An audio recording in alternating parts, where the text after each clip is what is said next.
IB Nation, welcome back to another episode of the Irish Breakdown podcast. Happy Wednesday. You guys know what that means for us here at Irish Breakdown. It is buy, sell, hold day, which is something that we like to do here for our premium message boards members. You can see it scrolling down there at the bottom of the screen, boards.irishbreakdown.com. Essentially what it is, our guy Salty Virginia Peanuts puts together a thread on the board, and our premium message board subscribers will submit either a topic, a scenario, a question. And after some discussion, Brian and I will talk about whether we buy the premise, we sell it, or we hold the premise. Now, with that being said, this is strictly for message board members.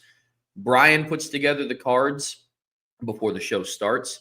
Now, if for whatever reason you're a message board subscriber and you weren't able to get your question submitted before, go ahead and throw in a super chat. But this is unlike a mailbag, to where if you just submit it in the chat, we won't have time to answer it because we have so many great submissions week over week. But with that being said, I am ready to jump into it today. We were scrolling through beforehand, and Brian texted me. We were talking about it a little bit before the show. There's some really, really good submissions today, and I'm excited to dive into all the different topics that we're talking about. We're in the bulk of the offseason. I think now we're, 88 days until Notre Dame kicks off against Miami, which is exciting. The time is really starting to fly by. So we're getting close. There's some account, and I'm not sure who the name of the person is, but there's an account, a Notre Dame account. And every day they put like a different highlight of like a long touchdown run, like a 95-yard touchdown run. And it's like 95 days and then 94, 93. So it's been pretty fun. But yeah, getting closer and closer and closer. Love that. As much as I love talking about 2 days away, I better see the 2-yard touchdown run. If you're listening, I don't know if that guy listens to the show or not, but when we get to 2 days away, you better put the 2-yard touchdown run from the Orange Bowl in there. I'm just saying. I'm not trying to tell you how to do your job. You're doing a great job, but I better see that. I better see that. I know our guy in the message boards, the Immaculate Extension, will probably put something up when we're about 2 days out. So I'm excited to dive into it. The offseason is in the bulk of everything. Irish Invasion is going on this Friday, which is another exciting thing that Notre Dame does this offseason. But before we get all of that fun stuff, I'm excited for buy, sell, hold. Brian, what say you? Man, I'm always excited for buy, sell, hold. You know, looking through there was getting a point in time, I think, kind of in April and May, where you and I were like, we're kind of going to maybe need to change things up a little bit on buy, sell, hold day because we're starting to get like a lot of the same submissions.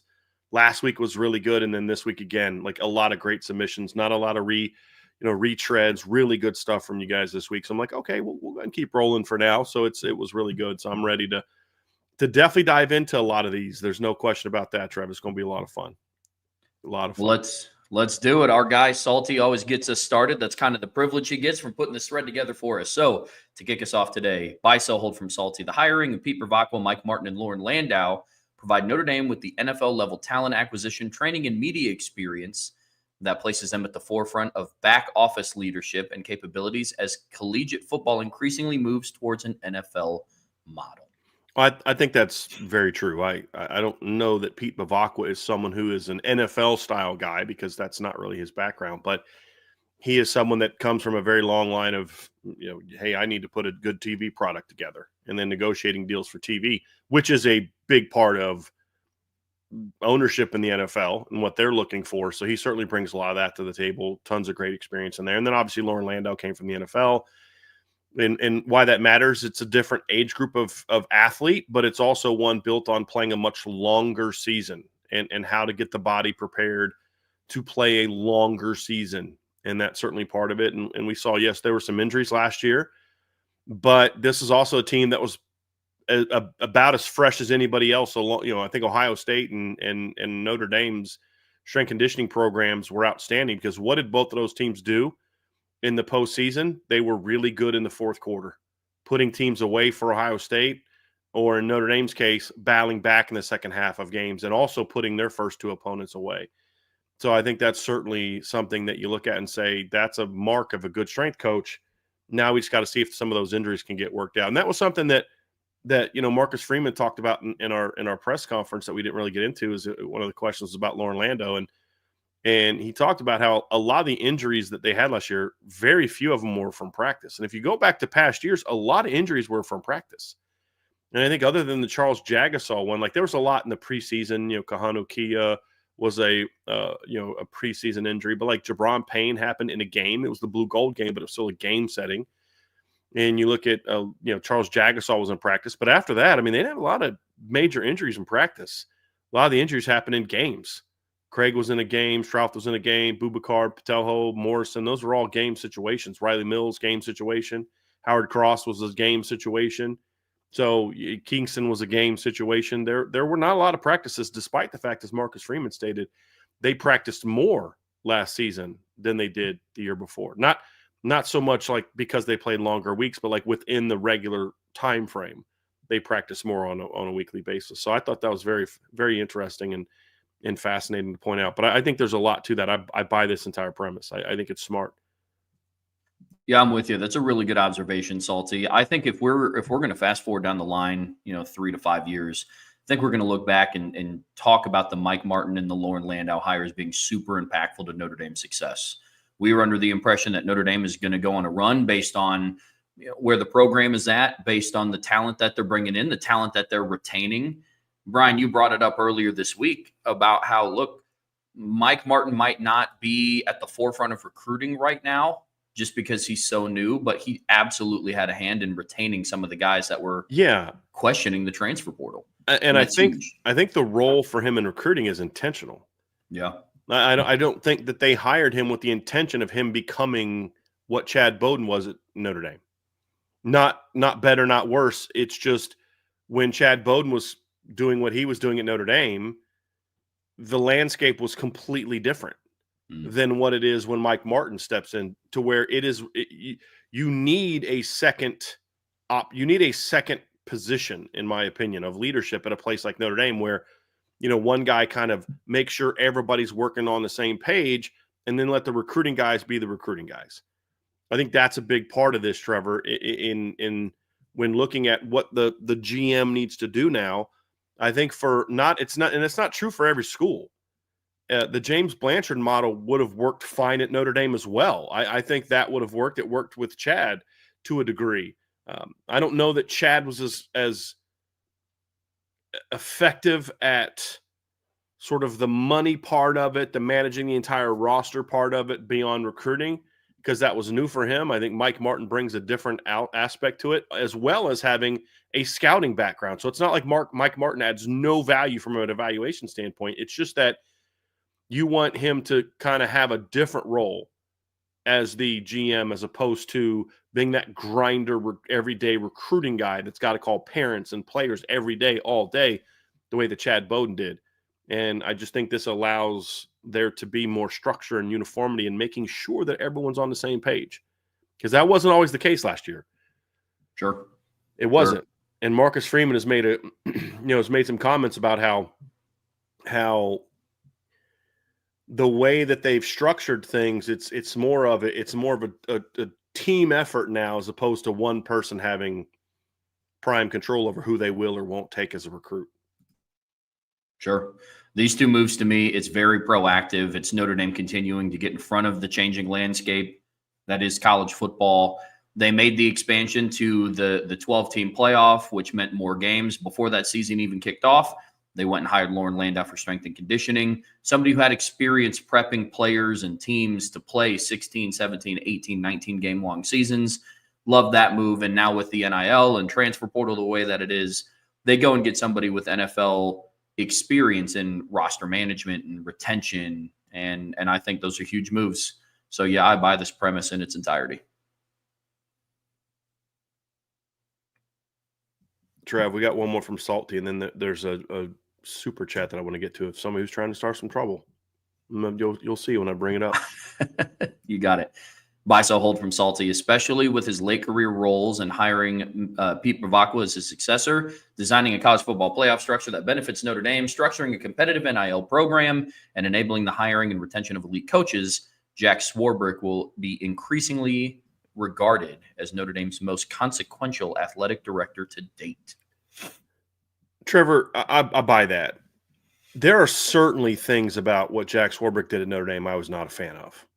There's a lot of things. I think enabling Brian Kelly to be Brian Kelly was a problem. I think bringing Brian Kelly back in 2016 was not the right move, but it ended up working out to a degree, and then that led to Marcus Freeman. So, I mean, it ended up working out at the end, but I didn't necessarily agree with that move. There's plenty of things I didn't agree with, but I think Jack Swarbrick gets way too much heat from Notre Dame fans, and I'm not quite sure why. There are some people that really despise the job he did, and not even despise him. I don't care about that. I mean, I have no warm feelings for Jack Swarbrick. I always thought he was in personal interactions was a little bit, okay, I'm here and y'all are here. I'm just being honest. But that has nothing to do with the job he did. And while there are certainly things to criticize him for, and I hammered him big time for the way that the whole thing went down with Andy Ludwig and that whole situation, like, the fact that they've continued to just allow Ron Paulus to rise up the ranks in his role is something I've always had an issue with. But it's like anything. There's articles I've written that were not the greatest. There's opinions I've had that turned out to be pretty bad. You're evaluated. You should be evaluated on the entirety of what you've done. And when you look at where Jack Swarbrick has brought this program, you want to talk about the stadium renovations? That's a Jack Swarbrick-led thing. You want to talk about the new field? That's a Jack Swarbrick-led thing. The renovated, not just the renovated stadium, but the like the bleachers, but all the stuff that the football program uses inside the stadium. You talk about the new indoor facility, Jack Swarbrick. You talk about a lot of the fundraising that went towards the new football facility was Jack Swarbrick. The fact that Notre Dame is now one of the most competitive schools in the country in regard to assistant coach salaries is a big part of what Jack Swarbrick did. So on the whole, he did way more good for Notre Dame than bad. And that comes from someone who, when he has done bad, has had no problem hammering him for it. And I was told one time, like, he was very well aware that I hammered him for it. So that's fine. Good. That's my job, and that's your job. And what did they respond with? We saw them go out the next year and make sure that they had the money they needed to go get Mike Denbrock and keep Al Golden and keep Mike Mickens. So I think Jack Swarbrick has done a ton of great things at Notre Dame and has done some things that I don't like. But on the whole, he has been, without a doubt, in my view, the best AD Notre Dame's had of my life. Now, again, my life really begins around the age of 10 when it comes to evaluating Notre Dame. But, if Lou Holtz would have had somebody like Jack Swarbrick, they would have had way more success than they did. Sure. In my view. So, yes, I'll buy this. Yeah, I'll buy this as well. I filed Jack Swarbrick into the category of people who have departed from Notre Dame who left it better than they found it. Jack Swarbrick is in that conversation. Big Tommy time. Rees is in that conversation. Al Golden's in that conversation. You can go Brian ahead Kelly's and put Dylan McCullough. in a lot of ways. Brian Kelly's in that conversation. So, and a lot of those people have things in common. Like, some of those guys, really, outside of like Dylan McCullough and Al Golden, are pretty polarizing people. Sure. You got people in your Tommy Rees. Yeah, absolutely. Yeah. Absolutely. Some of it's warranted. Others, it's like, okay, let's pump the brakes a little here. But Jack Swarbrick absolutely left his footprint on Notre Dame, and his parting gift for Notre Dame was like, okay, well, here's a really good athletic director in Pete Bavacqua. I have now upgraded or had a big hand in upgrading stadium facilities, the coaching staff, how we do things. I'm going to have a hand in, making sure Notre Dame always has somewhat of a secured spot in the college football playoff, even though they don't play in the conference. Tommy Rees's parting gift was, here's CJ Carr and Kenny Minchie. Best of luck to you. Dylan McCullough's parting gift was, hey, here's Jeremiah Love, Jadarian Price, Aeneas Williams, Kedron Young, and Nolan James. And I've already started to lay the groundwork for some of the recruits that they got in the 2025 class. Juwan Sider just had to come in and help close. Yeah. Especially with and so I definitely put him in that category. I buy this absolutely, Salty. Yeah. Yeah, and Irish Gordy Knott said the misguided passion comment made him infamous for a lot of guys. I get that. He was totally wrong for that. I savaged him for that. Crushed him for that. He was 100% in the wrong. It was callous. It was cold. It was like, dude, you're not reading the room at all. The whole thing was just, that was one of the worst moments, not the worst, but one of the worst moments of the Jack Swarbrick tenure. I agree with that. My point is simply that, and a couple other things, are not trump cards of over everything else that he's done. They don't negate everything else that he's done. If perfection is the standard by which we can say someone did a great job, then there is no such thing as a great job outside of what Jesus did 2,000 years ago. I'm not even being sarcastic. Like, literally, there's been no one that's been perfect at what they've done ever since then. And we get the standard, well, he didn't do this one thing I didn't like, so he sucked. No, he did this one thing I didn't like. And I don't I don't have to. In the other side of the coin is when I criticize someone or you criticize someone because he did all these great things, people say, well, you shouldn't criticize him because of all these great things he's done. Both sides of that are just completely nonsense to me. It's criticize people for when they do things that need to be criticized, praise them for things that they knew they do that they deserve to be praised. In my opinion, there's Jack Swarbrick has plenty in both categories, but the category of things that deserve to be praised is way bigger than the side of things that we shouldn't criticize it, that we should criticize him for. And there's plenty of those. So that's kind of, yeah. But that was one of his darker moments. There's no question about that. But what did he do about it? The next year, Notre Dame is throwing money around left and right for assistant coaches. We all make mistakes. I think Jack Swarbrick used his to then create a positive, and that's what we should all strive to do, in my view. No question. We did have a super chat, and this is from Tristan Sharp trying to start some stuff. Tristan says, buy, sell, hold. Mom's cooking, wife's or girlfriend's cooking, or you're cooking. The problem that I have with this, Trevor, is all two of them, both my mom and my wife, watch the show. So they're both going to see this. Same. So I have to be honest about this. I would buy my cooking, first of all, because I'm a very good cook. And I have a feeling, Trevor, your answer is going to be the same on that one. Buy your cooking.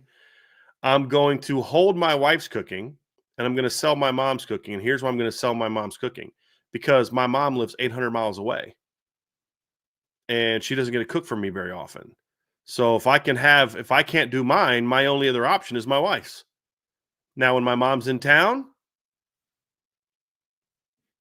it might be a different conversation, but it also depends on what I'm having.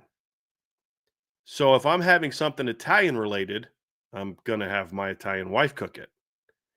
If I'm having some of the things that my mom, I think is really good at, then I'm going to want, my mom to make it. If it comes out of chicken nuggets, I'm going to have my mom cook it even over mine. So part of it just depends on what we're talking about. Like breakfast stuff, my mom is great with breakfast food. Great with breakfast food. But I personally I'm also a very picky eater, and nobody knows the things I like and don't like from a flavor standpoint more than me. And my mom taught me to cook. I've been cooking since like 7-8 years old, I think. My mom started, teaching me how to cook. So, because both my parents worked. And so when my mom couldn't, be home, I would cook.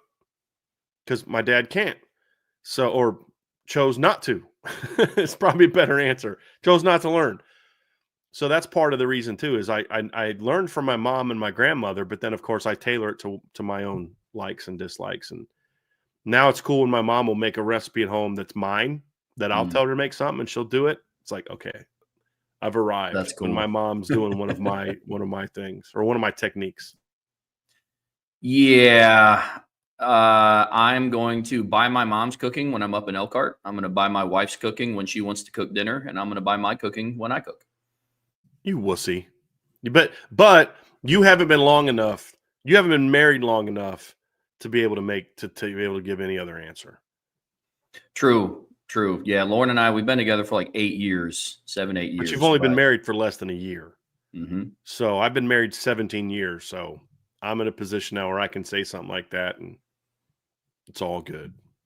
Fair. So I'll just tell Angela, today's show was really bad. I don't think you're going to want to listen to it. It wasn't very good.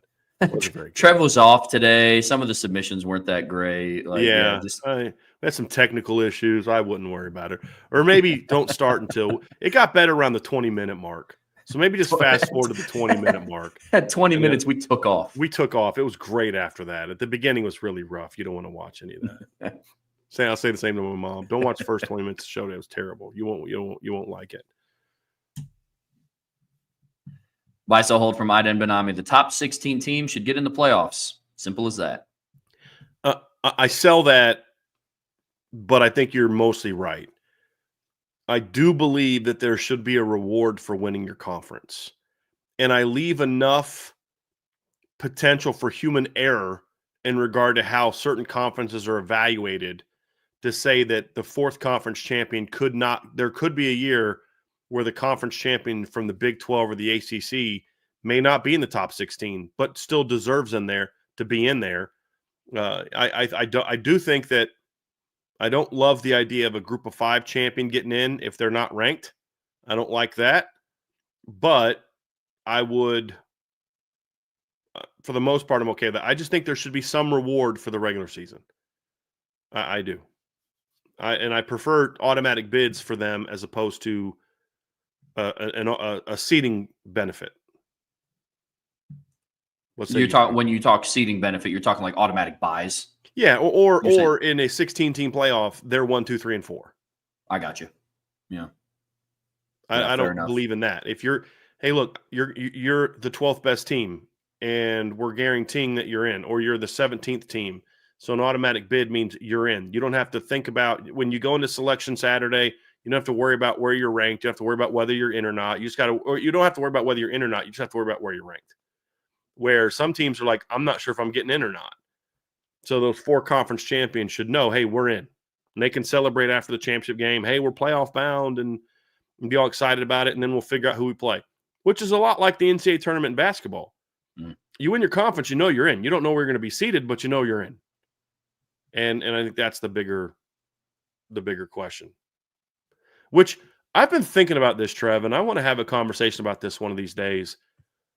Is what about the idea of the 16-team tournament being sort of a 1 through 16, but instead of a pure 1 through 16 format, it's a 4 number 1s, 4 number 2s, 4 number 3s, 4 number 4s, and then making it like that, as opposed to like a 16-team bracket that's like this. It's the same thing. Like the 4 number 4s are going to be 16, 15, 14, and 13, and the 16th team is going to be faced against the best number 1, like the NCAA tournament, because they have the 4 number 1 seeds, but then they rank the 4 number 1 seeds and try to, give them something along those lines.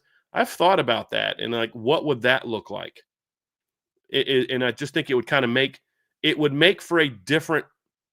It's the same thing. I think the matchups would be the same. The difference, however, would be it'd be more aesthetic. You're from the Notre Dame bracket, and the winner or the whatever bracket. This is the other bracket, and do something along those lines.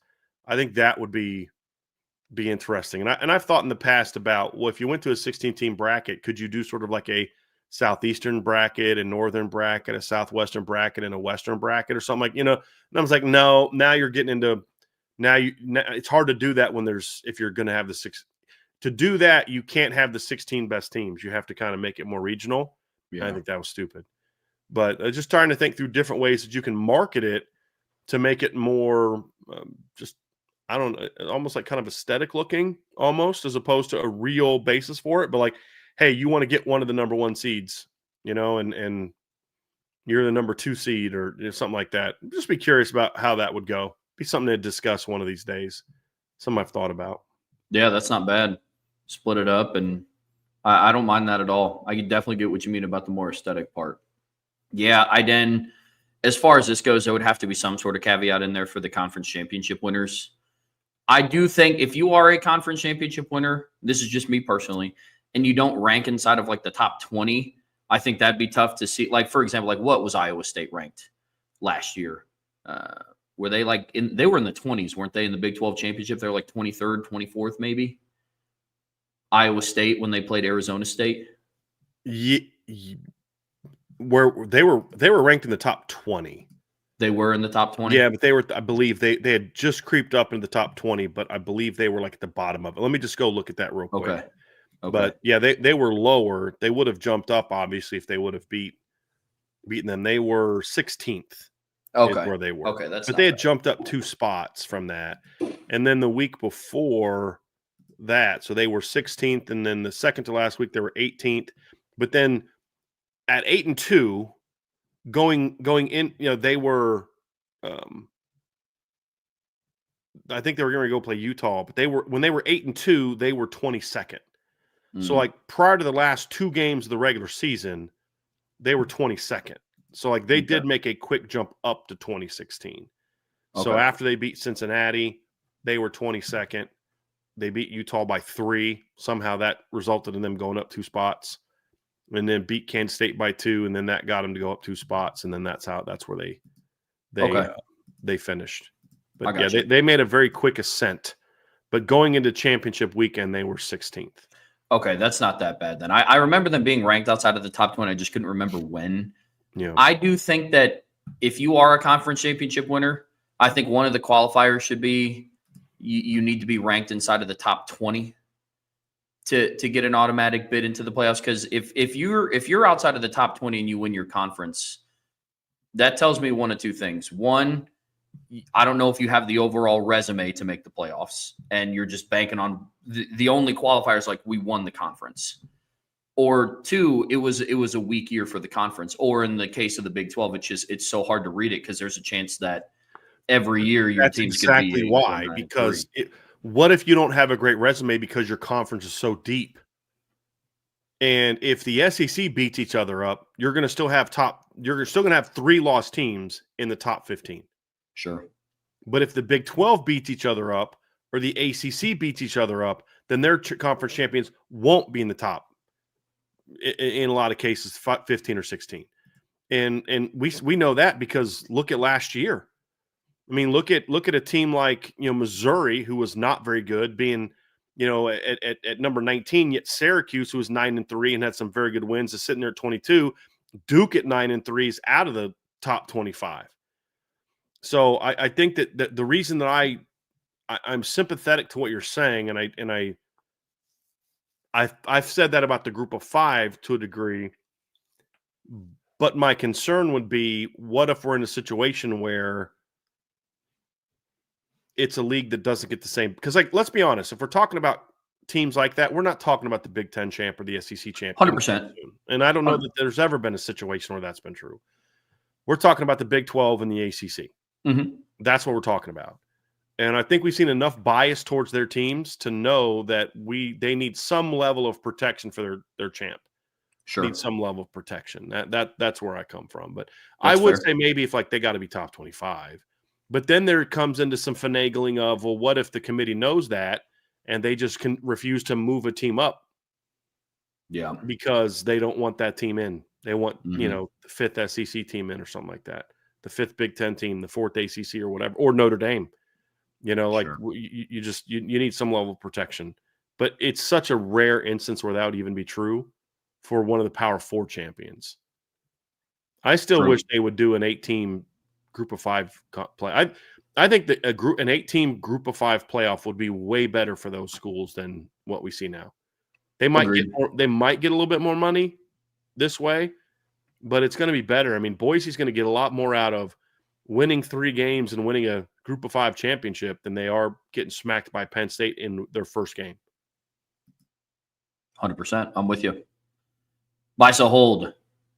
SEC will get more than 5 schools every year. Hold on real quick.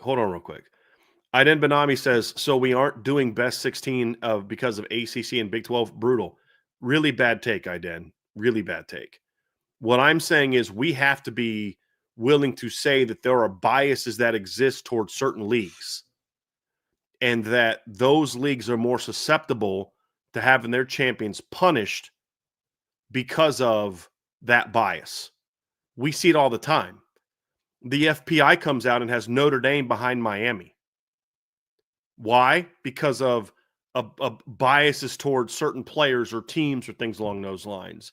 So we always complain about those biases towards Notre Dame, but we don't want to recognize that those biases also exist to other entities not related to Notre Dame. And what I'm saying is we have to make sure that there are certain protections to a team that goes through an entire season and wins their league. There has to be certain protections for that league because of certain biases that might exist. Also, just because a team may not be ranked in the top 16 because of certain things that happen doesn't mean they're not the best team in the league. What if we're in a situation where a team in the ACC, has a bunch of injuries early in the year, they get smacked outside of their conference, just smacked, lose 3 games out of their conference, and they only lose 1 conference game. but their quarterback who missed the first month of the season is back. You know, they've made some personnel changes that have now got them rolling, and all of a sudden that team wins their league. Yeah, they're 8-4. They're not in the top 16, but there may be a lot of people that are not like, I don't want to play that team in the first round of the playoff. So we have to be willing to allow for those type of possibilities. The odds of a Big 10 or a Big 12 or an ACC champ not being in the top 16 is very slim, but we have to have a protection built in for them because of the biases that exist towards those leagues. The very obvious biases, Trevor, you pointed out, the FPI, 10 of the top 15 teams are from the SEC. 10 of the top 15 teams in the country are not from the SEC. And I think even honest and objective SEC people will say that. Now, maybe 7, maybe 8 are from the SEC. I think I have 7 of the top 20 teams are from the SEC. I think I have 6 from the Big 10. So I do think the majority of the top 20 teams, in my opinion, are Big 10 or SEC teams this year. Yeah. The ACC and Big 12 teams have a lot to prove. But 10 of 15? Come on. That's ridiculous. So we have to have some level of protection for these leagues. And as Brandon points out, you're telling me that Florida State not getting into 23 was only about their quarterback being out. They had won 2 games, including the ACC title game and a win over an SEC team to get to that point where they were 13-0. Jordan Travis didn't get hurt in the last game of the year. They played 2 games, including beating a ranked Louisville team with their backup quarterback. And they still dropped them over Alabama. Behind Alabama, I should say. You're telling me that wasn't a bias? Now, we could argue that whether Bama should or shouldn't have got in, but there was a clear bias there. If that next team was a Big 12 team, does anyone think a one-loss Big 12 team at number 5 jumps up to number 4 because of the injury? No. It was because it was Bama. Do we think that a South Carolina at 5 would have jumped over Florida State? Probably not. But it was that bias. We have to be willing to own those things and say there needs to be some protections in there for those 2 leagues that the Big 10 and SEC are very clearly trying to bully and nudge out or kill their conferences. So, yes, there should absolutely be some protections built in for them. Not 4-4-2-2 format protections like we're going to talk about, but at least their champ should be protected. Yeah, for sure. For sure. Buy, sell, hold. The SEC will get more than 5 schools every year if it is not the 4-4-2-2 format. No, they won't get them in every year. They'll get 5 in a lot of years in a 16-team playoff. I think they would have got 5 in last year. What was the final rankings after conference championship week? So if we were talking about the top 16 teams last year, since the group of 5 was within the top 16, the Big 12 champ and the ACC champ were all within the top 16. So if you look at it that way, the SEC last year would have got 6 teams in, which again is a joke. The fact that 9-3 South Carolina, 9-3 Ole Miss got in, but 10-2 BYU sitting on the outside, that's a joke. That's a SEC bias. And when you look at BYU last year, they had a win over a playoff team. They had a road win over SMU. I think it was a road win. I think it was at SMU. Had a road win over SMU. Lost late in the year, 2 close games to Kansas, not a great loss. And then lost at Arizona State in a close game. So they should have been in. But that's the breaks. That's the reality. That's the bias system that we live in. And so you would have had 6 SEC teams. You would have had 1 independent, 1 group of 5. You would have had 4 Big 10 teams. Again, you can't tell me that South Carolina at 15 was a better team than number 20 Illinois, but they were ranked ahead because of, again, freaking Missouri was ranked ahead of Illinois last year, which is an absolute joke. And then you would have had 3 ACC teams, 3 ACC teams would have been in, SMU, Miami, and Clemson. Then you would have had the independent team in Notre Dame in the playoff last year. If it was a 16-team playoff off pure seeding plus automatic buys or automatic berths for the champions. So I don't know why the SEC would really care much about guaranteeing themselves 4 bids. I've never understood that. Never understood. No. And I mean, look, it's just numbers. The more teams that the SEC gets in, odds are there's going to be some SEC teams that have to play each other in the first round. Odds are they're going to get eliminated at some point.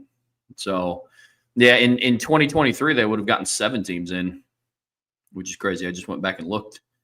Now, that was a quick glance. I didn't factor in the conference championship winners, but if it's just straight seeding 1 through 16, they would have gotten 7 teams in 2023.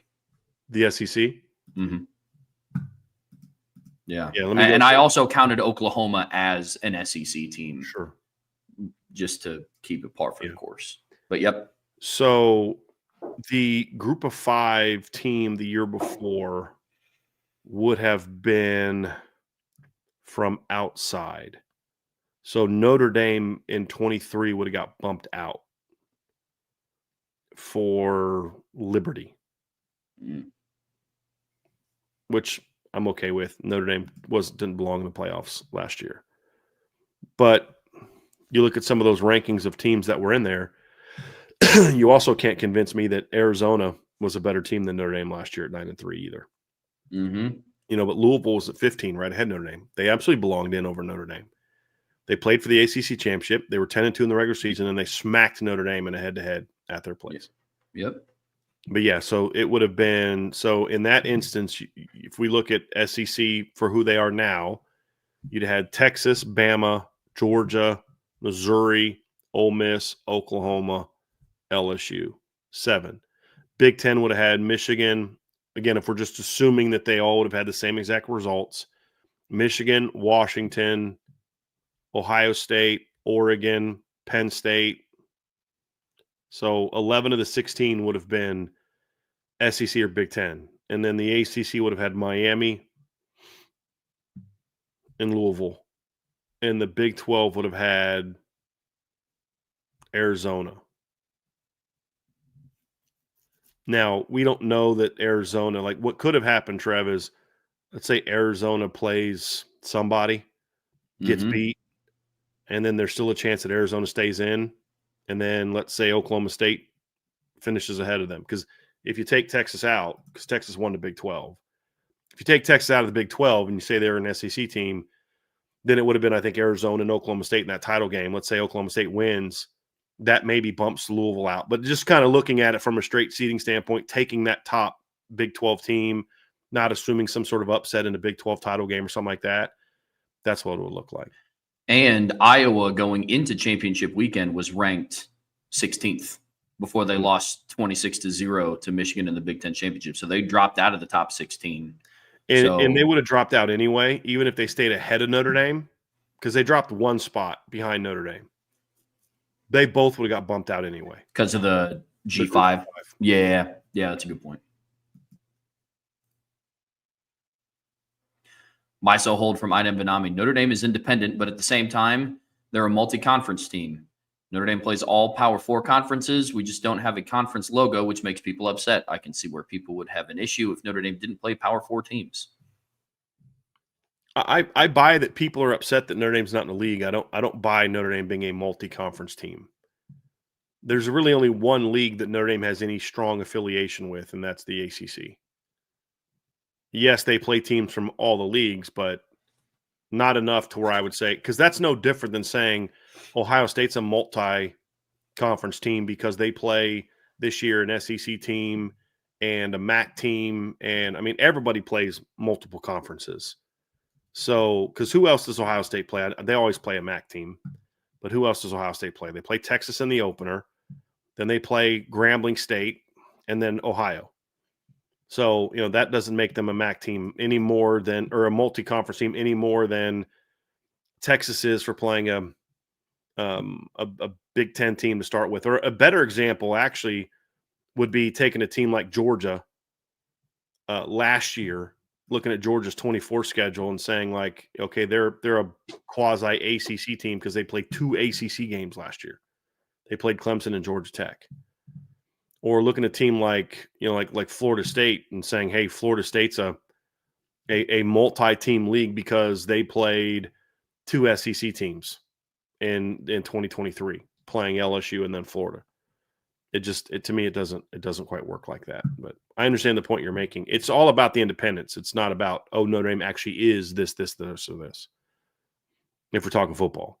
So now, if you're talking multi-conference team, as somebody in the chat's alluding to, okay, well, they're in the ACC in this sport and the Big Ten in that sport, and that's not what people care about. Most people don't know that Notre Dame's in the Big Ten for hockey, and they're bothered that Notre Dame's allowed to be in the ACC and still be independent. But it really just comes down to the jealousy of being an independent, and then also in some instances the misunderstanding, especially for young people. I think younger people have a very significant misunderstanding of who Notre Dame is. And the fact that and this is part of the issue of just, I don't know that enough young people are curious enough to do their homework. This includes some Notre Dame fans. There's plenty of Notre Dame fans when we released our story a couple of years ago that Andrew McDonough wrote, the 4-part story about why Notre Dame wasn't in the Big Ten. There's a lot of Notre Dame fans that had no idea that had happened. When Andrew wrote a story 3 years or so ago, and we called it the rivalry forged in blood, talking about the Navy rivalry and why that exists. There's a lot of people that had no idea that was why Notre Dame played. Now, some people know it and don't care, but they don't understand that. So I think there's a lot of young people, Trevor, that just don't, not all, that just don't have any curiosity to understand why. Because their favorite podcaster says we should hate Notre Dame because I'm mad. Now you have to be mad. Now that I'm acting like a clown, you got to act like a clown, and don't have any understanding of why is Notre Dame independent and what rules are Notre Dame breaking, and being willing to accept the fact that if your league could do that or if your team could do that, they would. They absolutely would. So I think that goes into a lot of it as well. It's like with a lot of things that people dislike. You know, I don't want to get too serious, but there's things that, there's certain races that people don't like. Probably never met someone of that race, but this is, I don't have any curiosity beyond it. I don't like this person of this religion. I've never met someone from that religion, but this is how I feel about it. It's like there's, how do jokes about certain ethnicities, come about? I've never met someone who's that way, but we've got these jokes about it. And I have no curiosity beyond just what I'm told to really understand, like, should I feel this way? Or maybe I should not be ignorant and actually learn a little something. And this is way less harmful because it's about sports, but it comes from the same lack of understanding, and they're different and I don't like different. That's what a lot of it comes down to. Yeah, no, I think that's fair. Look, I think where a lot of the grievance comes from, one, yes, I think it's a lot of the things that Brian said, but two, I think people just have this preconceived notion in their mind of what it means to be independent. People hear Notre Dame's not in a conference, so they assume that they play week in and week out. They're playing Bowling Green, and then they play Ball State, and then they play Navy, and then they play Army, and then they play Air Force, and that's not what it is. However, when the very adamant whoever are pounding their fists on the table saying that Notre Dame needs to join a conference, they will bring up the fact that they play Northern Illinois and Miami of Ohio and Navy and Army in the same season. And then they stake the claim. It's like, well, the teams in the Big Ten don't have to do that, and yada, yada, yada. And so, look, point is, they will overlook the fact that Notre Dame plays USC every year, and they travel to the SEC and play on the road, and they do all of these different things. They play Big Ten teams at home and on the road, but it doesn't mean much just because you're not in a conference. And so I think that's why people are upset, honestly. I mean, I grew up watching Notre Dame from like the start to finish. That's what I had always heard. I never got to grow up in the era where it was like Florida State was also independent and Penn State was independent. West Virginia was also. I always grew up just they're all in a conference. Some of it has changed, but it was always like you like Notre Dame because they have an easy schedule, yada, yada, yada. So that's which is it's not about the conference. It's about the independence. It doesn't make Notre Dame a multi-conference team. Sure. Right. But it is about their independence. 100%. 100%. They're different than us, and I don't like different. You should be like us.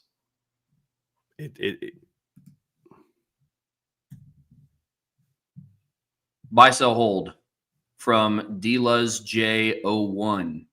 Penn State returns arguably the most talented offense of the James Franklin era. The number 2 running back room, expected top 15 pick quarterback, vastly upgraded wide receiving core.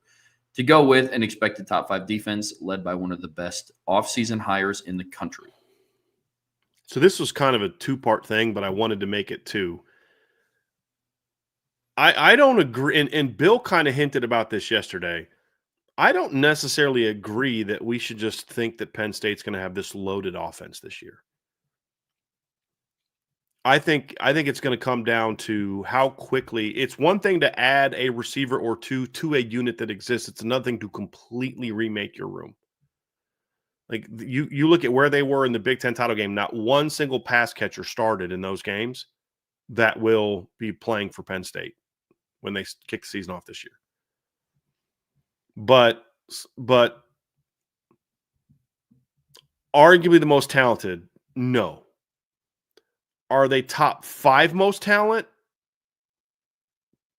Maybe. I still am not sold on the high-level talent of their receiver room. I like their receiver room. It's better than last year. But better than last year doesn't make you one of the best. And I don't think their receiver room is on the level of Notre Dame's, for example. I don't. And so I think they're top 5 to 6, but I think there's a bit of a gap between the top few and Penn State. I think he was saying like of James Franklin's tenure, like not in the country. I know. Oh, yeah, okay, I get you. I still don't agree with that. That's even easier for me to sell because I think people forget how talented they were, like from like 15 to 17 when they had Saquon Barkley and Chris Godwin and Mike Gesicki and Tracy McSorley and some elite offensive linemen. So yeah, I get that. Yeah, that's my bad. Read that wrong. But arguably, no. Let's go back to, was it 2016? Yeah, I have it pulled up. Like they had Saquon Barkley at running back. I think And Trace Miles was their Sanders. quarterback, right? And Miles Sanders at running back. So with all due respect to the current running back room, this is even the best 1-2 punch that Penn State's had at running back, in my opinion. Now they didn't, rotate as much back then, but in 2016, you had those two. You had Trace McSorley at quarterback, who was talented. He just wasn't an NFL quarterback, but he was still talented. At receiver, you had Chris Godwin, who's way better than anybody else they have. Deshaun Hamilton was a really good player. DeAndre Hopkins was a good player. And then you had Mike Gesicki at tight end, who was a high draft pick as well. That 16 offense, in my opinion, was significantly better than this one. That offensive line was pretty good back then too. This offensive line for Penn State is really good. Like I actually really like their offensive line, but it's not a huge difference between what it was then. I don't think it's even arguable that this offense is as good as that one. I don't even think it's arguable. That's why I was going to sell it regardless, because I think that 16 offense carries the weight. But it's definitely in the discussion of top 3. I would say I have to see what their offense, is made up of. I agree with everything you said about the receiving core, but O-line returns, high on their running back room. Do I think Drew Aller is a Heisman contender? No. But having 29 starts under your belt, that's experience that I would love to have in South Bend. Eventually, one of CJ Carr or Kenny Minchey will get there. I'm confident in that. But it's good experience. And so I'd say it's up there, but I don't think it's the most talented James Franklin's ever had. That was definitely the 16. And then if you look at 2021, they still had talented running backs. Not as good as the ones they have now. Kayvon Lee was good. Noah Cain before the injury was a good player. You had Devin Ford, John Levet, not as good, but the receiving core back then was really nasty. Jahan Dotson, Parker Washington, Keandre Lambert-Smith. You had Brenton Strange and Theo Johnson at tight end. Tyler Warren was on that team as a tight end. He was a freshman on the team, caught 5 passes. So this is where I think people keep missing the boat with this Penn State team. Penn State does not have some talented team that no one's ever seen before. Like, this isn't some new thing. Like, Penn State's got all these weapons. Yeah, that's kind of almost always true. And the teams that they've had that didn't have those kind of weapons were bad.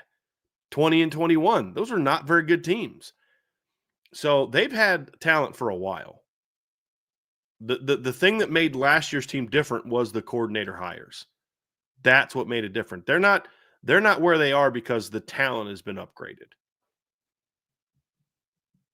So there's a second part to this one that kind of goes with it.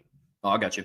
Buy, sell, hold. However, Jim Knowles' defenses are known for taking a pretty large step back in his first season as they adjust to his scheme. So, buy, sell, hold. Hiring Jim Knowles inadvertently costs Penn State their shot at winning a title. This is kind of what I was asking yesterday, Trevor, with Bill. That is a legitimate question. I think it's fair to ask that question. Then we're getting into, okay, but what are the conversations like with James Franklin and Jim Knowles coming in here? Like, hey, listen, man, we're pretty good. We're pretty experienced. We don't need to completely reinvent the wheel in year one. Let's maybe have more of a gradual turnover. And then I wonder, does Jim Knowles' experience at Ohio State give him any lessons of how to make a quicker transition to Penn State? I don't know the answer to that either. I do think it's fair to ask this question. I'm going to sell it because I think their shot at winning a title still rests on James Franklin more so than Jim Knowles' transition. But I do think this is a fair question. We've talked about this before with on our show when Jim Knowles got hired at Ohio State. So that it's but again, there's a difference. When he walked in Ohio State, they were really bad on defense before he got there. Like Ohio State, because Knowles got there in 2022, correct? Ohio State in 2021 was giving up over 22 points a game. And that's only because they played some bad teams. Remember, they gave up 31 to Minnesota that year, 35 to Oregon that year. They gave up 24 to Penn State. They gave up 42 in a loss to Michigan, 45 against Utah, 31 to Purdue. Like their defense that year, they beat up on, like they held Akron to 7, Rutgers to 13, Indiana to 7. Like that was not a good defense at all in 2021. He's walking into they gave up 370 yards a game that year also. Lord. Think about that. This last year, Ohio State held teams to 254 yards. In 2021, the year before Jim Knowles arrived, they were giving up over 370 yards a game, 59th in the country in scoring in total defense. And they were 43rd in yards allowed per play. In this past season, they were first and first. So, like, he turned it around, but he inherited a much different situation then. And this year, Penn State in college football ranked 7th in total defense, and they ranked 6th in yards allowed per play. You're walking into a much different situation. He's never walked into I'm pretty good here. I'm not being asked to everywhere he's done, he's had to tear it down and build it back up.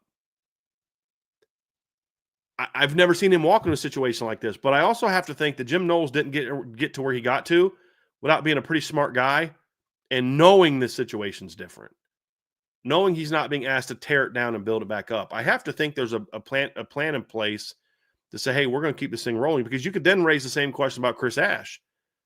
Chris Ash was hired at Ohio State in 2014 to kind of combine with Luke Fickell to turn a defense around that under Everett Withers had really failed them in some of the bigger games.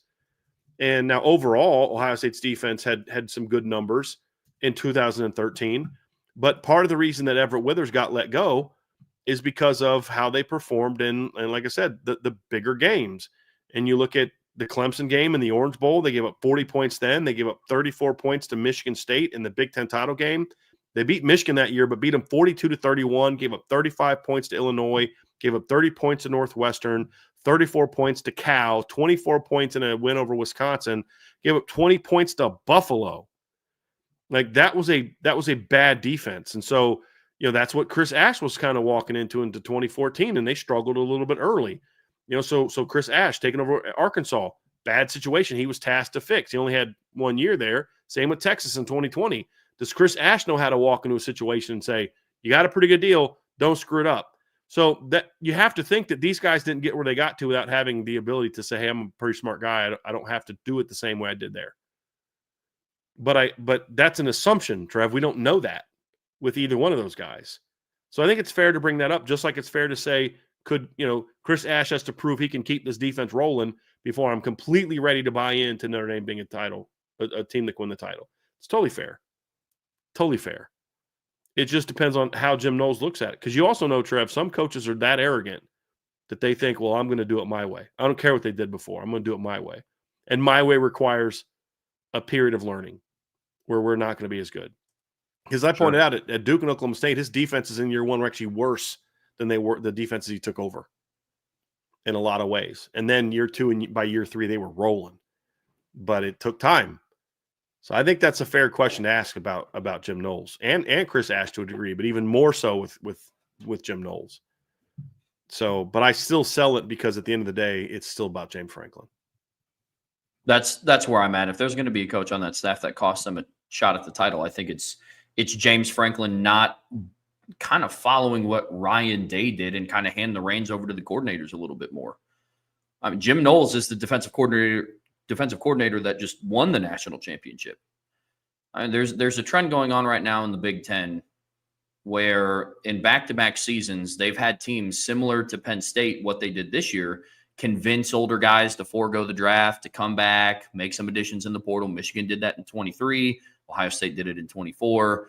Now Penn State's doing it. They're convincing guys who had the opportunity to leave to, hey, come back. We're building something here.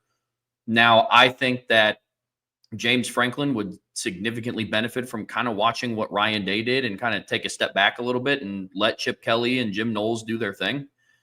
Now, again, to Brian's point, it's in a little bit of a different light because Jim Knowles had been around those guys for 3 years. So it was a little easier to say, hey, you know what, Coach Knowles, kind of run your defense, do what you got to do. So we'll see if James Franklin has that kind of temperament. Up to this point, I don't think he does.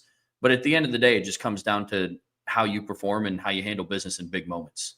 Now, I think back to the Orange Bowl when Nicholas Singleton dropped that touchdown in the first quarter and they ended up kicking a field goal and not going for it on 4th down. They ended up kicking like a 19-yard field goal. Like those are those moments where it's like, okay, James Franklin doesn't have the chops for the big game moments like this. Does he learn from that? Does he trust his offense? Does he trust Andy Kotelnicki? Or does he just go the safe route? Mm-hmm. Who knows?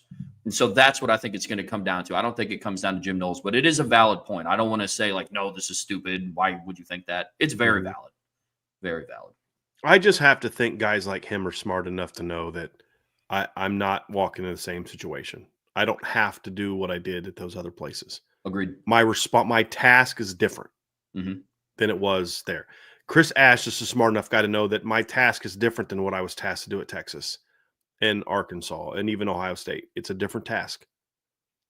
In Rutgers, my task is I got a good situation. Let's make it even better. But at the very least, you got to keep it rolling. Yep, absolutely. Because I have to think Marcus Freeman's not dumb enough to hire a guy that doesn't know how to do that. 100%. Buy, sell, hold from Andrew McDonough. Notre Dame will face off against USC in late November 2026 at the Los Angeles Coliseum. It's ironic that I mentioned 2 articles that Andrew McDonough wrote in his first buy. I think it's the first buy, sell, hold submission in a long time. So, Andrew, thank you for getting that in. But sadly, I'm going to sell that right now. I really hope I'm wrong. I would love to be wrong about this one. But sadly, I think USC is set on dropping this rivalry. Sadly. Yeah, I'm with you. I've never wanted more of a sell to be wrong, truthfully, but I'm selling this as well. You need both sides to play a football game, man. That's right. And I don't think why don't they move to the beginning of the year? Why? Name me another rivalry that plays at the beginning of the year.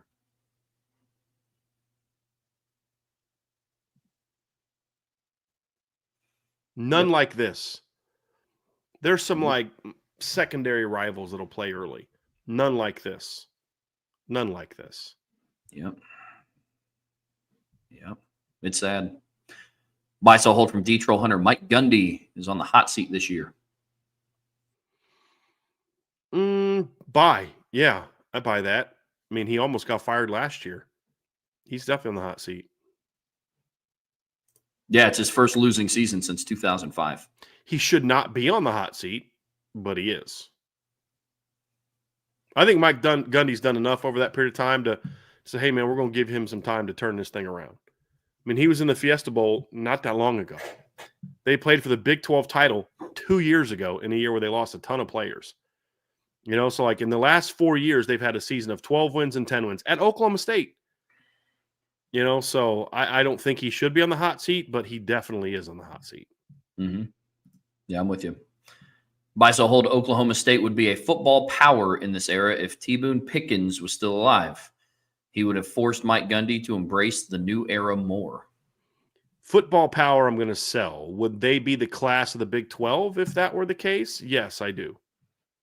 I definitely think that right now, if T. Boone Pickens is alive, because I also don't think it's about forcing Mike Gundy. I think Mike Gundy would have been more willing to do it if there was immediately more resources available to him.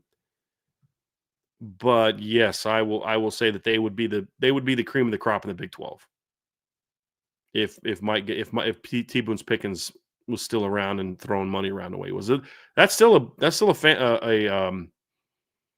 a support group that still throws money around, but T. Boone really threw money around.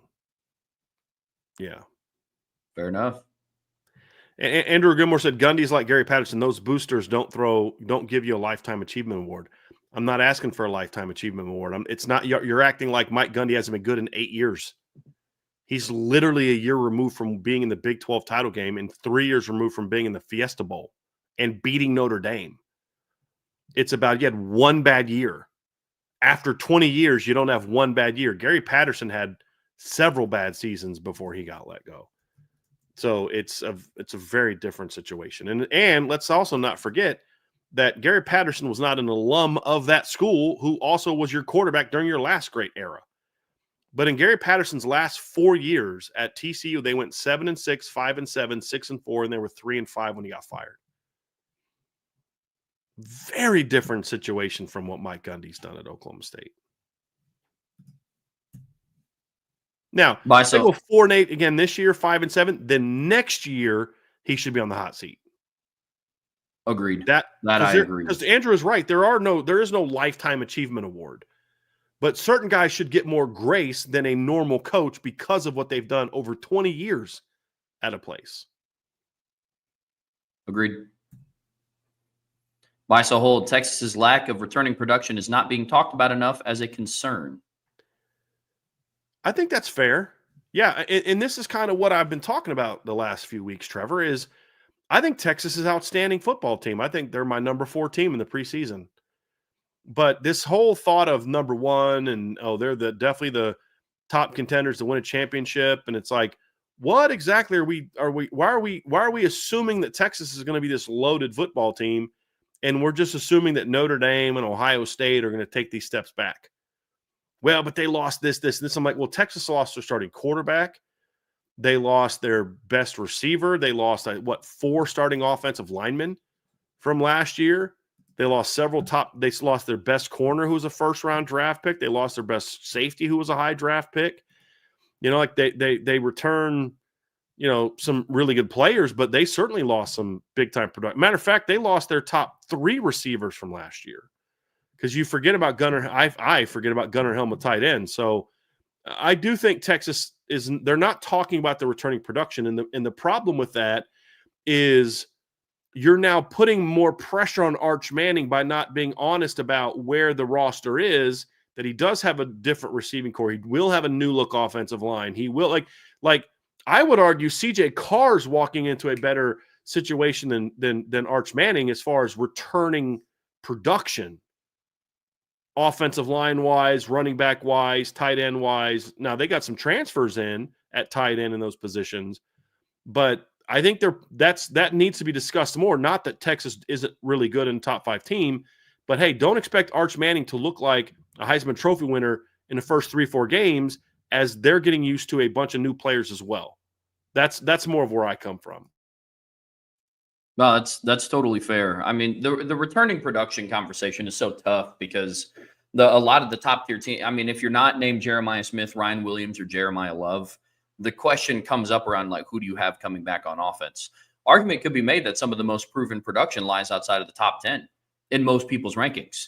You think about like a team like Navy, like they return Horvath, Heidenreich, Alex Teska. Arizona State returns Sam Levitt and Jordan Tyson.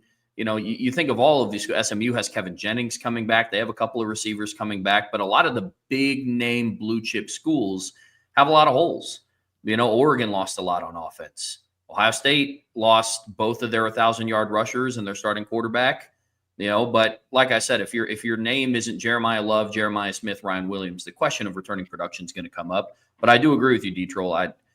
I think there's a lot of assumption with a lot of teams. It's projection, but with Texas, you're just assuming. You can even go and read it in a lot of these lists. It's because Superman's a quarterback, exactly, or because of Steve Sarkisian. Yeah.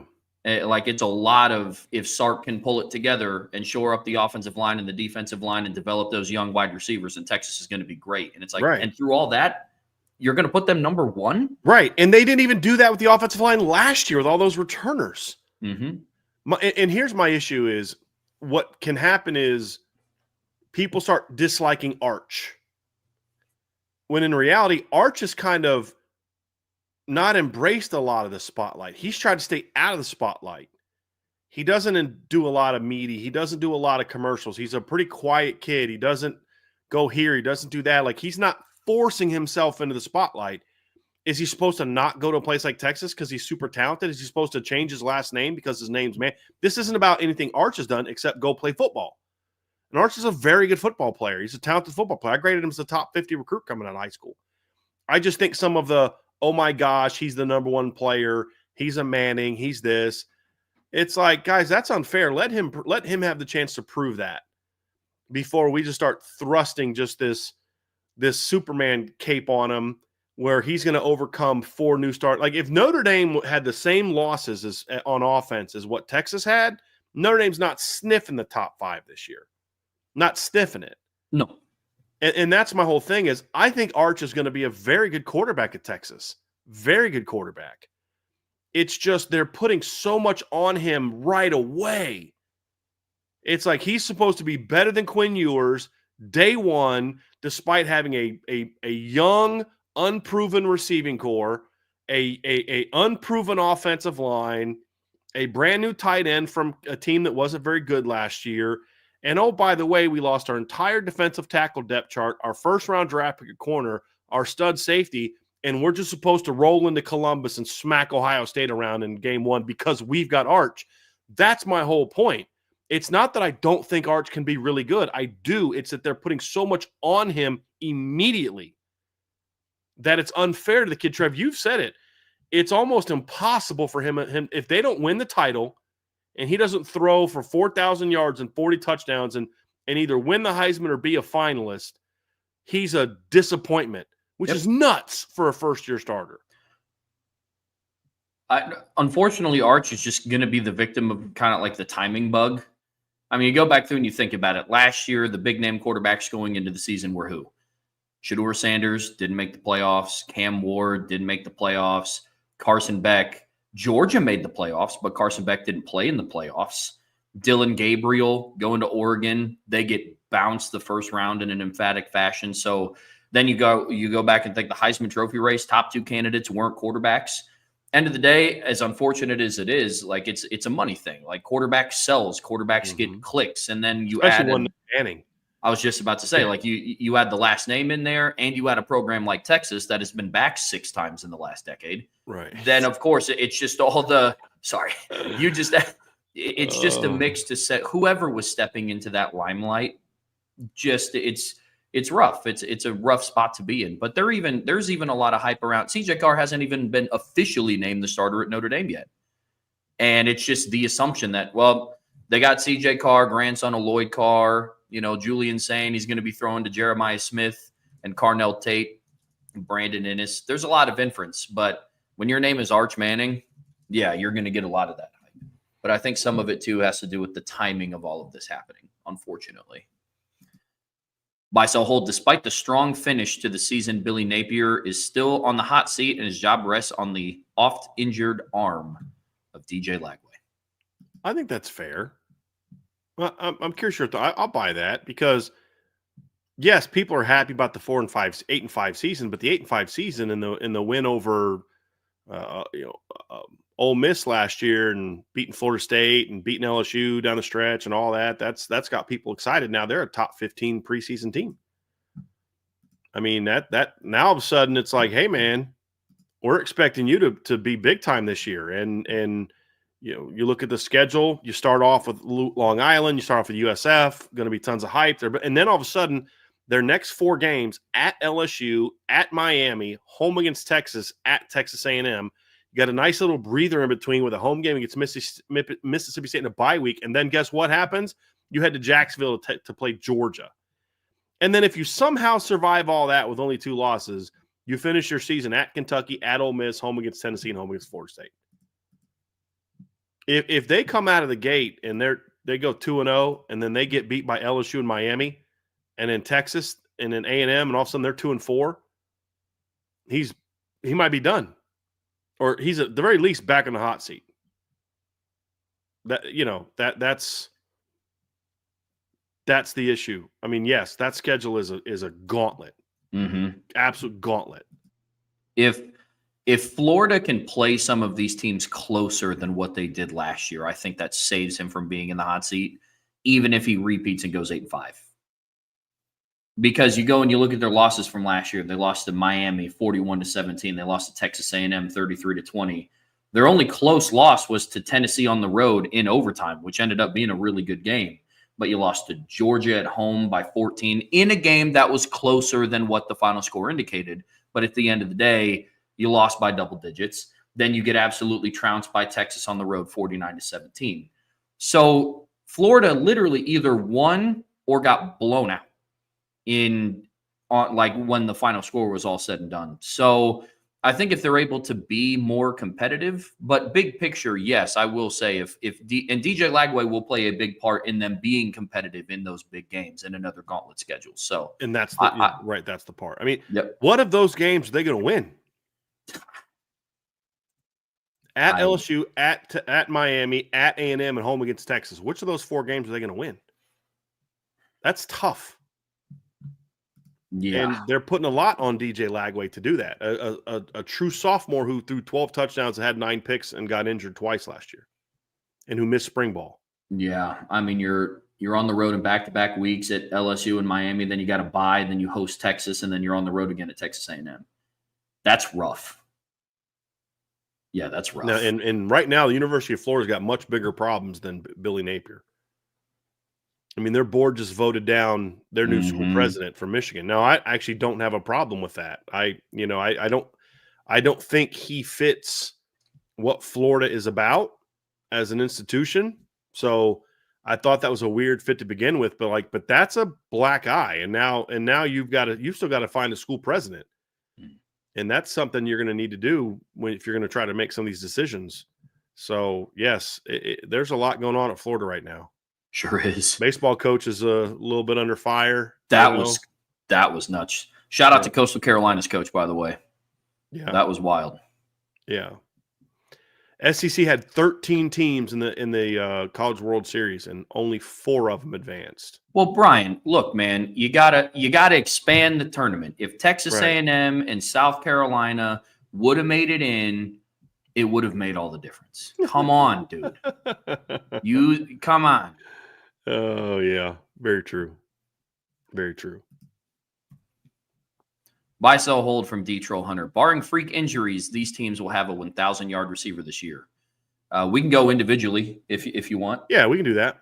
Cool. Texas. Sell. Ohio State. Buy. Alabama. Buy. LSU. Sell. And Oregon. Sell. I mean, a lot of those teams didn't have, Texas didn't have a 1,000-yard receiver last year. Played 16 games and didn't have a 1,000-yard receiver because in Sark's offense, unless you have a Devontae Smith, which they don't have, and unless you have a big gap between number 1 and everybody else, which they did with Devontae Smith when he was the OC, but don't have now, it's not necessarily an offense that's geared towards one guy dominating touches. And we saw that last year with Matthew Golden, was close to 1,000 yards, but he was at 987. Gunnar Helm was at 786. Isaiah Bond was at 540. Ryan Wingo was at 472. DeAndre Moore was at 456. Jaden Blue out of the backfield was at 368. Quintravion Wisner out of the backfield was at 311. Silas Bolden had 267. And Jonte Cook at number 9 had 137 yards and 2 touchdowns. It's an offense meant to spread the ball around, not dominate touches to one guy. And so that's a big jump for Ryan Wingo or DeAndre Moore or Emmett Mosley as a transfer to have that. I don't know that that's something that I look at.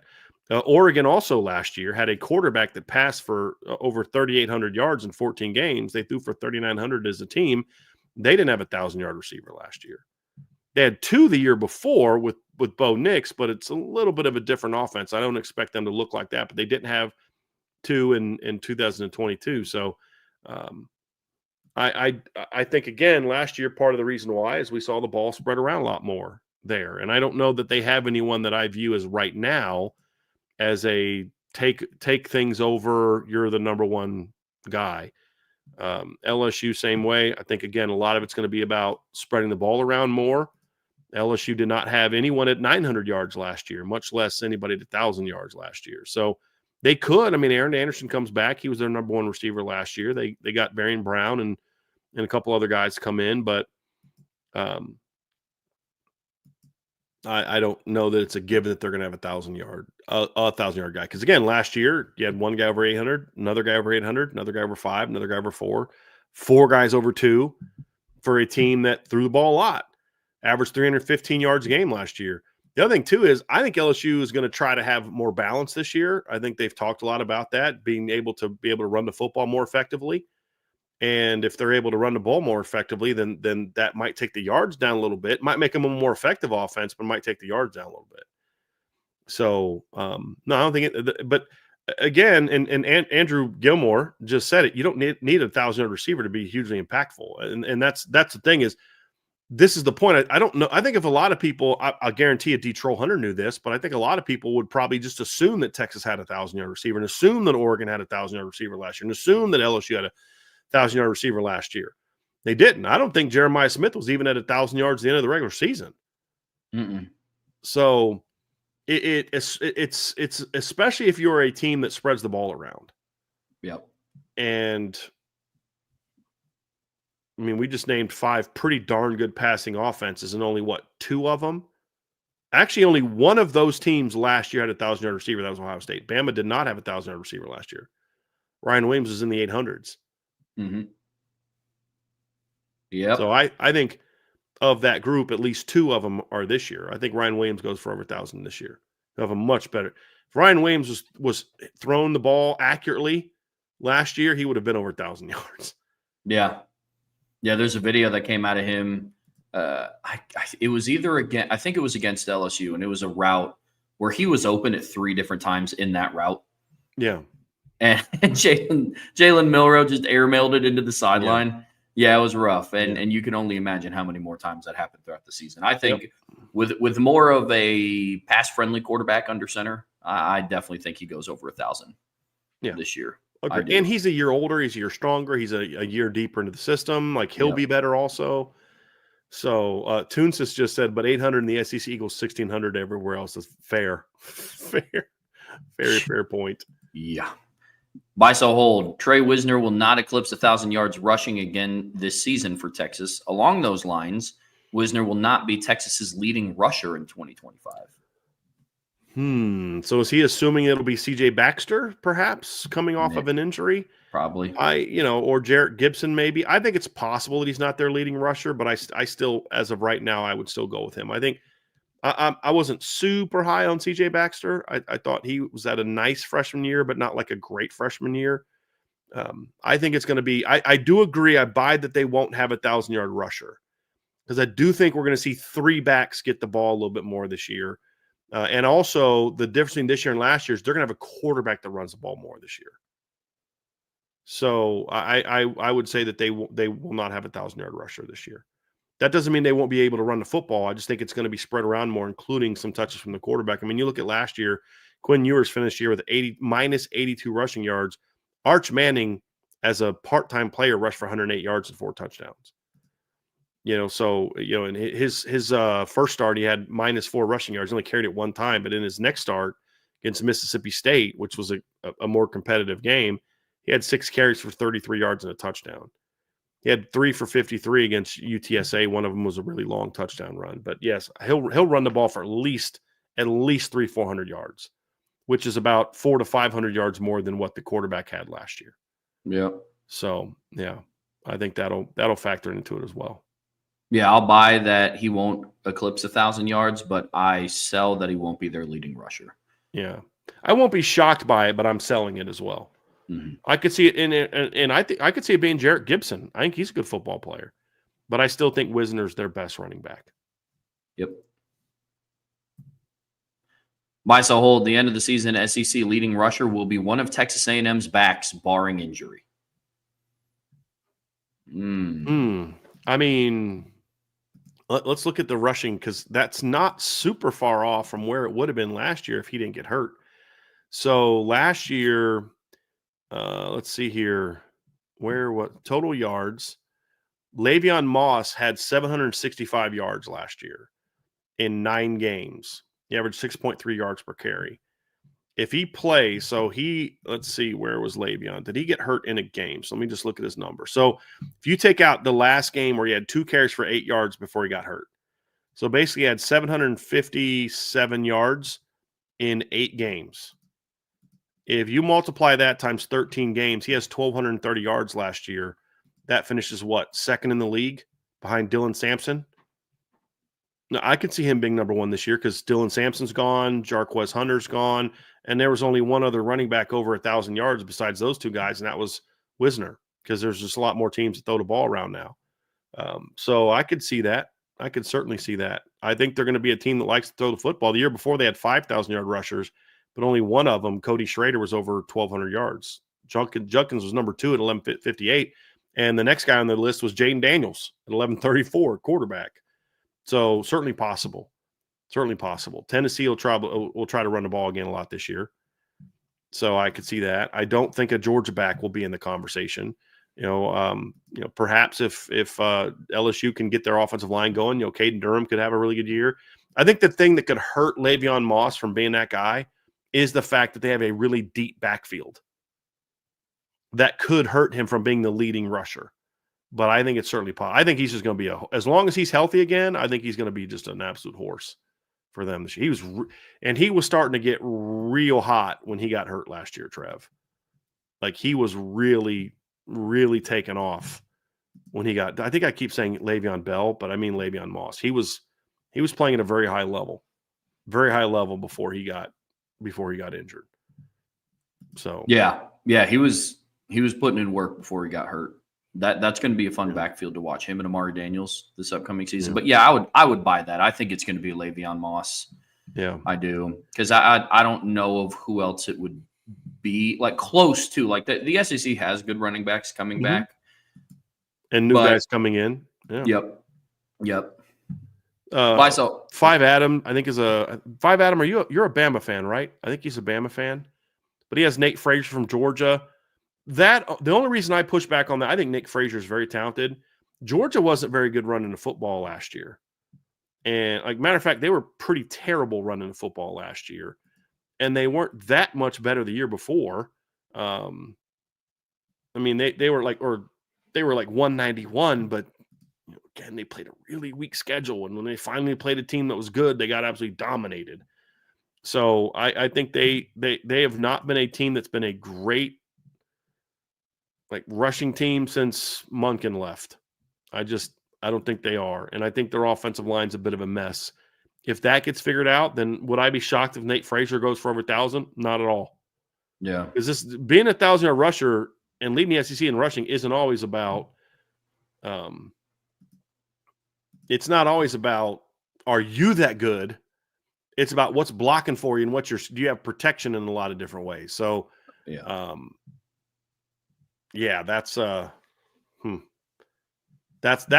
only reason I have any pushback on Nate Frazier is just that offensive line's got to show me a lot. Because Nate Frazier and Travis Etienne averaged just about 5 yards a carry last year. They rushed for 124 yards last year. That's not good. No, and even when Georgia was really good at running the ball, they rotated a lot. Yeah. I mean, I think in their national championship seasons in 21 and 22, they didn't have an 1,000-yard rusher, I don't think. They had their leading rusher in 2022 was Kenny McIntosh at 829. And their leading rusher in 2021 when they won the title was Zamir White at 856. Actually, Georgia has not had a 1,000-yard back since DeAndre Swift back in 2019. Yeah. So, matter of fact, Trev, they haven't had anyone get to 900 yards since DeAndre Swift had 1,200 yards in 2019. Yeah. So even when Georgia is effective at running the ball, it's pretty spread out. And kind of in a similar light to Texas, you're going to have a quarterback that's also going to take some yards away from that too now with Gunnar Stockton. True. Under center. So, yeah, but I like where the head's at with Nate Frazier, but he's got to stay healthy, and that offensive line has to get shored up for sure. Buy, sell, hold. Penn State has the best returning offensive line in the country. I want to hold on this one, Trevor, but I'm just gonna buy it from the standpoint of they're in the conversation. I still have to do a little bit more research on all the offensive lines, but when I do my research and Trev and I rank our top 10 offensive lines, they'll be in the conversation. So I'm buying it from the standpoint of that, not saying they definitely are the best line. I think there's a lot of lines that will be in the conversation, including Notre Dame's. They will be in the conversation. So I can't say sell either because they may be. But I that's why I might as well just hold it. They're in the conversation. And I'd probably lean towards I think it's going to be someone else, but they're in the conversation. Because what helped them is they were missing one of their best blocking offensive linemen last year for the playoffs from that kid that got hurt. I think he got hurt like in early November, late October. They had a really good player that got hurt last year. And now the guys that stepped in were pretty good too. Yeah. But I think and their offensive line brings back a lot. Yeah, right now from just off the top of my head, it's between them, it's between Texas A&M, Notre Dame's in that discussion. So I'm going to hold it strictly because I can't say yes or no. Genuinely. But they are absolutely. I think Bama's going to have a much improved offensive line this year as well. They had what I don't think gets discussed a lot is Bama went through a dramatic scheme change up front last year. Dramatic scheme change. And I also think not having Ryan Grubbs hurt that transition as well. Yeah. Being in year 2 of that system and you get Ryan Grubbs in I mean, let's not forget 2 years ago, Kalen DeBoer's offensive line won the Joe Moore Award. Shouldn't have, but they did. Yeah. And he'll have a lot of talent there to work with. So I think Emma Bam will be in there. Notre Dame is in there, Trev, I think, as you mentioned. Mm-hmm. So Utah's got a pretty good offensive line coming back. Florida's got a pretty good offensive line coming back. There's some good offensive lines coming back. I can't say definitively that Penn State's number 1 right now, but they'll be in the conversation.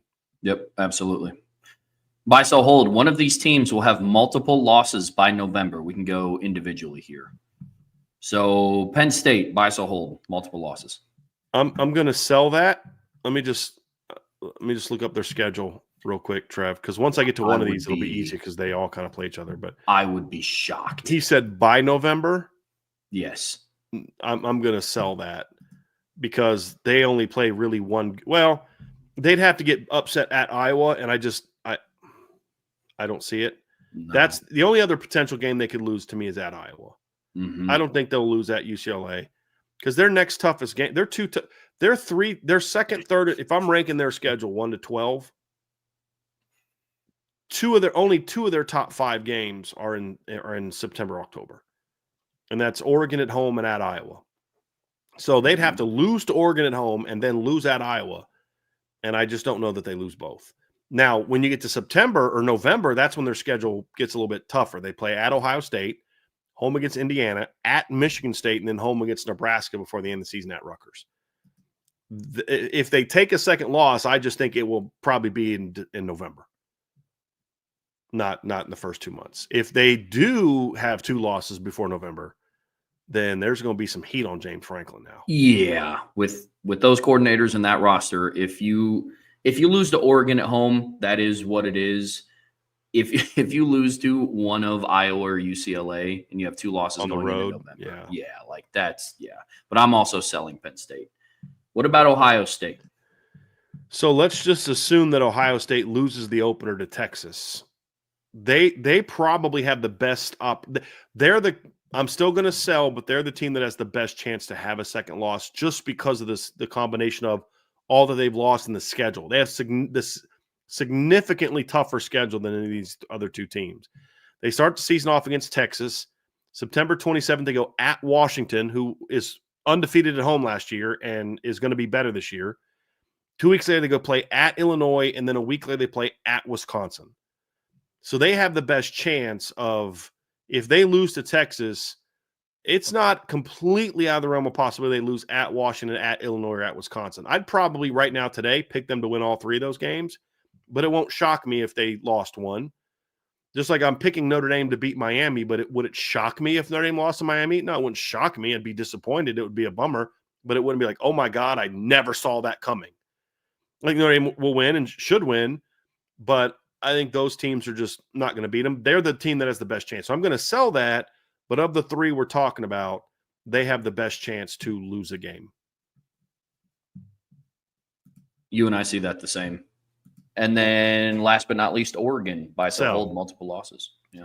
I mean, their schedule, they have some teams that can beat them, but all the teams they can beat that can beat them outside of Penn State are at home.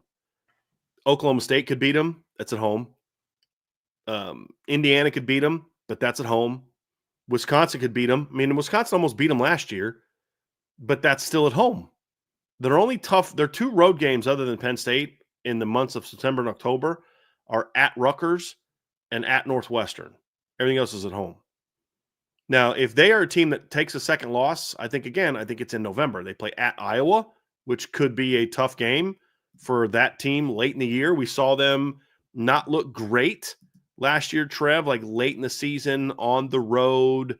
They didn't always look great last year. They didn't handle that travel super great. They beat Purdue 35-0, but if you watch that game, they did not play well at all. Purdue was just terrible. Like beating Purdue 35-0 is like beating any other team by a field goal. They blew out Illinois at home. They beat Michigan on the road convincingly, but they, again, didn't play great in that game. They just were way more talented than Michigan.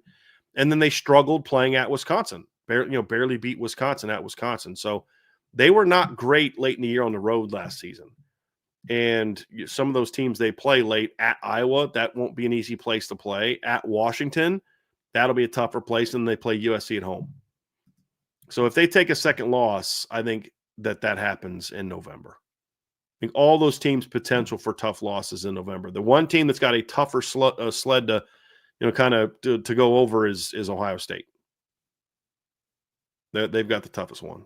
Agreed. Yeah. Ohio State definitely has the toughest one. Again, it's kind of the same conversation with all three of these teams. It's like, look, if any one of these three, Ohio State, I'd give a little bit more grace to compared to Oregon or Penn State, especially Penn State.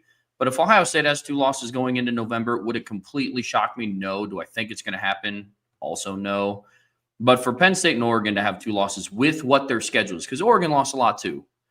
Not as much as Ohio State, but they lost a good amount. But because of what their schedule is, I think that would make it. And that's us assuming that they lose at home to Texas. Yes. And we're assuming that simply for the sake of argument. If they don't lose to Texas, there's no way in heck they have two losses. We're assuming that they lose to Texas for the sake of argument. They have the toughest road. Yep. In those first 2 months. Agreed. Good questions.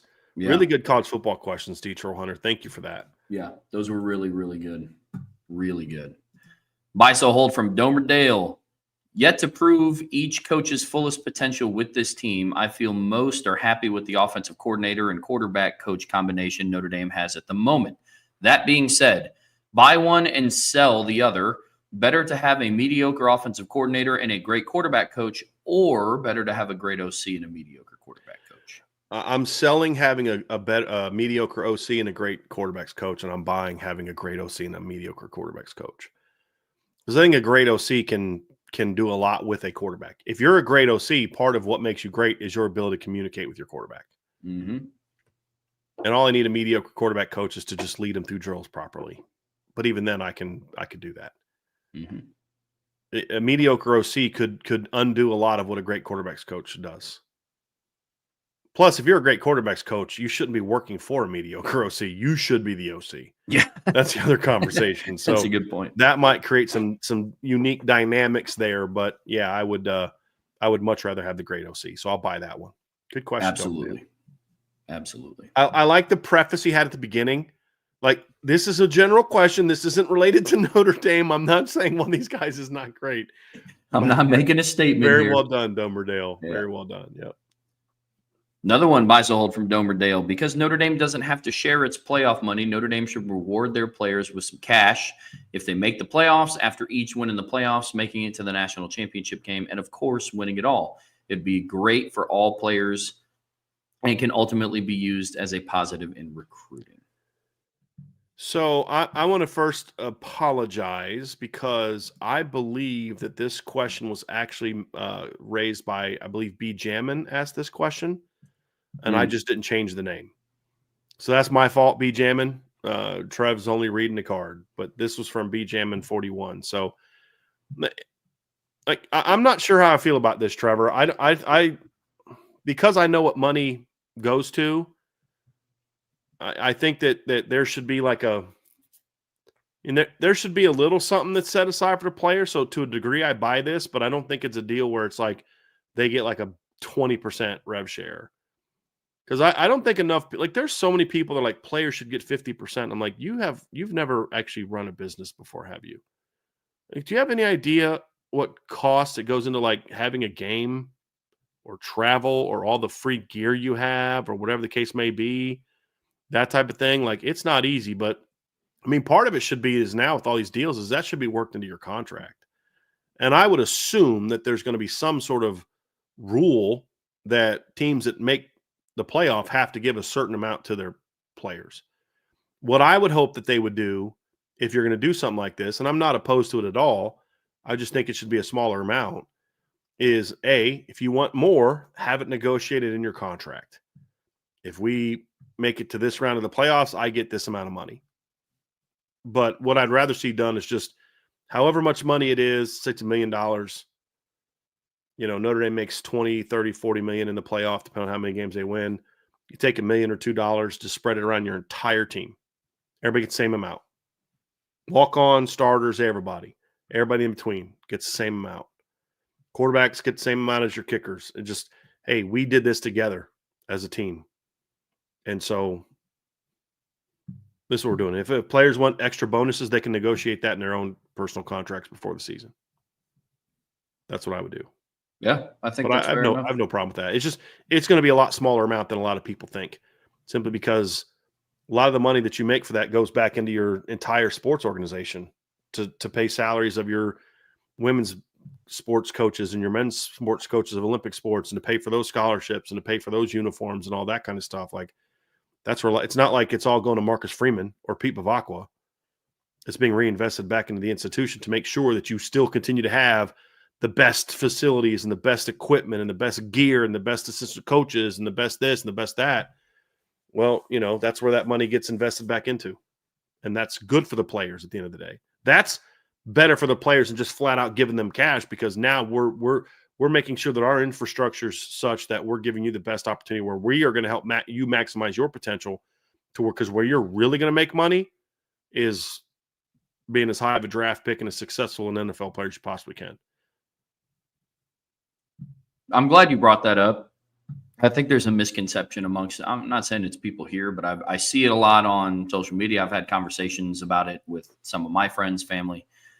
I think there's a misconception of where that money goes. I think a lot of people just view it very surface level of like, okay, well, Notre Dame made, $20 million making the national championship game. So then that all goes to the football teams. Like, that's not it goes back to the school. Like, it's not the football team's money. Now, I would have to imagine that they have somewhat of a say in what some of that money goes towards. And I would assume a good portion of it goes back to the team and their facilities and, things like that, jerseys, cost of travel and things like that. But it's not just the football team. So I'm glad you brought that up. Buy, sell, hold from Greg Nielsen, reflecting on Coach Freeman's comments the other day about creating situations to test Carr and Minchie in training camp. There's a fine line between building mental toughness and messing with an inexperienced quarterback psyche in training camp. Oh, I definitely buy that. I definitely buy that there's a fine line. I think that this is a coaching staff, however, that completely understands that. And the things he's talking about are not things that are going to mess with a guy's psyche. The things that I know that these types of coaches will do, if a guy's psyche gets hurt by that, he's not a mentally tough player. And that's what you're trying to find out. That's the whole thing you're trying to find out. If a guy folds because we have a couple heavy blitz days where we want to see how he responds to getting hit a little bit, or getting stuff thrown at him, then guess what? You don't think that would have happened in the middle of a game when a team, hey, can you guys stop blitzing our young quarterback? You're messing with his psyche. Like that's partly why you want to feel that. But like there are things that coaches can do to cross that line. Yeah. But a lot of that stuff is more of the berating, the degrading type of stuff, putting him in some really awkward off the field situations. I don't think those things are an issue with this team. Agreed. Buy, sell, hold from Lucky Duck 512. If Nick Saban is coaching Bama in 2024, buy, sell, hold each. Buy, sell, hold, Notre Dame wins the title. So I don't think Nick Saban being the coach has anything to do with that. I don't think that that would have knocked off Ohio State. I mean, Alabama was a flawed team the year before when they made the 4-team playoff. I don't think it would have impacted Notre Dame at all. Agreed. Buy, sell, hold, Alabama makes the playoffs. Buy. They maybe they lose to Oklahoma, maybe they lose to Vanderbilt. They sure as heck don't lose to both. No. Worst case scenario, Bama's 10-2 last year with Nick Saban. Worst case scenario. And I still think probably 11-1. Mm-hmm. Yeah. Because they wouldn't have lost as many players. They wouldn't have had to go through a scheme change. There's just a lot of things that would have been different. They wouldn't have won a title, but they wouldn't have made the play. And that's kind of why I sell the next one. Is they would not have had the same record, so I sell that. They would have made the playoff. I just think that they would have been no deeper than a quarterfinal team. Yep, 100%. Then kind of answers the third one. Don't think Alabama would have had the same record. I don't think they go 9-3 in the regular season under Nick Saban. And then the final one, buy, sell, hold. The outcome of the season is the same. I think the ultimate outcome of the season is the same. Yes. Like they don't win a championship. Yeah, like Ohio State and Notre Dame still play each other in the championship. Yep. Now, maybe Alabama goes to the SEC title game, and instead of beating Georgia, Notre Dame beats Alabama. Or instead of beating Texas, Ohio State beats Alabama. Let's say Alabama's the 5 seed. Whatever scenario, I think they were a flawed team. Mm-hmm. But, yeah. But every team goes through that. Every team has that team where you're young, that you lost some guys. This one recruiting class made them pan out. But like I've said about Alabama, you guys will find out when I do my playoff rankings what I think Alabama this year. But I definitely think Alabama is going to be a lot better this year. Yeah, no, I do as well. I think they're going to be much improved. Along that same note, not enough people talk about the regression that Jalen Milroe had when Tommy Rees went to the NFL. Yeah. Not enough people talk about that. Yep. Major regression. And I also just don't think he was a fit at all for that offense. No. And that's partly why I'm higher on Alabama, because I think whether it's Ty Simpson or Austin Mack, I don't think Keelan Russell starts right away, but one of those two guys, then, I don't know that they wouldn't have had those same struggles. Nick Saban would have played more to his skill set. Agreed. But I mean, and I'm not even blaming Kellen DeBoer. That's part of the deal when you go through a coaching change. It's just part. And people in the chat said, they wouldn't have lost a lot of players. Some of them would have still left. I don't know that Caleb Downs would have left. I don't think he would have. So, I mean, there's a lot of that too. I don't think the rosters would be the identical roster that they had. But I still think that was going to be a flawed team. And now flawed for Bama is like 11-1 and you're losing the quarters of the semis. That's flawed for Bama under Nick Saban. Yep. Means you just don't win a championship. They wouldn't have been 9-3 though. I don't think there's any way in heck Nick Saban loses to Vanderbilt. I'm sorry. I think they're 11-1. And honestly, I think you could see a world where their loss wouldn't have been to any of the 3 teams that they lost to. No, No, I really don't. Along the lines of Vandy, I don't see them losing to Oklahoma. Mm-hmm. I don't, man. Yeah. No, not with Saban in town. Bisa hold again from Lucky Duck 512. If Oklahoma and LSU don't live up to the preseason hype, both coaches will be on the hot seat. More so Oklahoma than LSU. I think it also depends on how far behind the preseason hype we're talking about. I mean, if Brian Kelly's team goes 9-3 and they finish 14th, there's some pressure on him, but I don't think he's on the hot seat. If they go 8-4, or their 9-3 record is like a really bad 9-3, like they're just getting smashed, maybe then. But I think you'd have to repeat last year to be on the hot seat. I think it's warming up if they're 9-3 again. It's warming up. But as we've seen, fan bases that follow Brian Kelly will make a lot of excuses for Brian Kelly. And LSU fans do a lot of that. Not all of them, but you go to any of their podcasts, they will run cover for Brian Kelly nonstop, just like a lot of Notre Dame people did for years. And so, he's good at changing the standard. If Oklahoma doesn't live up to the hype, again, it just depends on, are we talking about they finish ranked 21st? If they finish ranked 21st, let's say they go 9-3 and they're ranked 21st, I don't think he's on the hot seat. If they finish 8-4 worse, then sure, I think he's probably on the hot seat at that point in time. Even more so than Brian Kelly. Yeah, I think that's fair. I think Brett Venables, I think at the state that Oklahoma's at, and I could be off here, I don't think with them it's like a playoff or hot seat type of thing. I do think that's the case for LSU because they have had more winning seasons. I mean, Brian Kelly showed up year one, played in the SEC championship game. Oklahoma has digressed year over year since Brett Venables has been in town. I mean, the last game they lost to Navy in a bowl game. I mean, I think Venables will be on the hot seat if he just doesn't get to like 8 or 9 wins. I don't think that's necessarily. I think he's hype. done if he doesn't get to 8 wins. Yeah, I do too. Like, I think he is on. He's gone 6-7 2 of his 3 years. I think he's kind of already on the hot seat. Yeah, it's at least warm already. Mm-hmm. I think if they and here's the thing about Oklahoma is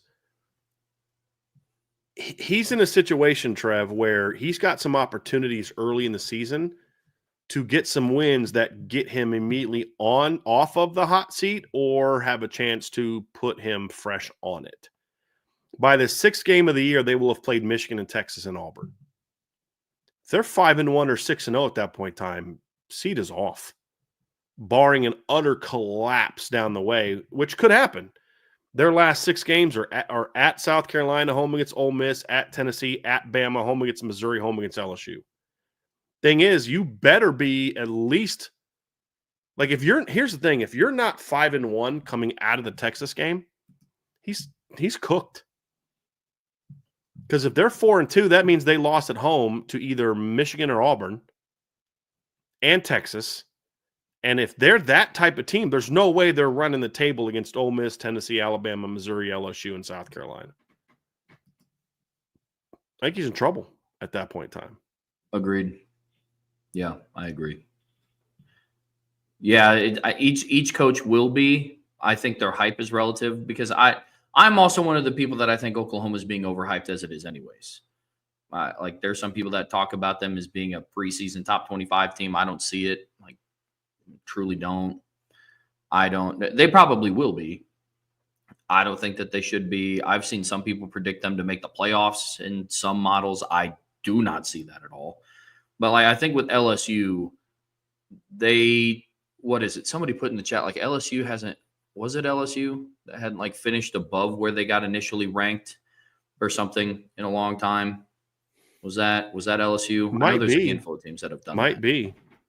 I definitely know that they didn't. Well, I mean, their first year, no, because that can't be true. Because Brian Kelly's first year, I think they started the year unranked and finished in the top 15. So, yeah, they began the year unranked and climbed all the way up to number 5. Just a joke. Was that in his first year, you said? Yeah, his first year, they went from unranked to number 10 because they beat number 7 Ole Miss. Gotcha. And then jumped up to number 7 after beating Bama in overtime, jumped up to number 5 after beating Arkansas by 3 in UAB. And they got smacked by A&M, dropped to 14, got smacked by Georgia, dropped to 17, beat Purdue in a bowl game, rose up to 16. But they began the year unranked. Gotcha.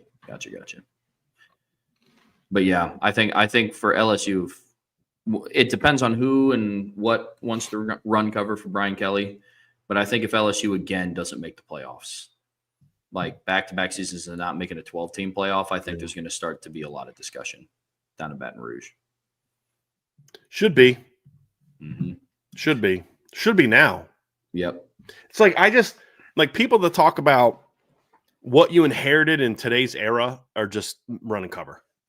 In today's era, if Indiana can turn things around in a year with a bunch of group of 5 transfers, what do we call them in the playoff game, Trev? They were a G5 all-star team. Yep. That's what we called Indiana. Their quarterback came from Ohio. Their best receiver came from James Madison. Like their 4 best defensive players came from James Madison. You know, their running back came from James Madison. Like they were a G5 all-star team. And they went 11-1. And they just got, I don't care. They're Indiana. You're telling me that a team like Oklahoma by year 3 can't turn things around?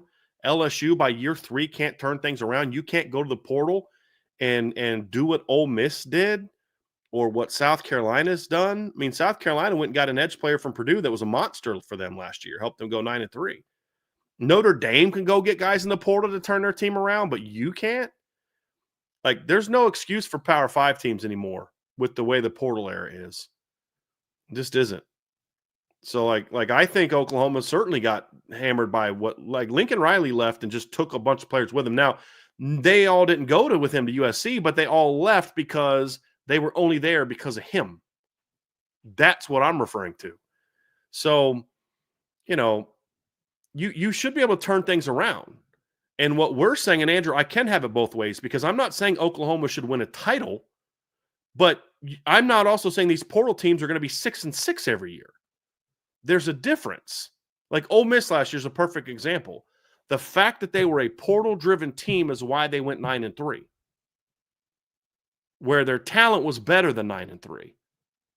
It's not about them going 6-6. It's about you're not going to compete for a championship. What's the whole point of what we're talking about? I think those teams are going to struggle to compete for a championship.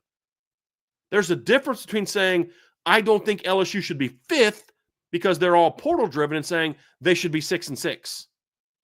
Big difference. Big, giant difference. And no, I don't think Oklahoma should be a team that should be contending for a championship this year. They should definitely not be ranked in the top 10, but they also shouldn't be 6-6 either. That's the difference. So you're saying basically it's either championship or it's okay being 6-6 because they lost a lot of guys. I'm saying no, the truth is somewhere in between.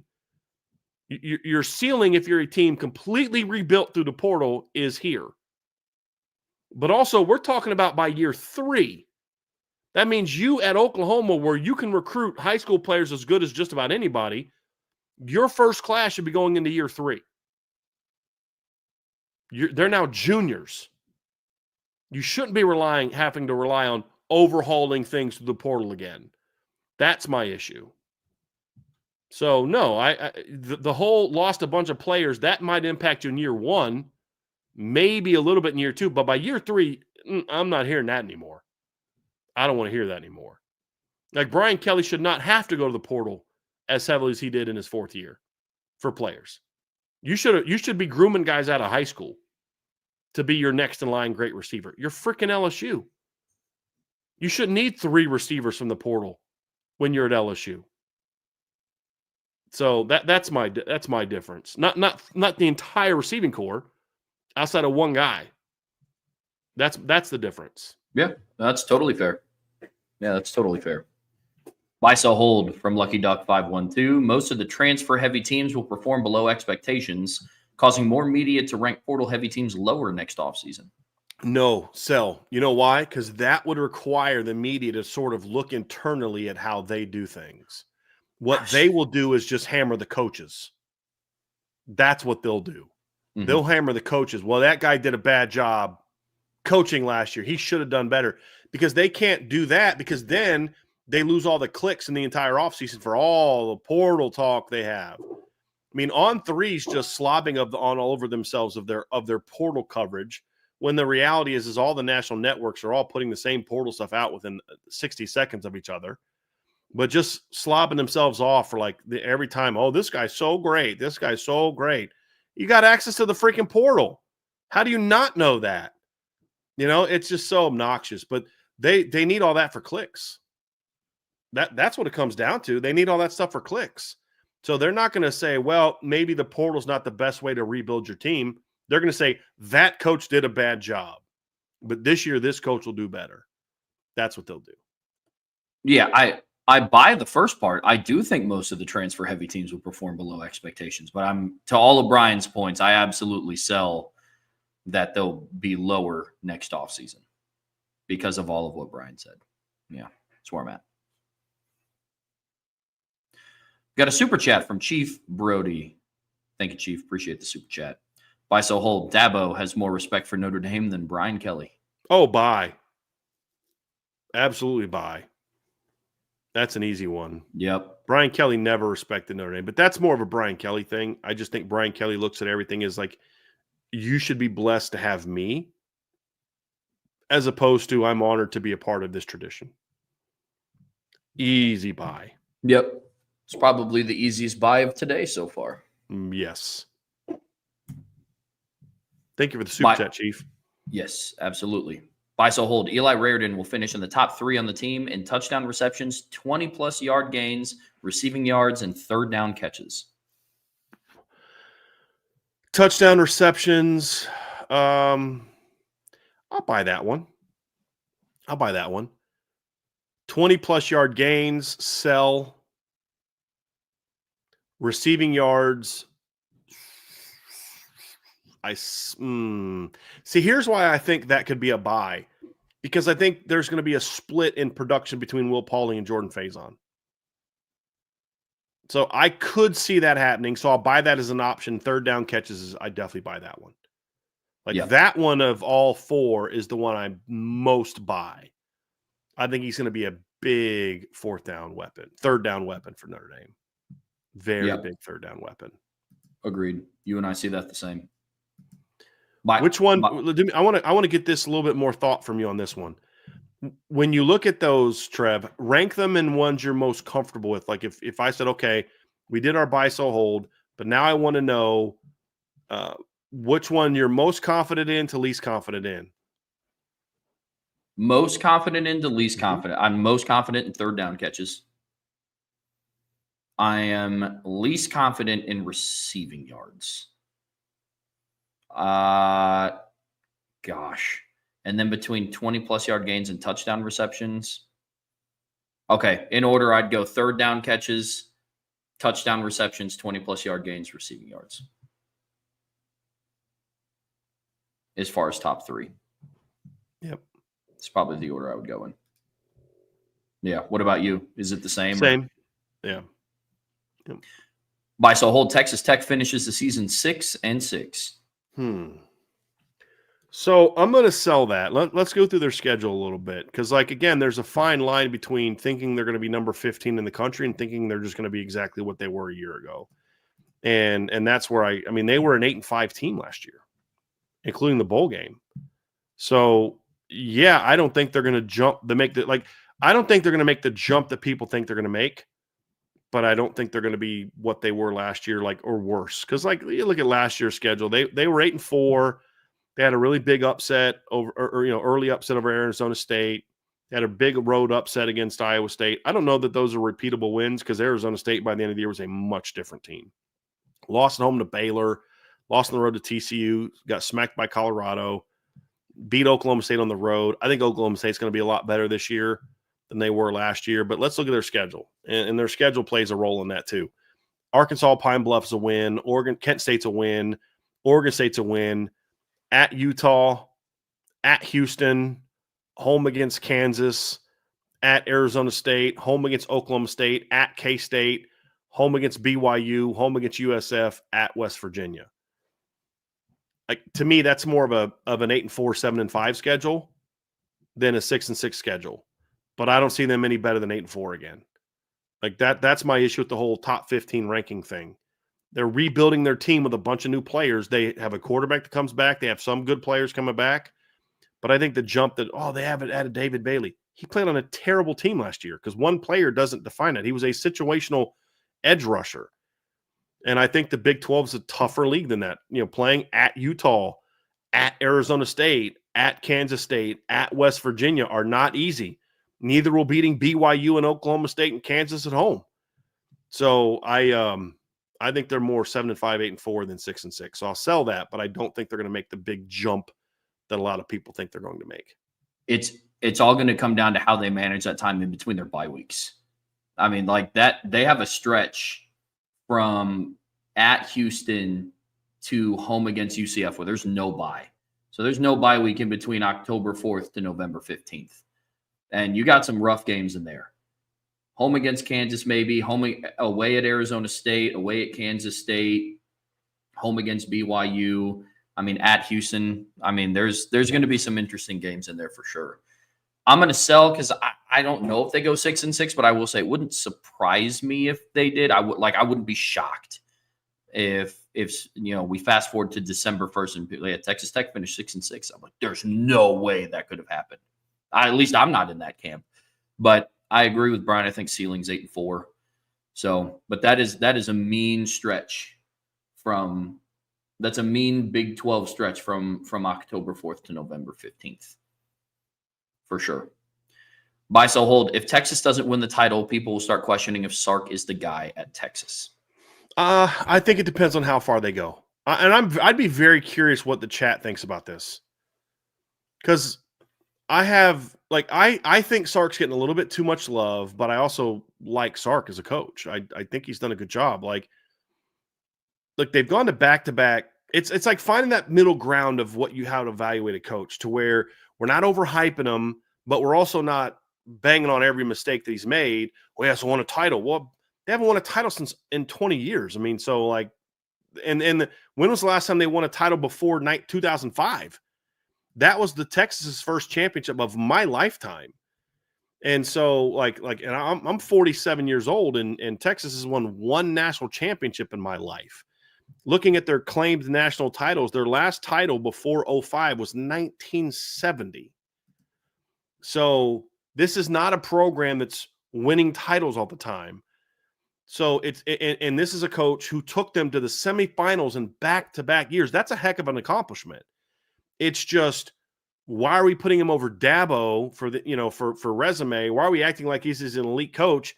Like some of the passes I'm willing to give Dan Lanning or Marcus Freeman, I'm not giving Sark because Sark's been a head coach for over a decade. He's just kind of new at Texas. But if they go to the semifinals again, that's a great accomplishment. Will there be some Texas fans to start saying, we're not spending this much money to go to the semifinals? Yeah, absolutely. Understand it. So I think if they go to the semifinals again, while that's a great accomplishment, I don't think they're spending 25, 30 million, 40 million, whoever you believe.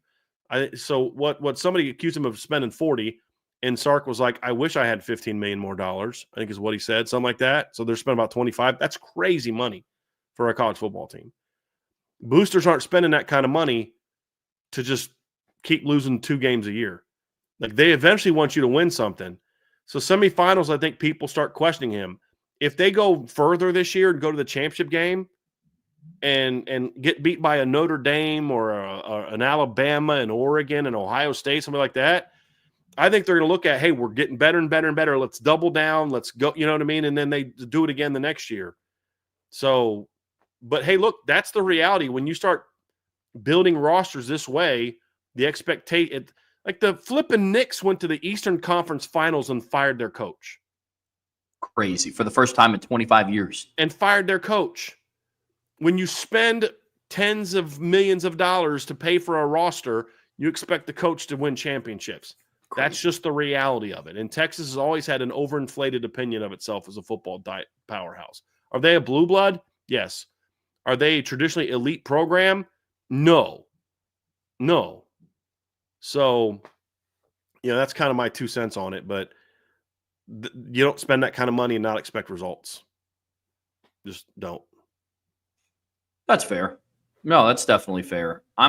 Did you sell this? No, I buy it. What I'm saying is if they get back to the semifinals and that's the best they do, then I think people start questioning Sark. If they get to the championship, I think they don't. So I'm buying it overall, but I don't think I think that coming short of a championship, if it's in the title game, won't be as big of an issue. I think what that'll do is that'll simply say, let's double down. We were this close. And, let's say they play Notre Dame. We're Notre Dame channel. And it's a great 4-quarter game. Notre Dame wins on a final drive at the end of the game. Are people going to then say, I don't know if Sark's a great coach or not? Or are most people going to say, we were so close. If we just maybe would have bought that one extra linebacker or that one extra left tackle or that one extra this or that, then maybe we beat Notre Dame next year. That's what I'm saying. So I do think there's a scenario where if he doesn't win the title, that's not the case. But I think overall, you better get to the title game and be competitive in that game if you're going to not win a championship and not have people upset with you. So I'm buying the premise of I got you. the submission. I'm buying that. I just think there's a scenario where they don't win the title. But if they go to the title game and play Notre Dame and Notre Dame just smacks them, then that's absolutely going to be the major question mark. That's fair. Yeah, that's absolutely fair. I think another thing for Sark is it's going to depend on who Texas beats on the way there, because they made the semifinals last year. But who did they beat? They lost to Georgia twice. They didn't win the SEC in the regular season, and some of it's not their fault. Like Michigan fell off a cliff after they won their national championship, especially early on in the season. But that was supposed. I mean, Texas was traveling to the Big House to take on the defending national champions. Like that game was supposed to be a little bit more, carry a little bit more weight to it. So I think it is going to depend if the situation plays out the way that you're talking about. If I think that he starts to get some of that, if he doesn't make the national championship, if the regular season looks the way that it did this year. But if he has good wins in the regular season, makes it to the semifinals because of, now I will say this, I'm saying this not buying into the hype of the national media. But Texas is a young team. They have a young quarterback, inexperienced quarterback. They have a young receiving core. They're going to have an inexperienced offensive line. I would say that if they make it back to the semifinals with that level of inexperience, I think he's good. But 100% agree. 100% agree. Yes. Yeah.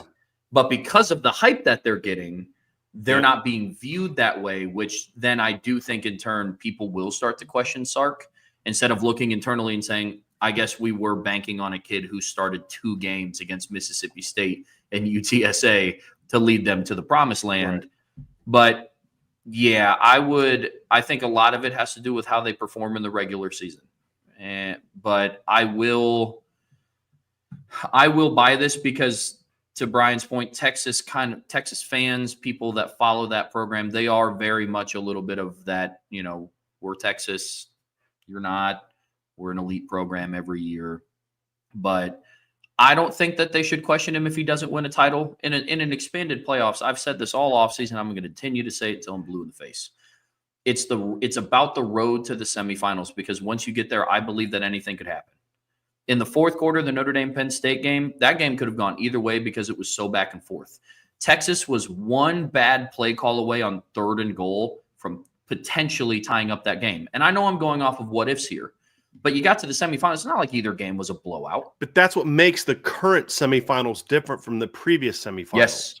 Because you've got a more earn your way there, a recent earn your way there. Now, all teams earned their way there in the past. But now any potential frauds get exposed, and you get some battle testing and you get some momentum where when you get those 1-month layoffs, I think that's what led to a lot of those funky outcomes. Oh, sure. Is that we lost all our momentum.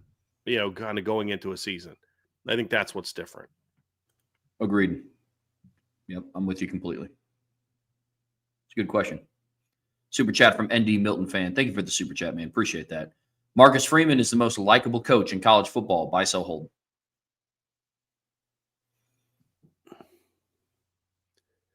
I say that's a good one. I'd say most likable among the power programs. I think for me personally, there's some really likable coaches. Like I'm a huge fan of Jeff Monken. And I remember, Trev, sitting in the press conference after Notre Dame smashed Army back in 2016. It was down in San Antonio. And the press conferences were all in one room. I'm pretty sure this was 2016. It was the game down in San Antonio. And just listen to Jeff Monken talk after that game and just how impressive he was and how gracious he was towards Notre Dame and being willing to criticize the play of his team while also saying, like, we played a team with a lot more talent. Like, it wasn't making excuses, but he also wasn't like crushing his team for losing to a team that at that point in time had like 3 wins. That was not a good Notre Dame team, but he also knew that's a very talented Notre Dame team and we're still Army. And just, he's always been a very impressive guy. And you watch the way his teams play, and I know he's had opportunities to leave Army. I mean, think about this, the guys at Army, the guys had 3 10-win seasons at Army. Like, that's a very impressive statistic. I'm actually very curious how many 10-win seasons Army has had in football. I'm actually going to type that in. But there's Army's most wins in a football season. They've had 2 years of 10 or more, 3 years of 10 or more wins, and 2 of the 3 have been under Jeff Monken. So, I mean, he's a really impressive. Actually, no, I'm sorry. This AI thing is a little outdated. It says it was an article from 2017. So they had a 10-win season in 96, a 10-win season in 2017, and then he had another 10-win season in 2018 and this past year. So they've had 4 seasons of 10 wins at Army in history, and 3 of them are by him. Now, keep in mind that Army football has won multiple national championships, but that was back when they were like playing 8-9 games a year. And it was also, a lot of that was during the war. So, they had academies. A lot of teams had guys playing in fighting in the war. They've had 5 claim titles, 14 and 16, and then 44, 45, and 46. So, like, one of the biggest early games of Newt Rockney's career was Newt Rockney, I think. Yeah. Was, win over Army, or a tie against Army back when they were, again, a powerhouse program, because teams were built differently back then. That's a completely different era. In the modern era, post-World War II, Army has not been that kind of program. I think since the 60s, Army has not been like a really good program. And he's had 3 seasons of 10-plus wins.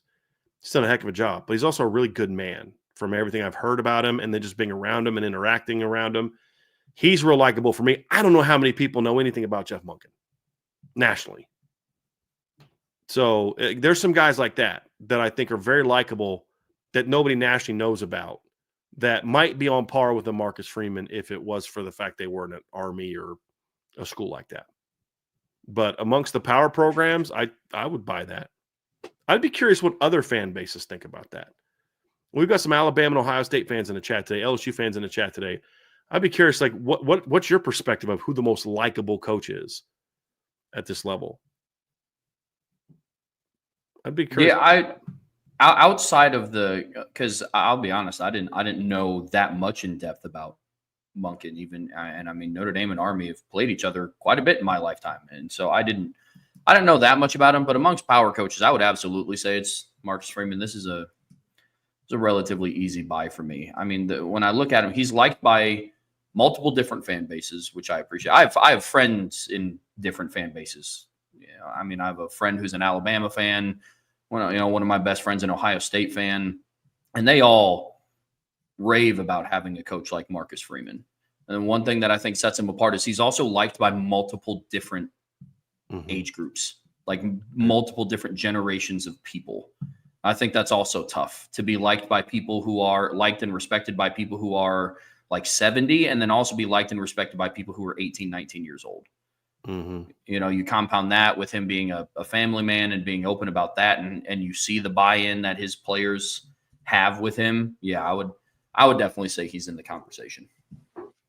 Absolutely. Buy, sell, hold from Carolina Irish 77. USC boosters and alumni putting so much pressure on the school to continue the rivalry, coupled with Coach Freeman's anytime, anywhere challenge, will cause the USC leadership to cave and continue the matchups for the foreseeable future. Unfortunately, I'm selling this, and actually, Marcus Freeman's comments, I was very happy to hear them, but I don't know that they necessarily help the conversation, because Marcus Freeman can say anytime, anywhere, and then in the next breath say, "But I'm not the one setting the schedule." The school is the leadership of Notre Dame is not going to want to put that game in September every year. They're not. They want other games in September. They want to be able to play all these other teams. They want to play Texas and Alabama and Ohio State and all these teams and play them earlier in the year, not have to worry about like 4 straight games in a row. Like, it's when you have that, and also you need some games that are set every year. Mid-October, late November, those games are set every other year. And I think you need some of that. And I don't think it's as feasible to put that game in. So, like, let's say next year they go week 1, you've got let's say August 31st you play USC, and then the next week you got to play Wisconsin, and then the next week you got to play SMU or something like that. Week 4 you got to play Michigan State. 2027 you start the season off, first week of the season it's Purdue, and then the next week you got to play USC, and the next week you got to play at Michigan State. Like, I don't know that that's putting a great schedule together. And then you go back to 2028. Week 1 you play USC, week 2 you play Texas, week 3 you play Arkansas. Nobody else does that. So why should Notre Dame? And then week 2029, week 1 you play Alabama, week 2 you're supposed to play USC, because USC won't play at the end of the year like every other big time rival. So I think Notre Dame has to be willing to tell USC, you're not going to dictate all the terms. You're not going to like the danger is you set the precedent of USC dictates the terms and we'll give in to anything they want as long as we keep the series going, is a poor negotiation tactic, because then they can change it whenever they want. Hey, you know what? We need to now move it to this time. We need to have our games where you come out to play us or at the end of the year, but whenever we play you, it's in week 1. Screw that. Like, this is a finding common ground. And then what's to say USC doesn't change it again? Well, now we want all the games where you got to play us, at the beginning of the year as well. You can't allow them to bully you into playing you by threatening to. It's like, eventually if you're in a relationship and you're with a relationship with a girl or a guy, whoever your interests are here in the chat. But if the person keeps threatening to leave, if you don't let them have their way, eventually you got to be like, then freaking leave. Like, if this is what the relationship is about, if I don't always let you have your way, you're going to walk out, then walk out. I don't need this. This is an unhealthy one-way relationship, and so I think Notre Dame's leadership has to be careful. It's easy for a football coach to say, I'll play anytime, anywhere. And I think he genuinely believes that. But the leadership of the institution has to have some willing to say, within reason, sure. Either make all the games in the middle of October or all the games at the end of the season. Pick one or the other. But we're not moving it to the beginning of the season. That's nonsense. So, like, that's where I'm coming from on that. I think Notre Dame has to be willing to let USC walk if USC is going to say it's how we want it or we're walking. No, that's not how a relationship works. Fair enough. Yeah, I've been thinking a lot about this rivalry, and I'm just trying to find some sort of common ground between what would be feasible. What would your thoughts be about, like, alternating it? Like, 1 year they play in September, and then the next year they play in October or at the end of November. Like, where would you? Because, like, to me, that's like they already do. What do you mean? No, I'm saying, like, 1 year. Like, let's say after this season, they start the 26 season in September, and they play Notre Dame USC game in September, and then in 27 they would play at the end of November. They rotate it that way. But now you're letting USC kind of dictate the terms of the relationship again. So then 26 you're playing at USC early in the year, and then in 27 you're playing at home in November? Or either that's the makeup of when they would travel. Or one of the other. Like I'm saying, like to find that's what USC wants. I don't think USC has any problem with Notre Dame coming out there after Thanksgiving. Their whole issue is they don't want to have to be traveling to South Bend, Indiana in the middle of the season. They want to get it over with at the beginning of the year and then, have 3 home cupcake games after that against nobodies and then, 2 cupcake games after that against nobodies, and then they get into conference play.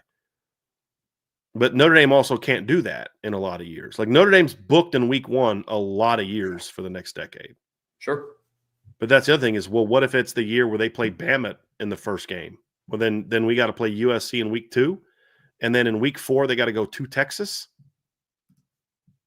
Like, why? Because USC won't play. Like, here's my thing. If I'm Notre Dame, we're doing one or the other. We can move all of our games into the whatever week of October, or we can move all of our games to the Saturday after Thanksgiving. Pick one. Whichever one you want to do, we'll do. But the thing is, you have to have some certainty in your schedule. Even a team like Notre Dame. Every year, Notre Dame knows last Saturday after Thanksgiving, we're out in California. That part of our schedule's done. They have to have something like that. It's either Stanford one year or USC the next. You know what I mean? Like, we know we're going to have the same thing the next year. We're going to have that, or that same year, we're going to have that. The other California team's going to be at home in the middle of October. And just, you have that consistency. It gets very hard to put a schedule together when you don't have any consistency whatsoever. Sure. No, I get that. And I'm not saying I disagree with that at all. Just to play devil's advocate, though, I do want to get your thoughts on something. It's a fair. I mean, your question is a fair question. What if they simply move the home games at Notre Dame up to early September, and then I understand, but that's giving in completely to what USC wants, and you get nothing in return other than just the honor of playing them. Sure. So to play devil's advocate, then, if Notre Dame proposed a scenario, it's like you either play us all in October, all in November. How is that Notre Dame not completely dictating the terms of this agreement? Because the whole thing about USC's the one trying to change the terms. Like, but that doesn't make Notre Dame not dictating all of it, though. No, yeah, they are, because Notre Dame's perfectly fine the way that it is. But my point is proposing one of those two things, because I'm with you. Like, I think that them demanding to play in September is USC trying to dictate all the terms. Mm-hmm. What I think is going on right now is you have both sides trying to dictate all of the terms. Mm-hmm. I know USC is the one that triggered the change, but if Notre Dame's like, you either play us all in October or all in November, I feel like USC would be able to say, but that's what we already do anyways. That would be you guys dictating all the terms. And then on the other side, Notre Dame fans, like we've talked about on the show, it's like, well, you want to play us only in September. That's you dictating all the terms. My suggestion was like, there has to be some compromise on both sides. What's I think to get this deal done. If you compromise to what you're saying, you're then letting USC dictate the terms entirely. Every other year. Because then you would USC's totally fine playing Notre Dame at home every other year. This is all about their return trip to Notre Dame. That's what this is all about. So then, it's kind of like, I offer you something knowing that that's not really what I want, but I'm gonna say it this way, because what I really want is I want to move just the one game. So I'm going to tell you we want them all moved in September, knowing that ultimately I don't really care about that. I just want the return game moved to September. I got you. That's really what they want. And so it's like, you make that offer, and then you kind of, look, how about we do this? And USC says, oh, okay, I guess we'll compromise. That's not compromise. They played you. That's the way I look at it. Because USC's whole issue is about travel. Well, the game at the end of the year is not about travel. That's a tougher situation for Notre Dame than it is for USC. That's why Notre Dame doesn't often play well out in LA. I mean, Notre Dame's had some really good teams that struggled against some really mediocre teams out in LA. Yeah, sure. 2012, 2018, 2024, because it's after Thanksgiving. It's a tough, but you don't hear Notre Dame crying about it. That's part of the deal. It's part of what makes you a great team or not. So I get what you're saying, Trev, but I think that is allowing USC, because that would assume that USC is just being open and honest about what they like. We would really like, no, I don't think that's what they're doing. I think they're saying this, knowing that this is what they ultimately want.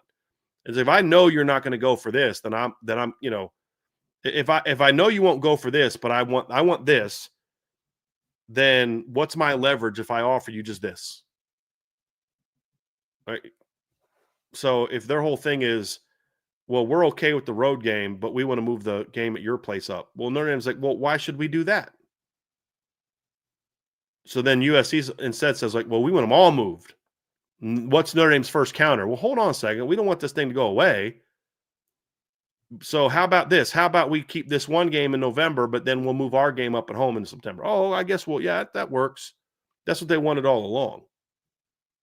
That's my thing. That's fair. No, I get that. Yeah, I get that completely. So if you're not happy with the current terms, then we'll work with you, but we're either going to play this week in October or we're going to play this week in November. We'll make it easy for you. How about that? Because I'm willing. I don't want this rivalry to go away, but I'm willing to let it go away if USC wants to try to bully you into getting what they want, all what they want. And I think the idea of a rivalry game in week 1 every year or week 2 every year just makes no sense. And that's partly why I've never been a big fan of the Michigan rivalry. Just true rivals don't play that early in the season. I know they've played Michigan State. They always play Michigan State like week 3 or 4. Always play Purdue like week 3 or 4.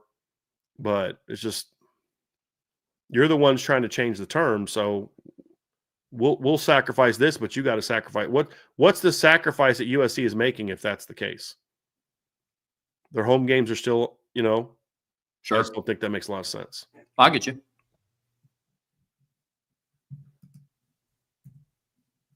Buy, sell, hold from 13 Reasons Why. 2.5 is the number for an over-under summer freshman enrollees that cracked the 2 deep. Just summer freshman enrollees? Mm-hmm. Ooh. So it's a smaller number. So we would have Will Black, James Flanagan, Christopher Burgess, Joseph Reif, Dominic Kulak, Anthony Sacca, Josiah Kia, Dallas Golden, Mark Zachary, Brandon Logan. Am I missing anybody? I'm not going to cheat and put Eric Schmidt in there because if I wanted to put Eric Schmidt in there, he's definitely going to be in the 2 deep. Of those 5, you need at least 3 cracking the 2 deep. So I think at least one corner cracks the 2 deep at some point in time, either at nickel, corner, or corner. I think Will Black is in the 2 deep. And I'll have some more thoughts on Will Black in a later submission. I don't know that James Flanagan's to be in the 2 deep, but he's going to play. I think I'll be shocked if James Flanagan's not playing for Notre Dame this year. Barring injury, shocked. But would he be 2 deep? I mean, if he's the number 3, he's playing a bunch. But it's technically not 2 deep. So I don't know if that counts. But I don't know that anybody else. Am I missing something? No, none of the quarterbacks, running backs, receivers. They're all early enrollees. All the other offensive linemen are already here. Madden Framo's already here. Gordy Solstead. I'm going to go under. I think unless a second corner cracks the 2 deep, I'm going to go under. Yeah, I like that. But I could see it getting to 3 if James Flanagan eventually gets to number 2. Sure. That could be the other one. That's yeah, above all 13 reasons, I buy that the line should be set at 2.5. That's a good number, yeah. Yeah, it's a real good number. That's a good number to be at. Buy, sell, hold from Jalen G. There will be more than 5.5 captains this year. So over under captains 5.5. Man. See, this is the tough spot that Notre Dame is in. I'm going to go over, actually. Because I think that you're going to see 4 junior captains, and I think they're going to still want a couple seniors. So, let's just say that the 4 guys that we all think are going to be captains are captains, right? Let's just assume that. And that is Jeremiah Love, Jaden Greathouse, Drake Bonin, and Don Schuler. Is that fair? Those are the 4 juniors we've talked about. I still think you're going to want a couple veterans on there. And offensively, it's an easy one for me. It's Emil Wagner would be my 5. And I like the idea of having an O-line captain. And I think Emil's a guy that fits that captain mold in a lot of different ways. So then the question is there a second senior offensive player? And I don't think that there is. I don't know that Malachi Fields is going to be that guy.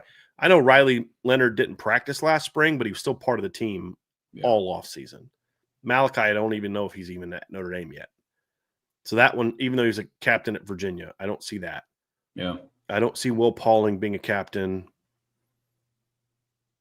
Let's see here. And yes, Emil Wagner's a senior. He's not senior eligibility wise, but he's a senior, and that's what we're referring to. A 4-year player. And defensively, because the other 4 guys are true juniors. Who else would that be on defense? It's not going to be Rubio or Onye. Maybe a Donovan Heinisch. Maybe Josh Burnham. Maybe Junior Chilamaka. But again, now you're talking about guys who might not even start. Yeah. And secondary wise, I don't know that it's going to be Devontae Smith. It's not out of the question that a transfer is a captain. I just don't know that. I don't know if Devontae is a captain type of player. And I literally don't know, meaning I don't know enough about him to say he could be that guy. There's no seniors at linebacker. I mean, that it would be that. Jalen Snead's not that type of player. I mean, so there's some potential guys, but I also listed a lot of guys that are question marks, but I got a lot of guys that could potentially be captain types of players. Between Heinisch, Burnham, Tuihalamaka, I could see one of those guys kind of stepping into a captain role. So I'll go over. I'll take the over. I'll say that there's going to be 6 captains this year. What say you, Trevor? That might be a decent one, but I don't know that they want to put that kind of burden on him. I think they just want to let Eli just be healthy and be Eli. Yeah. I like where the line is set at. I don't know if they're going to have 6 captains this year. I think if they have, I'll say this. I do think if they do have 6 captains, I think it's going to be very offensive heavy. I wouldn't count out a guy like Ashton Craig either. Like, I know he's been in and out of the lineup and he's been hurt. Exactly. Because when we did like a lot of the media sessions and what we've heard from players in their press conferences, a lot of them talked about like, hey, you were finding your footing. Who were some of the go-to guys for you? Billy Strouth and Ashton Craig were almost always mentioned. Yeah. As guys that would pull them aside, help them get their feet under them, show them the proper way to go through drills. Like, that's captain-like responsibilities, while a kid like Ashton Craig's returning from a knee injury. Mm-hmm. Outside of that, maybe somebody along the D-line.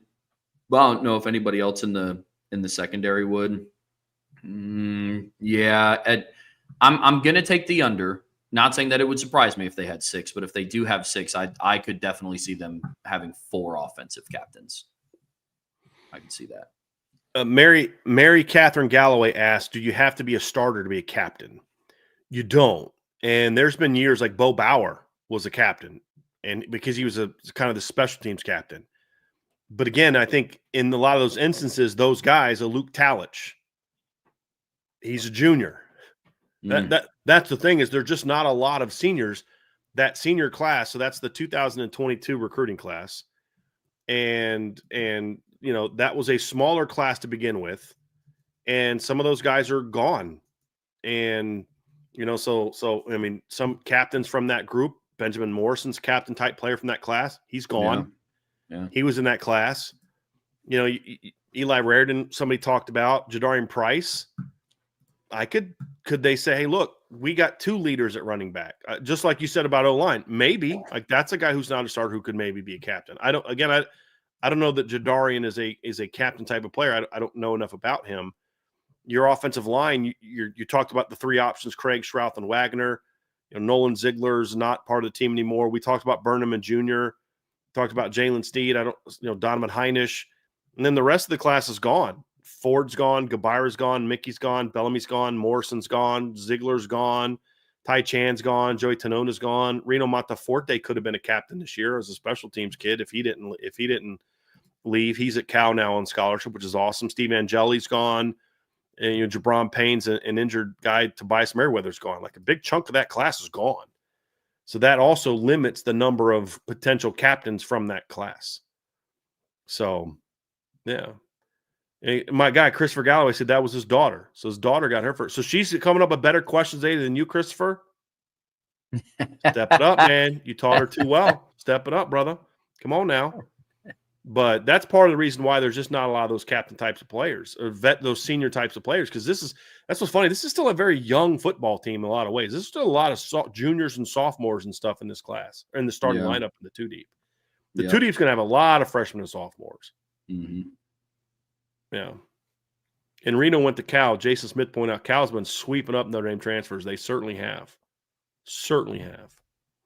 And no, I don't think Steve Angeli would have been a captain if he would have stayed. But it wouldn't have been out of question. It wouldn't have been like, you're not nuts for thinking it, but I don't think he would have. No. That would create some issues. Yep. Agreed. Buy, sell, hold from Irish Bruni. If he commits to Notre Dame, Ian Premer would be the second best tight end prospect to commit to Notre Dame since 2010. I'm assuming he's listing Michael Mayer as the best, is what I assume. I would assume. He's in the conversation, Irish Bruni. I haven't fully graded Ian yet, so it's hard for me to say for sure. But would he be in the conversation with guys like James Flanagan last year, who was a top 100 recruit? Yes. You look at, Kyle Rudolph was before 2010. Tyler Eifert was before 2010. Ben Koyak was a very highly – now, because, again, part of this is we got to look back and make sure that we're not confusing recruiting rankings for how a guy performed. Brock Wright was a very highly regarded recruit coming out of high school. I believe Brock was a top 100 player. He was a borderline 5-star when he committed to Notre Dame coming out of high school. So he was a very highly regarded player. Rivals had him as the number 44 player in the country. Cole Kmet was very highly regarded and a very highly ranked player and a very good player coming out of high school. And I think, and I've said this a million times, Brock Wright, if he's at Notre Dame at a different time in his life, is a different time in the Notre Dame history as a starter. But he just happened to be there when it was Alize Mack, it was Cole Kmet, it was like other NFL players ahead of him. Alize Mack was a very highly ranked prospect coming out. So the best I can tell you is he's in the conversation. But they've signed some big-time tight ends. Even just the 2017 class alone was Brock Wright and Cole Kmet. I mean, those are 2 very highly regarded players. Brock Wright was ranked number 29 nationally by ESPN and number 44 nationally by Rivals. And if you look at Cole Kmet in his recruiting ranking coming out, he was ranked number 88 by 247 and number 95 by Rivals. They had 2 top 100 tight ends in that class. And I think it played out that way.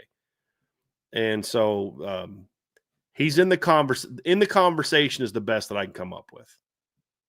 But it's hard for me to say that as a junior, he's better than what those guys were when they signed.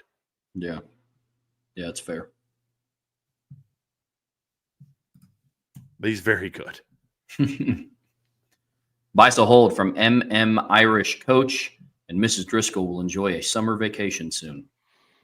Sell. Would like to say yes, but it's very unlikely. So sell. Then a follow-up from Poe Welch 84. Buy, sell, hold. That vacation is Miami to kick off the Irish season. Yeah. That would be a sell also. She may go with me on that trip, but those are work trips. So we're normally doing work things when we're both on those trips. So that's most likely a sell too. But you never know. We may say, hey, look, let's go down there a few days early. But it's hard to do that because what are we doing that week? We're doing shows. We're, doing all that, getting ready for the season. So most likely sell. I got my one vacation this decade. Did that in March. Yeah. Buy, sell, hold from Josh CSP 77. There will be 3 undefeated teams heading into the playoffs this year. All right. So so 3 is a lot. I think for 3 to be there, I do think Notre Dame's got to be one of those 3. Like, I don't see a Big 12 team being undefeated, and I'd be a little surprised if an SEC team went undefeated. I could see one of Penn State or Oregon going undefeated. I could see maybe Ohio State going, but like right there, you can't have Texas and Ohio State undefeated. You can't have Georgia and Alabama undefeated because they play each other. So a lot of the teams that we might look at as you can't have Alabama and LSU undefeated because they both play each other. You can't have Notre Dame and Miami undefeated because they play each other. You can't have Clemson and LSU undefeated because they play each other. So there's a lot of those games between those teams. And so, I look at it and say, okay, let's say you have Notre Dame. You're going to need one of two scenarios, Trev. 2 undefeated teams from the Power 4 or an undefeated G5 team. But I don't know that you're going to have that either. So I think my prediction right now, actually, let me check my bracket, Trev. Do you remember, did I have Navy as my Yeah, you did. Okay. So I think I had Navy as my G5 rep in that. And obviously Navy can't be undefeated. I almost clicked on it, pulled it up. It was about to show on the screen. I was like, nope, not going to make that mistake again. But yeah, I have Navy as my G5 rep. I don't have them as undefeated. I don't think there's going to be a Liberty or a Coastal Carolina type of undefeated team this year. And Boise wasn't undefeated last year either. So it'd have to be that, and I just don't know that we're going to have that. And I don't know that we're going to have multiple undefeated teams. I think Clemson's got a legitimate shot to go undefeated if they're as good as we think and they beat Clemson or they beat LSU in the opener. I think Big Ten is possible because there's not as much crossover. Like Ohio State doesn't play Oregon. I don't think Oregon plays Michigan. Like there's not as much crossover. There's a chance that they could all beat themselves. Like Penn State beats Oregon. Penn State beats Oregon, Ohio State beats Penn State, and then either Texas or Michigan beats Ohio State kind of thing, possibly, but it's going to be tougher to do that. But possible. I mean, the Big Ten's the one that ruined my prediction last year because I said no undefeated teams in the regular season, and I was one team away, and that was Oregon.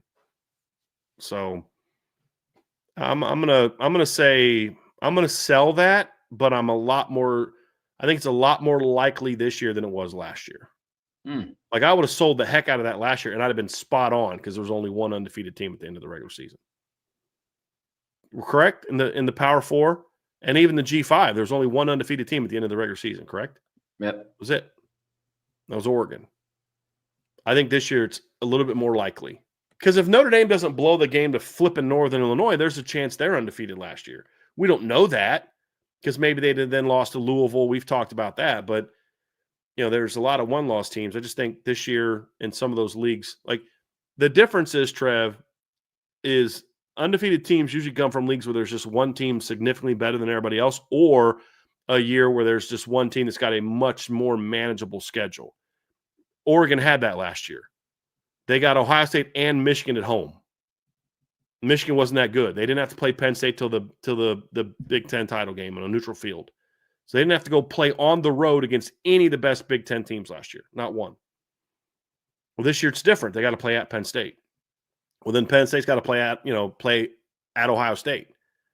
I think both of those teams lose those games. And then so now does Ohio State beat Texas and run the table? I think Ohio State loses at least one. So I don't think the Big Ten will be undefeated, but the Big Ten has the best chance of having one of those teams go undefeated. If Oregon beats Ohio State or beats Penn State, I think they go undefeated. Because who else is going to beat them?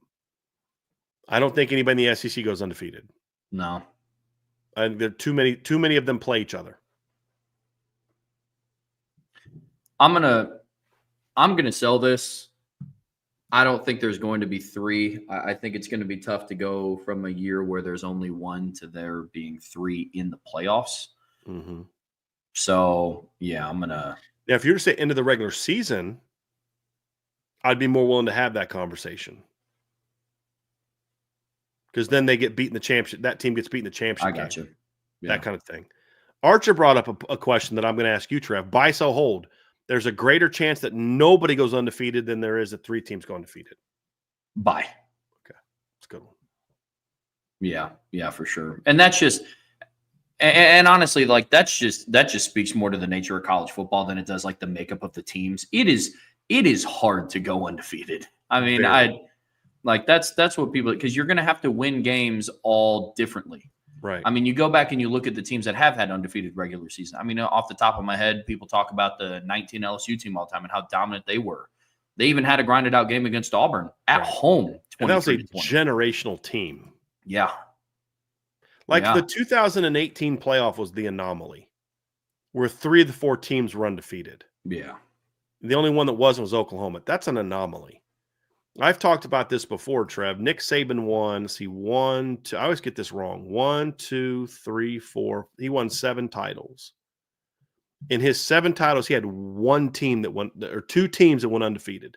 His first Bama team and his last Bama team, championship team. Those are the only ones. He lost a game in 03 at LSU. He lost a game in 11, lost a game in 12, lost a game in 15, lost a game in 17.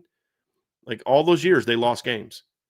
And all those games were regular season games. Now, there was other years they were undefeated in the regular season and didn't win a title. So, like 2016, they were undefeated in the regular season, didn't win a title. 2018, they were undefeated in the regular season, didn't win a title. So they've had as many undefeated regular seasons where they didn't win a title as they did where they did win a title. You look at 18 Clemson. Well, 16 Clemson wasn't undefeated. They lost to Pitt at home. You had 13 Florida State was an undefeated team, but 12 Bama wasn't. 11 Bama wasn't. I think 10 Auburn was, I believe. 10 Auburn was undefeated. But yeah, I mean, you just haven't seen as many. You just don't see that a ton. Where there's more than 1 or 2 undefeated teams, and it's rare that we've seen teams that were undefeated play each other in the championship game. Yeah, I mean, Bama was undefeated in 16, but Clemson wasn't. And so you look at 2014, Arizona and Ohio State both had losses in the regular season. Arizona beat Oregon, and Ohio State beat or lost to Virginia Tech. 15, you had undefeated, or you had Alabama had a loss that year. I think it was Ole Miss beat them in 2015, I believe. Let me go look here real quick. I think that was the year with that crazy Chad Kelly play. Yeah, where it bounced off a guy's helmet and went for a touchdown. Yeah. They lost to Ole Miss 43-37. Clemson was not undefeated. Was not undefeated either. Or Clemson was undefeated in 15 and then lost. 16, exact opposite. Bama was undefeated, but Clemson was not. 17, Georgia had a regular season loss. Bama had a regular season loss. You look at the other teams in the playoff. Clemson that year was not undefeated. They lost at home. They lost on the road to a 4-8 Syracuse team. Yeah. And then Oklahoma that year, I believe, was undefeated. I believe. Wasn't Oklahoma undefeated in 17? Or did they have a regular season loss? I thought they were undefeated. Let me go here and look. They beat Oklahoma, number 2 Oklahoma. Yeah, Oklahoma that year Oklahoma had a loss. They lost at home. They lost at home to Iowa State that year. So 17, nobody in the Final Four was undefeated. And when I say undefeated, I'm talking about going into the playoffs. They weren't undefeated going into the playoffs. So 18, like I said, 18 was the anomaly. 19, I think Ohio State was undefeated in 19, correct? I'm pretty sure they were undefeated in 2019 until the postseason, I believe. Let me go look here real quick. Yes, they were undefeated. Clemson was not. Was Clemson undefeated in 19? I thought they were. Let me go look here real quick. Because they were ranked number 3. They were undefeated. LSU was undefeated. And who was Oklahoma was not undefeated that year. So those are more anomaly years than where you've got a bunch of 3, you know what I mean? Yeah. So, but in the current playoff, you'd have to count, well, what about the year that UCF was undefeated?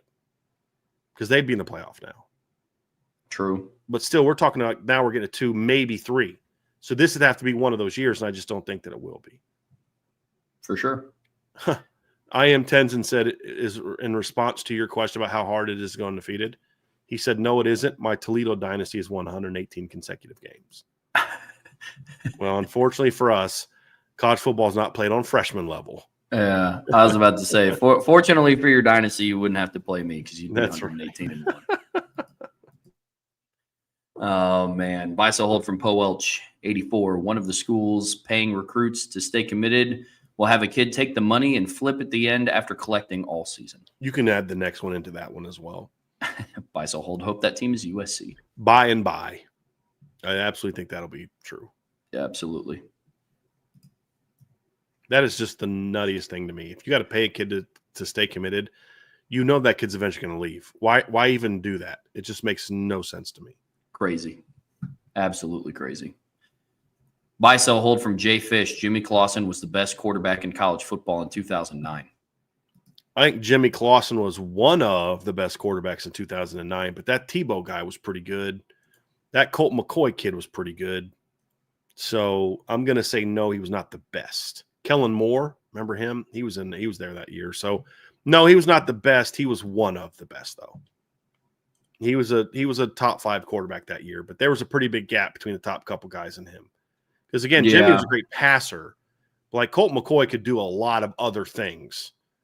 But Colt was brilliant that year. Tebow was brilliant that year. So no, he was outstanding, but no, he wasn't the best. He was the best in terms of what he meant to Notre Dame, because Lord only knows what their record would have been in 09. It looked a lot like 2007. Agreed. But you could also make that argument for, where would Texas have been without Colt McCoy? Where would have Florida been without Tebow? But yeah, no, I agree with that.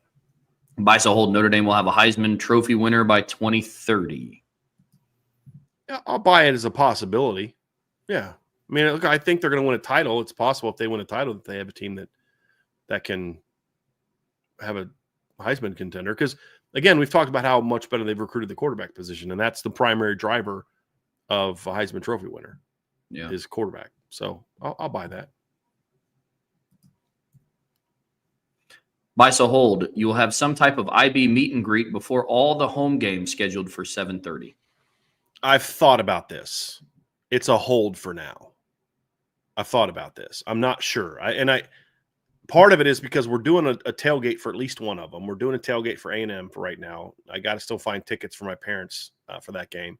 And we're thinking about doing one for USC as well. For the Navy game, we won't be doing a tailgate. But I've thought about on those days maybe doing some sort of meet and greet the night before. Or something there that day. So it's possible. It's possible. 2 of them right now, we plan on doing something, but we'll see. Not sure on the Navy game yet. It's going to be pretty cold that time of year. Sure will be. Yeah. Buy, sell, hold. Notre Dame finally goes undefeated at home. I'll buy that. I'll buy that. Because when was the last time Notre Dame went undefeated at home? Would it have been? Was it 2019? It probably would have had to have been 2020 because 2020. That's right. Yeah. Because they didn't lose till 2020. 2020 last year they lost at home to Northern Illinois. Year before that they lost at home to Ohio State. 2022 they lost at home to freaking Marshall and Stanford. Still don't understand that. And then they lost on the road to Ohio State. And then what's the fourth? USC on the road. 2021 they lost at home to Cincinnati. 2020 they went undefeated at home. 2019 they went undefeated at home. 2018 they went undefeated at home. And then 2017 they lost at home to Georgia. Yeah, 3 years in a row they didn't lose a game. Now, they didn't play a lot of good teams at home, though, that stretch, but they had some good wins. I mean, the Michigan win in 2018 was a very good win. But, yeah, the schedules were not quite as challenging at home during that 18, 19, 20 stretch. Agreed. Buy, sell, hold from Freeman Natty. Notre Dame's offensive line wins a Joe Moore Award for the 25-26 season.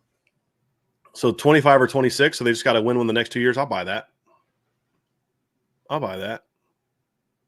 I think they're going to win a title the next 2 years, and I don't think they're going to win a title without their offensive line playing at a high level, so I'll buy that. If it's for both seasons, then I think in one of those years they would. So, buy, sell, hold from Eye on the Ball. It is a good thing that Notre Dame has moved away from the Viper as one of the designated defensive positions.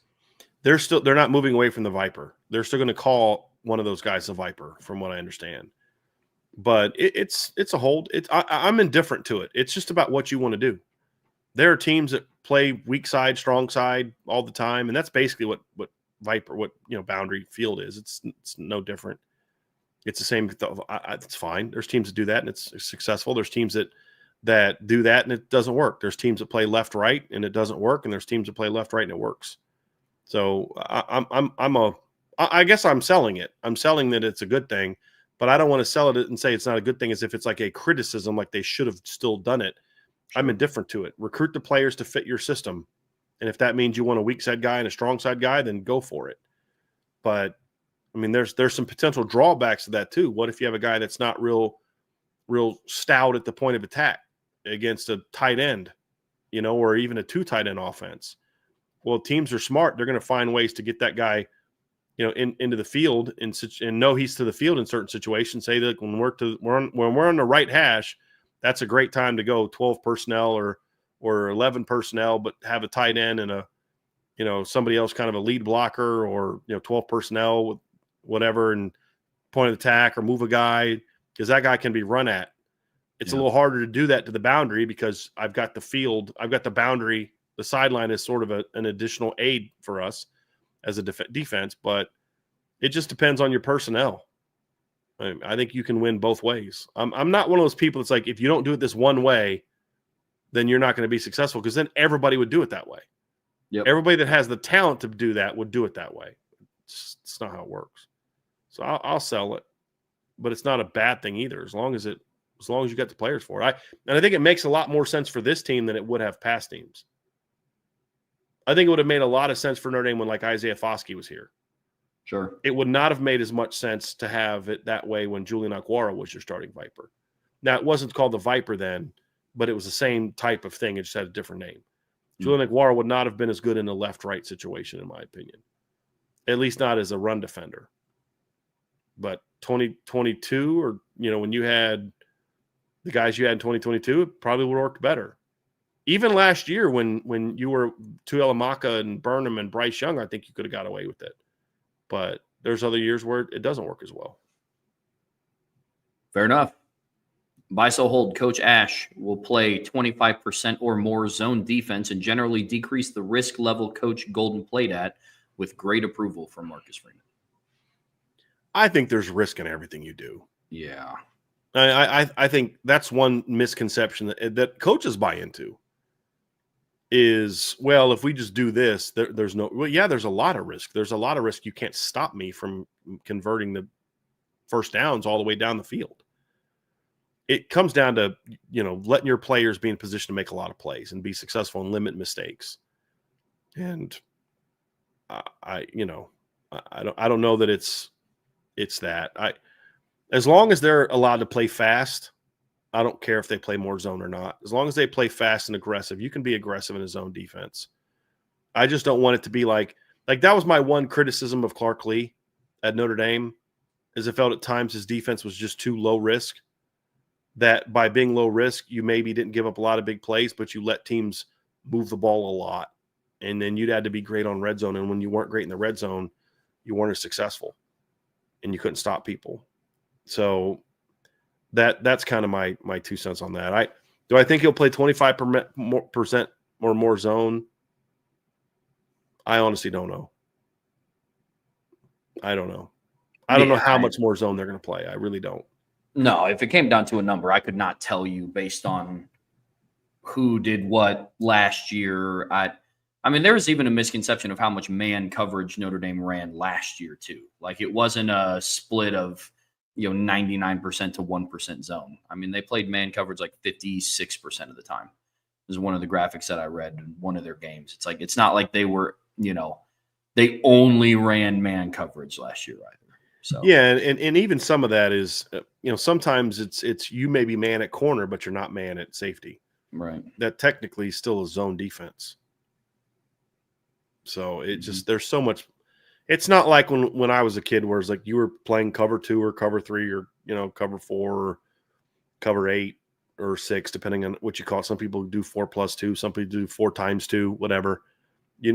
Where it's like if you were cover 2, you were cover 2. If you were cover 3, you were cover 3. Now there's so much hybrid coverage structures that it's like, well, yeah, we were here. We were 2 here, but we were man over here, or we were 4 here, but we were, 3 over here or something like that. It's a lot different now. Yep. Man on one side of the field, zone on the other side of the field. It's just a little bit different. Buy, sell, hold. If Jalen Sneed does not get to the quarterback with more consistency through the first quarter of games, do not be surprised to see KVA or Madden Faramo take majority of his snaps. I'm buy, sure. Yeah. I mean, the way that this team is, but I mean, I think those guys are already Kingston's already going to be on the field on a lot of those situations. I honestly don't know that I would continue to have Jalen Snead as an edge rusher on third down. If he's one of your starting backers, I kind of like the idea of having him be a guy that's chasing crossers and chasing backs out of the backfield and let you use his speed, and then let a bigger body guy like Kingston be your pass rusher. Like I kind of like that move. If Jalen's locked in mentally and really picking things up, I think there's a lot of value in letting him be a chase guy because how fast he is.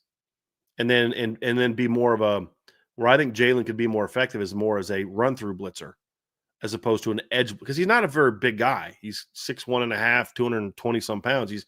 Kingston's 6'3", a lot longer, a lot thicker, got a lot thicker lower body. My desire for Jalen Snead is that if he's one of your best 2 to 3 linebackers, I'd rather allow him to be in a position where on some downs he can chase, and then on other downs he can still shoot gaps and kind of use the downhill speed as opposed to trying to win off the edge and bend around the edge and things like that. That'd be my preference for him. Yeah, for sure. I was just about to say, I think the goal for Jalen is to make him more of a complete linebacker. I think part of the reason why they made him such a niche pass rusher is like that's what he could handle at that point in time. Right. Not necessarily they recruited him at 6'1", 220 pounds to be an edge rusher. So buy, sell, hold from Eye on the Ball. Blue Bloods of college basketball. In order, UCLA, Kentucky, Kansas, Duke, North Carolina.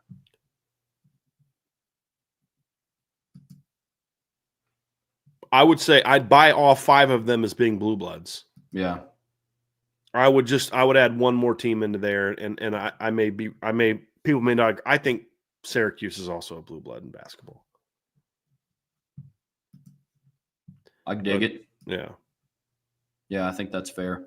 In its entirety, I agree with this list. I don't know enough about those programs to like definitively rank them, but they're all I think they are all blue bloods for sure. Those are the 5 that I don't know that there's a lot of debate on. I think there's debate about Syracuse. I'm looking at like all-time wins in college basketball. You know who's number 6 in all-time wins as a program? Temple. Do you know where Notre Dame ranks? 11th. 8th. Hey. Yep. And then in win percentage, Notre Dame ranks much lower than that, like 3, 4, 5, 6, 7, 8, 11, 12, in the top 20. But Kentucky's number 1. Here's the thing, though. Win percentage, it's the same 5. Kentucky, North Carolina. So if it's all-time wins, the order is Kansas 1, Kentucky 2, Carolina 3, Duke 4, UCLA 5 in all-time wins. If you look at win percentage, it's now Kentucky 1, which they were in wins as well, Carolina 2, Kansas 3, Duke 4, UCLA 5. So it's slightly different, where Kansas is 1 in wins and Kentucky's 2. So and where in win percentage, Kentucky's 1 and Kansas is 3. But it's still the same 5. So that's fair. For sure. And no, I'm not saying Notre Dame is a blue blood in basketball. It's a smaller list of blue bloods in basketball, in my opinion, than it is. Agreed. Yeah, agreed. And notice one thing about what's missing from that group. A team that doesn't have blue as their primary color. Oh, very good point. Nope. Very well done, Trev. I didn't. There's no football teams. There's no football schools in there. Teams that would be considered blue bloods in football. Indiana. So Indiana. That's a good one. Yeah, I think Indiana's a blue blood in basketball. Indiana, yeah. Yeah, that's good. Because, I mean, they were winning all the way back in the 40s, all the way through. That's a good one. Indiana's a great basketball state. That's a good one, Archer. I'd throw Indiana in that one. Yeah, it's a good call.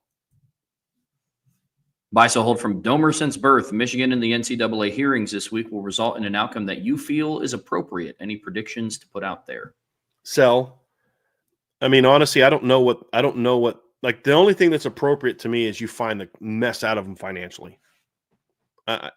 Like to me, one thing I despise is saying, hey, we're going to, vacate these wins. Why? You're not giving the other team the win. You're just saying, I watched the games. I watched Michigan beat Washington. You can't take that away. I watched them beat Alabama. You can't take that away. Everybody knows that they, that they won those games. I think that's silly. And you're also punishing certain people that weren't part of it. You want to punish a school for something like that, going to fine you $20 million.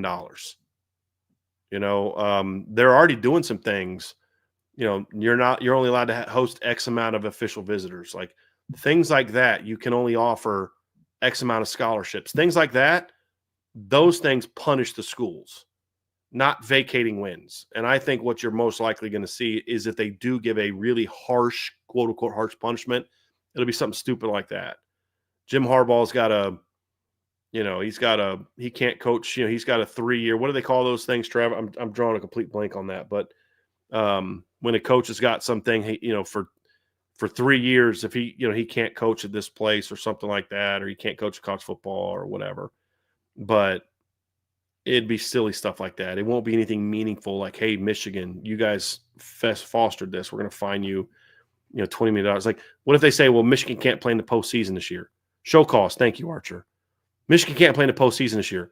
Well, most of the guys that were part of that are gone. Now you're punishing a bunch of guys who had nothing to do with that, or majority of them had nothing to do with that. What did Bryce Underwood have to do with that? What did Justice Haynes have to do with that?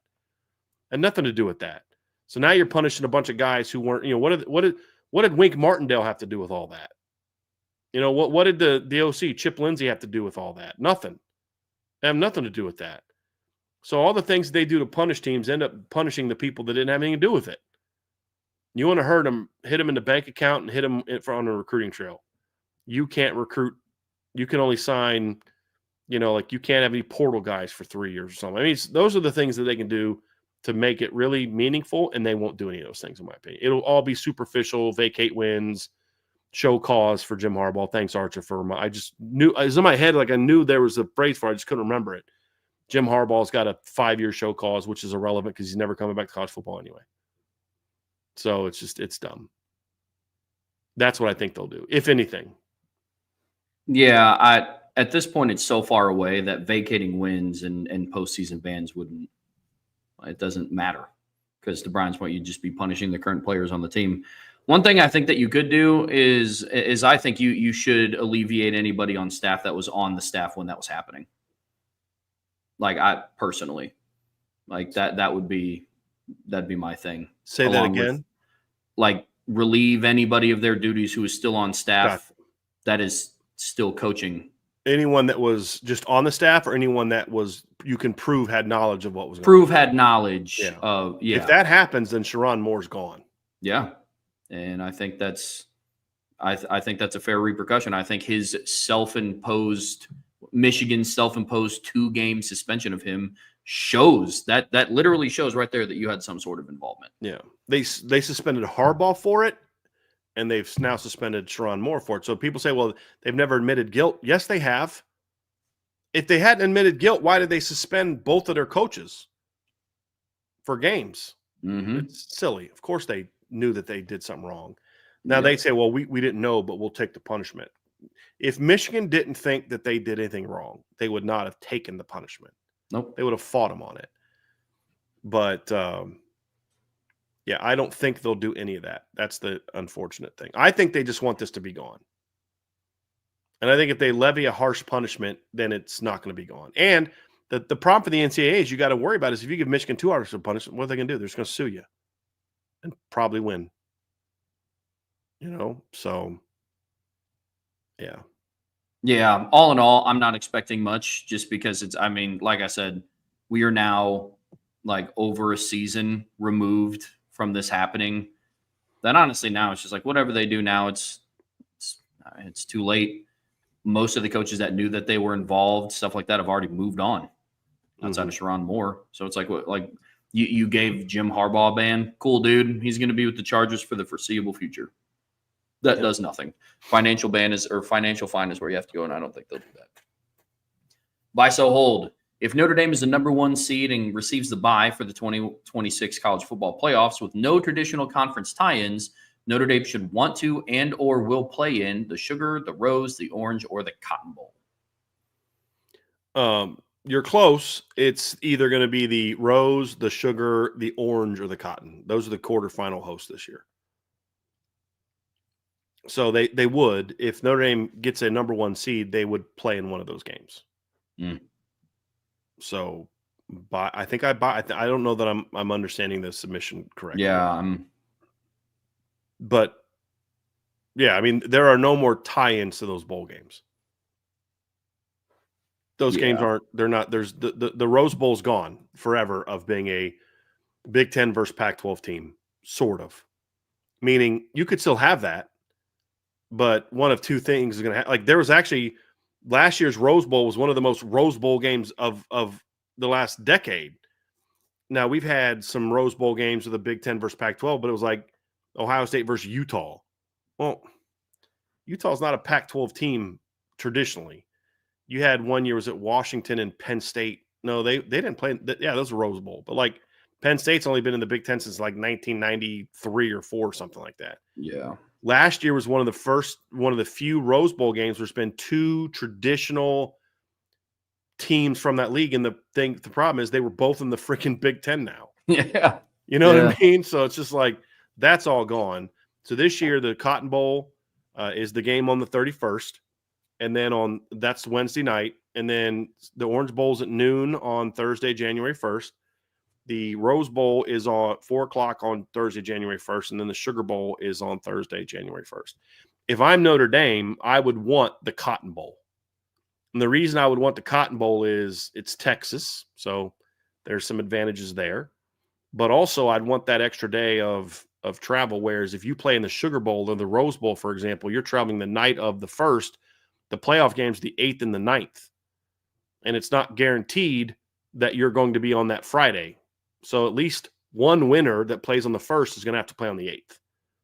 It's most likely that the team that plays on the 31st will play on the 8th. So I'd be a fan of that, just that extra day rest, because whoever, if you're playing the 31st, you're guaranteed to have at least a little bit extra rest than whoever you play. Yep. That, and selfishly as a fan and a watcher of college football, it'd be nice to watch the Sugar, Rose, and Orange Bowl, like already knowing where Notre Dame is at. Right. You can watch it with a little bit more like, okay, who are they going to play? Right. Type deal. Then I have to wait around all day for them to play at night in the Sugar Bowl. That would, or the Orange Bowl, whichever one it is. Yeah. Yeah. That's what I would want. The only other option that I would say is if it was, up to Notre Dame, believe that it is to a degree, I would maybe say Rose Bowl. Yeah. Just because, I would not want the Orange Bowl or the Sugar Bowl.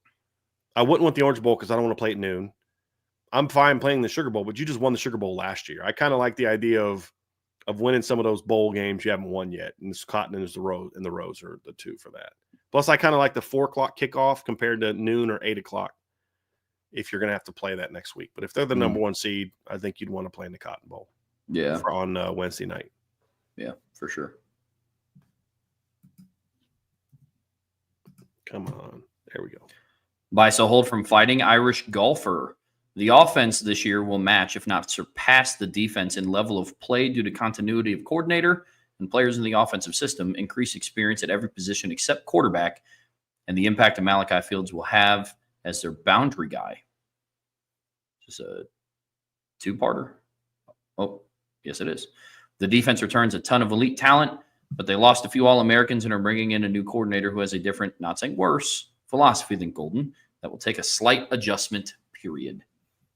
I think that's possible. I don't think it's absolutely nuts to be like that there's going to be an adjustment period for the players in Chris Ash's system, and then Chris Ash to know the players.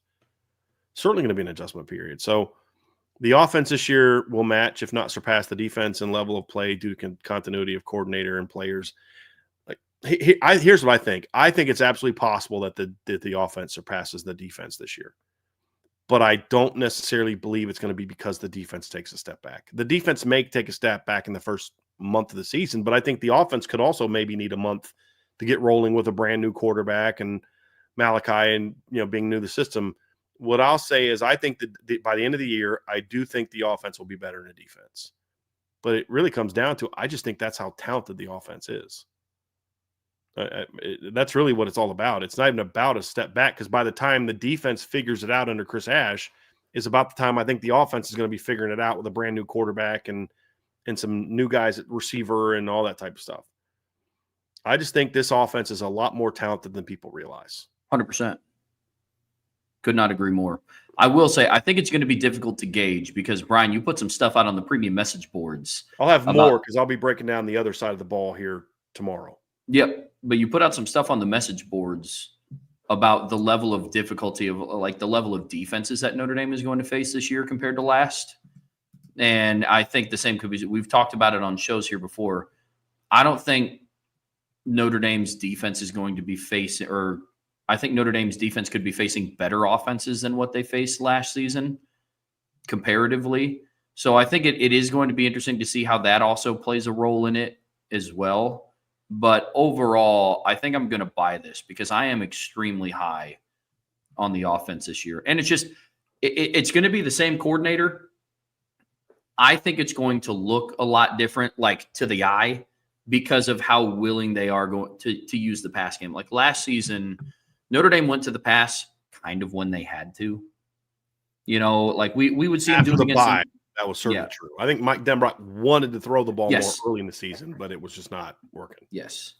And so I think to people just watching it, it's going to be like, oh, it's a completely different offense. Now, I think they're going to run the same concepts, have the same terminology. I think it's just going to be utilized more because of the personnel that they have. But yeah, it would not surprise me at all if the offense surpassed the defense this year. And that's not because I think the defense is going to be bad. Buy, sell, hold from BA 5083. Notre Dame will punt more often on 4th and 2 or less in 2025 than 2024. I honestly don't have the answer to that. There's a lot that goes into that. Where are a lot of the 4th and 2s coming from? I mean, are they coming from past the 35, meaning like your own 35? Because that's when you start getting into – I mean, once Notre Dame got past like the 35-40 on 4th and short, they were going for it. Like, what was it the second quarter against Texas A&M, Trev, where they went for it like twice on 4th down on the same drive, got it the first time, and then didn't get the second time? Was that the second or third quarter? Do you remember when that happened? I think it was third. I think it was second half of the game. I think the third quarter. See, downs. It was the first drive of the second half. So Notre Dame goes for it on 4th and 1 at their own 33. And then Riley Leonard went for 8 yards, and then they went for it again on 4th and 2 at midfield. I don't think going for it on 4th and 1 at their own 33 is something that I could say that they're definitely going to go for as much as they did last year, because part of the reason they went for it last year is because they had complete confidence in the quarterback to carry it. There was no handoff. But the counter to that is like, yeah, but don't they have the best running back in college football? Oh, fair counter.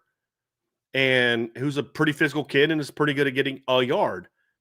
So I could see that being the case, but I think what you're going to have to see this year is a lot of it comes down to, it's not so much that Jeremiah Love's just as good as Riley Leonard, but when you had Riley Leonard running it, you had Jeremiah Love as an extra lead blocker. And so you could get an extra hat into the run game. If CJ Carr or Kenny Minchie's doing that, like if Kenny Minchie's the starting quarterback, then I could see that being something that they still do a decent amount. Because you'd have a little bit more of the read zone threat with Kenny than you would CJ. If you're going to do a lot of that with CJ, then you have to be willing to trust CJ to pull the ball and throw it in some of those situations, or even pull the ball and run it in some of those situations on the outside. That's going to be the key, because you have to have something to counter the fact that they have numbers on you in certain spots. Last year, the way they countered that was Jeremiah Love's a lot of times was a lead blocker, or at least a decoy to distract, to open up that crease for Riley Leonard. And Riley Leonard's a lot bigger than people realize. Yeah. Like he's listed at 6'4", 215, but I'm like, yeah, I know he's listed at that, but he's bigger than people realize. Like, I don't know. Yeah. I don't doubt the weight, but I'm just saying, like, that's a big kid. Mm-hmm. And how many defenses would say that? Like, he's bigger than I thought he was going to be, or he's, faster than I thought he was going to be. So I really don't know. I really don't know. And I don't know that part of that too is, you got to have the same faith in your defense that you had last year.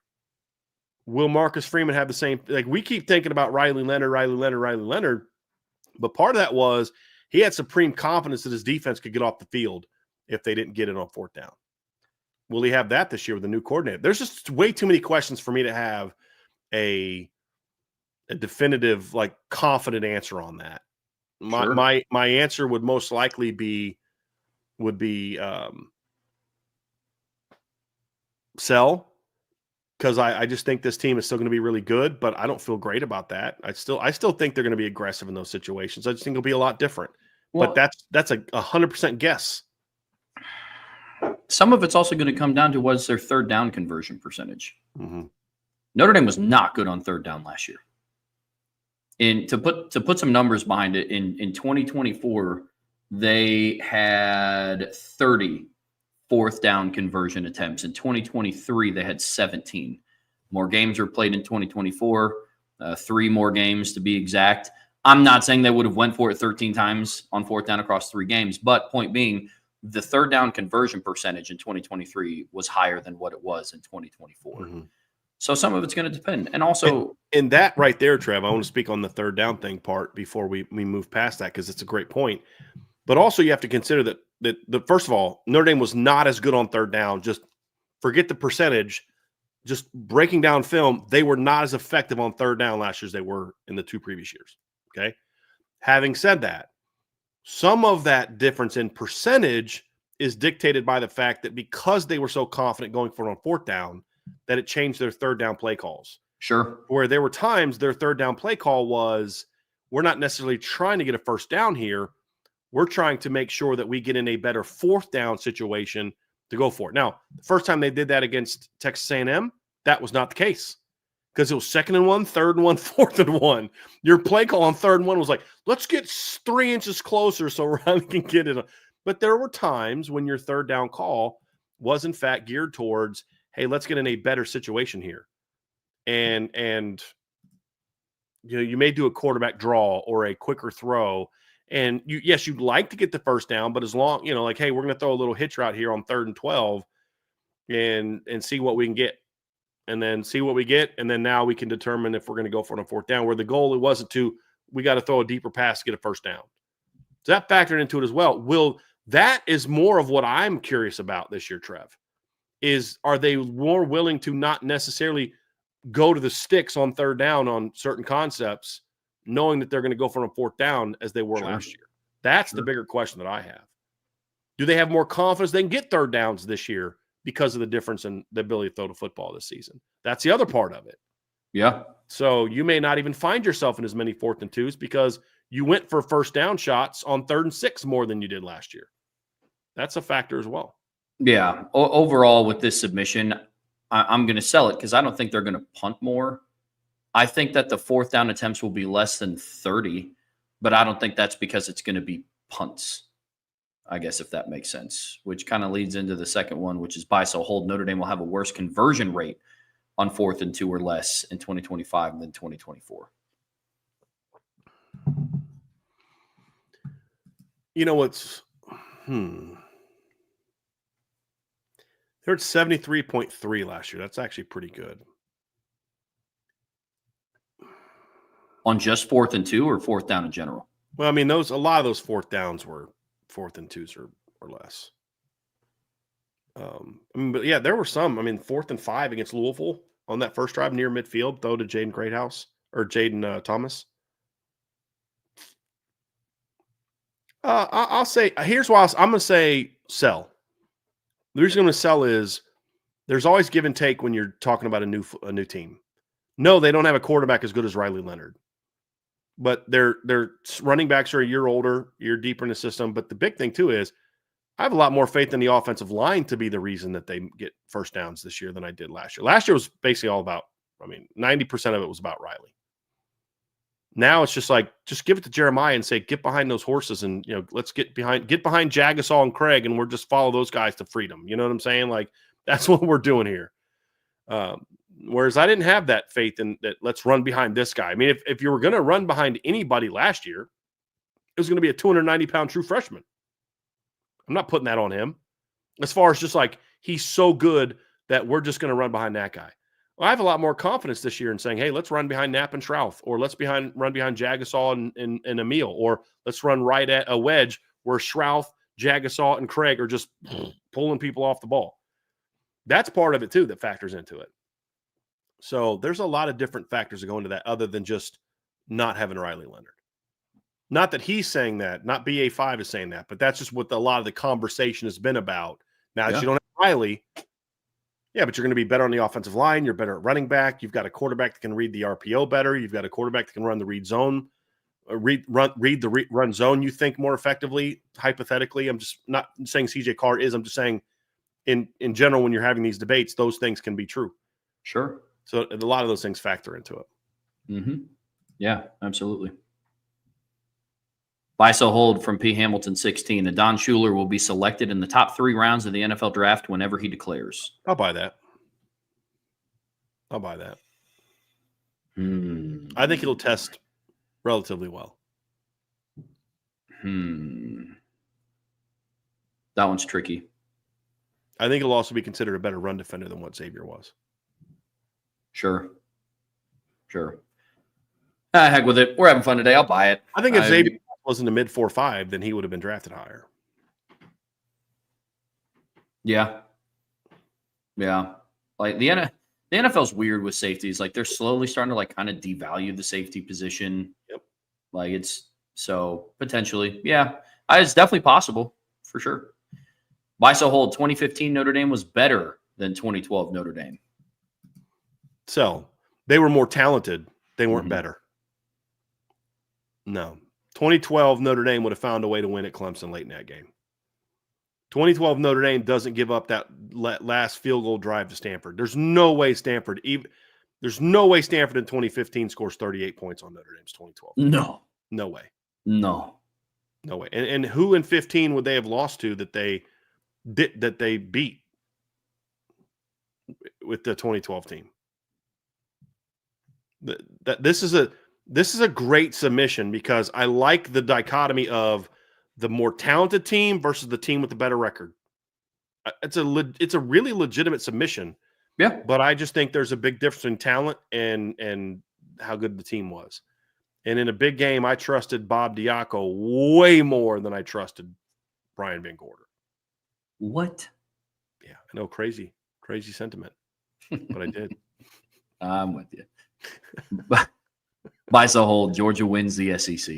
So, agreed. They are my 3rd ranked SEC team. And of those 3 teams, they have the toughest schedule. I don't think they play for the SEC championship this year. No, I don't have them doing that either. You know who I have in the SEC championship game. I'll say that one now. I'll give you that little league now. I have Texas and Bama playing for the LSU, Vandy. I'm just kidding. Sorry. Well, we now know what was in Trev's drink, everybody. So, yes. Yep. Good one.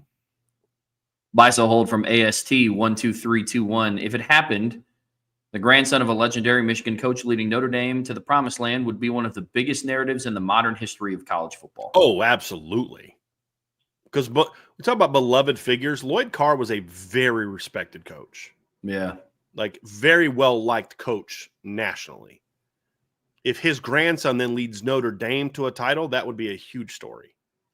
And he's still around.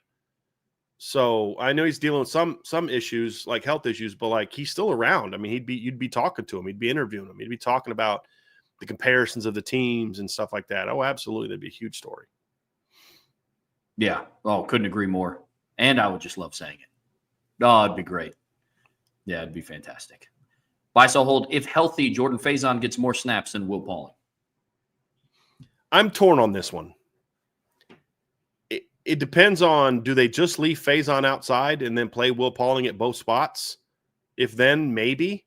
I'm still leaning towards Faison getting more snaps right now. But if Pauling is a true, I'm going to play all over guy, then there's a chance Faison's the starting Z, but Pauling still plays more snaps. Plus, Faison's got to show he can stay healthy for an entire season. Pauling was banged up last year, but he was healthy the seasons before that. So for now, I'm going to buy, but I buy that with a great sense of uneasiness. Yeah, as of today, I'm going to buy it as well. But I think when everything is all said and done, I think it's going to be very even. Yeah. Like within like a dozen snaps even. partially for me is I want it to be somewhat even because I want Jordan Faison healthy in the postseason. Yeah, me too. I mean, Jaden Greathouse was your best receiver against Penn State and Ohio State, and it wasn't close. Jordan Faison is your best receiver against Indiana and Georgia, and it wasn't close. 100%. So you want him healthy. Mm-hmm. You want him healthy. If that means I got to sacrifice some snaps during the regular season, so be it. Oh, But yeah. I want him healthy in the postseason. Yes. Absolutely. I mean, I think in the receiver conversation, Jordan Faison does get overlooked a little bit.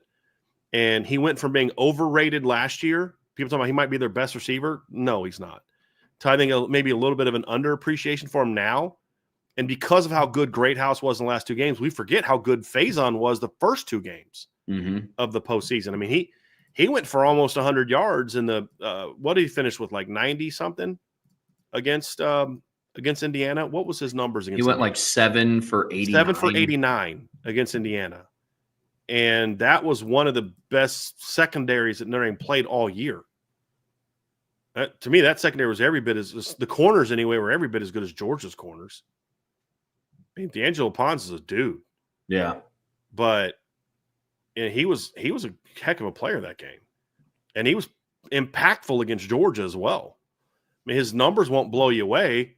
He had 4 catches for 46 yards. But, like, bro, that's half the yards that they had throwing the football. Yep. That's over 50% of their total yards of passing. They had 90 yards passing. He had 46 of them. Yep. You know what I mean? And should have had a little bit more if some balls were thrown a little bit more accurately. But, yeah, but my thing is I don't want to wear him or Pauling out. I want them healthy in the postseason. Same thing with Jeremiah Love. It's not about numbers that they produce in the regular season. It's about getting everybody healthy, make sure that they're fresh and ready to go in the postseason. That's what it's about. Agreed. Buy, sell, hold. Notre Dame will use more 21 personnel this year than last year. Love and Williams present some potential matchup issues with their abilities to carry and run routes. I believe that 21 will be used more this year, but I don't necessarily believe that it'll be Love and Williams as the primary 21 personnel players. Agreed. I think we'll see several different types of 21 personnel. Some of it will have Williams in it. Some of it will have Price in it. Some of it will have Kedron in it. Sometime you may even see some 21 or 20 of Kedron and Aeneas because of Aeneas' ability to move outside and catch the football. But, yeah, I think we'll see certainly a lot more 21 this year. For sure. Yep, for sure. Buy, sell, hold. Miami is a less intimidating opening road game on paper than Texas A&M was, both an opponent itself and how they match up against Notre Dame.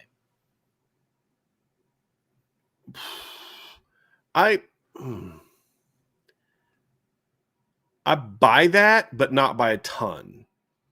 Couple things. I think that where they play, I do think that Kyle Field. I don't know if he keeps saying Field House, but Kyle Field is a tougher environment than Miami in general.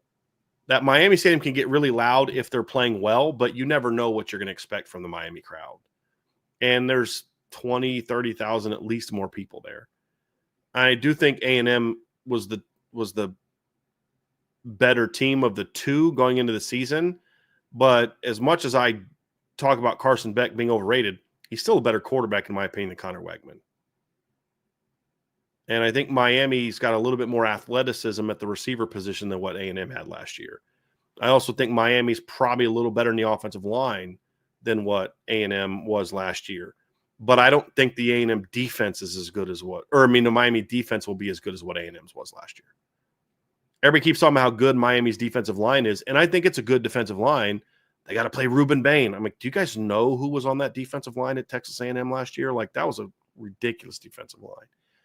And, you know, I like their linebacking core a lot better than this year's linebacker core. I mean, they got to replace the Mayoga kid at linebacker, who's their stud linebacker last year. And their entire secondary is being redone. Now, A&M last year had new corners, but their safeties were returning starters. Bryce Anderson and Dalton Brooks. People forget about Dalton Brooks because he got ejected in the first quarter for targeting. But I think that A&M was I don't want to say even intimidating, but A&M was the tougher opening road game on paper, but not by a ton. Not by 10. I probably think it's closer than you do based on your opinion of Miami, but I do think that it's A&M was tougher, but just not by a ton. Yeah, I'll buy it. I think that the environment is a little bit more lopsided than the team.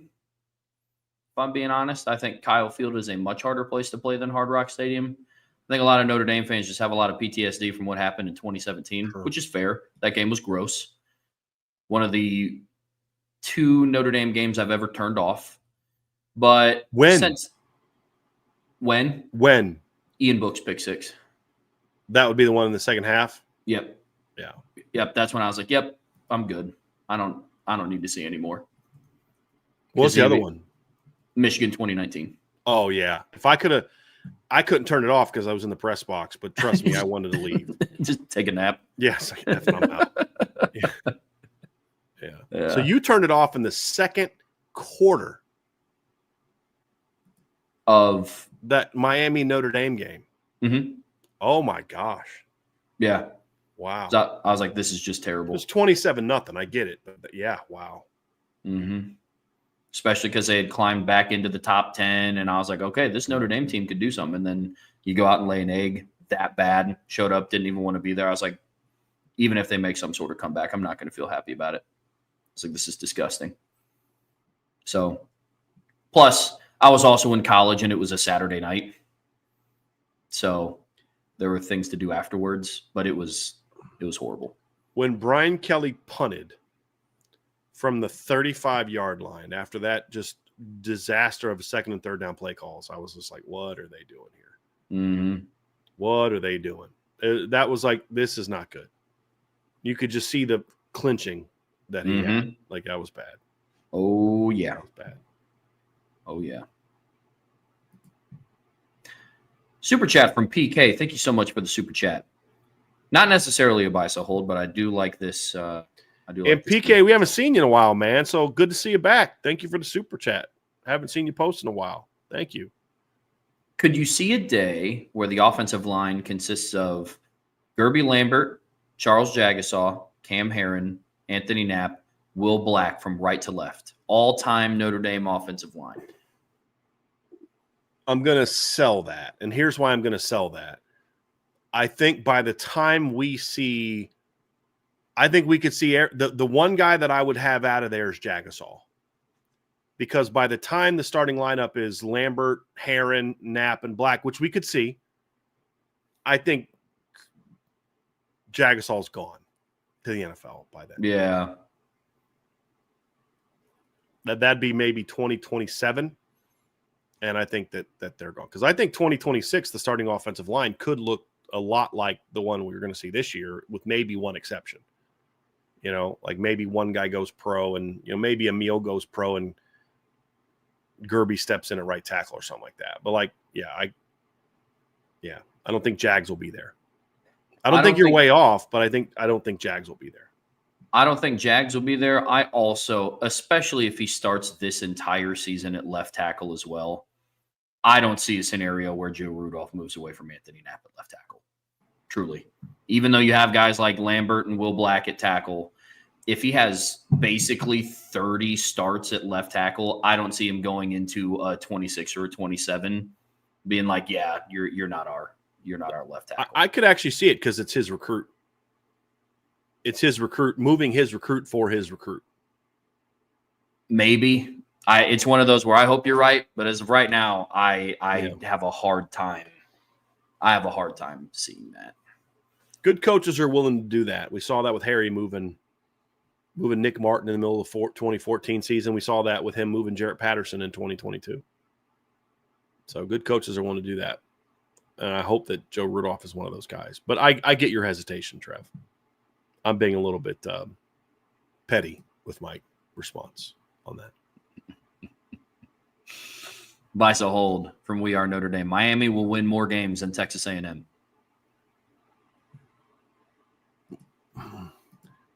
Let me look at Miami because I'm going to sell this, but I don't do it with great confidence partly because I think Texas A&M has a much tougher schedule. So Miami this year, they played Notre Dame at home. Then it's Bethune-Cookman, USF. Then they get Florida at home. Then they're at Florida State. I don't know what to make of Florida State. Then they get Louisville at home, Stanford at home, at SMU, home against Syracuse, home against NC State, at Virginia Tech, at Pitt. It's not an easy schedule, but it's not a gauntlet after Notre Dame either, where A&M, on the other hand, plays UTSA and Utah State at home, which to start season, which is easy wins.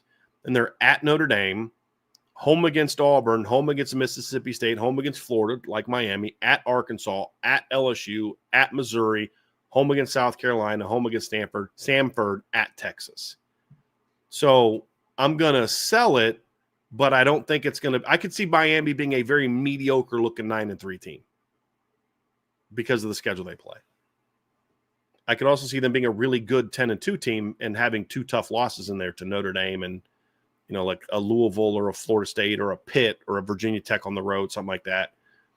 But I think A&M – I have A&M at 10-2 this year. That's where I have them. Yeah, I'm going to sell this as well. Not a lot of conviction, not because of Miami, so to say, but more like Texas A&M schedule's pretty rough. Miami's going to benefit from not leaving the state of Florida until November 1st. Which I think hurts them in November. I do too, especially when you have to finish up your season, at Pitt and at Virginia Tech in back-to-back weeks, and then you start your first really out-of-state campaign at SMU. I mean, yeah, that's going to be rough. And it's not always warm in Dallas in December. I remember the Cotton Bowl in 2018. This was later in December, but it was just 4 weeks later. It was very cold going into the stadium that day. So, the better hope that it's good weather, because that's an outdoor stadium. Yep. And they are going to get the benefit from playing at home, but I don't think that the Florida or Louisville games at home are like guaranteed wins either. Agree. Miami's actually been sometimes looks to be a little bit better on the road than they are at home against those type of teams, because the environment is so terrible at home unless they're playing a good team. Like it's really embarrassing sometimes looking at their home crowds. You remember 2 years ago when they were playing Duke? Yeah. Riley, because I remember watching Riley Leonard, and I'm watching them at home against Duke, and I'm thinking, this is embarrassing. Or no, was it 2022? It was 2022 at home against Duke. And I remember they listed the crowd as 57,000 people. And I'm like, there are not 57. There's nothing close to 57,000 people at that stadium right now. Brian Smith sent me pictures of a game last year that he was at. Might have been the Duke game last year. And they reported 60,000 people. And I remember Brian sending me a picture of the stands like in the first quarter, and it was like not even half full. So like they're lying when they post these numbers of who they have in attendance. Some of those games are a joke. So agreed. Some of those games are better on the road. I don't know that Miami fans care much about Louisville, although they should, but I don't think they do. They'll be packed for the Notre Dame game, though. They'll be packed in there for that game and be loud. That's why you got to start fast on them. 100%, because the second that you start fast on Miami and get a jump, that stadium will empty pretty quickly. Buy, sell, hold. The SEC will not win the college football championship in the next 3 years. I mean, it's certainly possible, but I'm going to sell that. I think there's SEC. Like Kalen DeBoer had a rough first year at Alabama, but let's not forget this guy took Washington to the national championship game. He's a darn good football coach. Steve Sarkisian has had Texas in the semifinals each of the last 2 years. Like Kirby Smart's got 2 rings. He didn't forget how to coach football. Like there's guys there that can win. Is it possible? Is it harder nowadays? I think it's harder for every league to dominate the way the SEC did, because you've got to win more games. There's more chance of, like, what hurt Georgia last year, Trev, is they got a bad draw. Yeah. If Georgia had to play Penn State in the quarterfinals, I think they move on. If they got to play, even Texas in the quarterfinals, I mean, they clearly proved that they could beat Texas up. So if Indiana upsets Notre Dame, then they were the 2 seed and they had to end up playing the 5th best team in the country. That was just, or 6th best team in the country, 5th best team in the country. That was just It's an unfair draw. In 26 and 27, part of this next 3 years, it won't be that way because it's going to most likely, I think, right now it's trending towards more of a true seeding. And when I mean true seeding, it's going to be a true seeding, but I mean true seeding is more of a 5+11 is better for those matchups than 4-4-2-2-1, where you're going to have a lot more teams in there that don't belong in the playoff. Yeah. And so, but I think even in the scenario where it's harder, you're not going to have as many years where there's a chance that Georgia at number 2 has got to play the number 5 team in the second round because of that. And the more games you play, the more chance there are that teams that could maybe give you problems get upset. Like a lot of Notre Dame fans were more scared of Oregon than they were Ohio State. I don't think they should have been, but they were. Well, then those two teams got to play. You don't got to worry about it. Yeah. So I think the SEC is. I think we're they're definitely not as good as they've been, but I think we're riding their tombstone a little bit too early as a dominant league. They could win it this year. Matter of fact, in my prediction, I will give you a little hint. I have an SEC team in the title game this year. I won't tell you who they're against or who if they win or lose, but I've got them in the title game this year. Actually, I think looking at it, I had 2 SEC teams in the semifinals. Good deal. Yep. Yeah, good deal. Let me ask you this. Between these 3 coaches, who do you think is likely to, if at all, win? Like, I guess if you had to buy one, sell one, hold one, between Lane Kiffin, Mike Elko, and Brian Kelly. Which one am I most confident in winning? A championship? Yeah. Mike Elko. Okay. Mike Elko. That's where I'm at too. Yeah, that's where I'm at too. I love all the guesses. Archer, OSU versus Texas rematch in the title game. I like it, BD. It ain't that. But yeah. We'll see. We'll see. Buy, sell, hold. Notre Dame will play at least 2 quarterbacks in the same game this season. Injury doesn't count.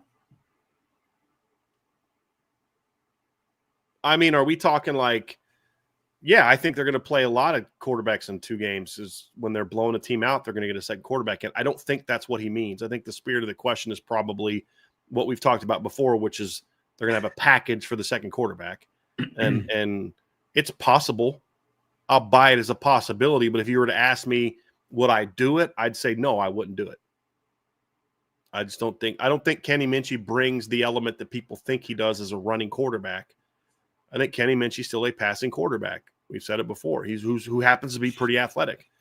But I don't think that he brings the size nor the game to have a package per se.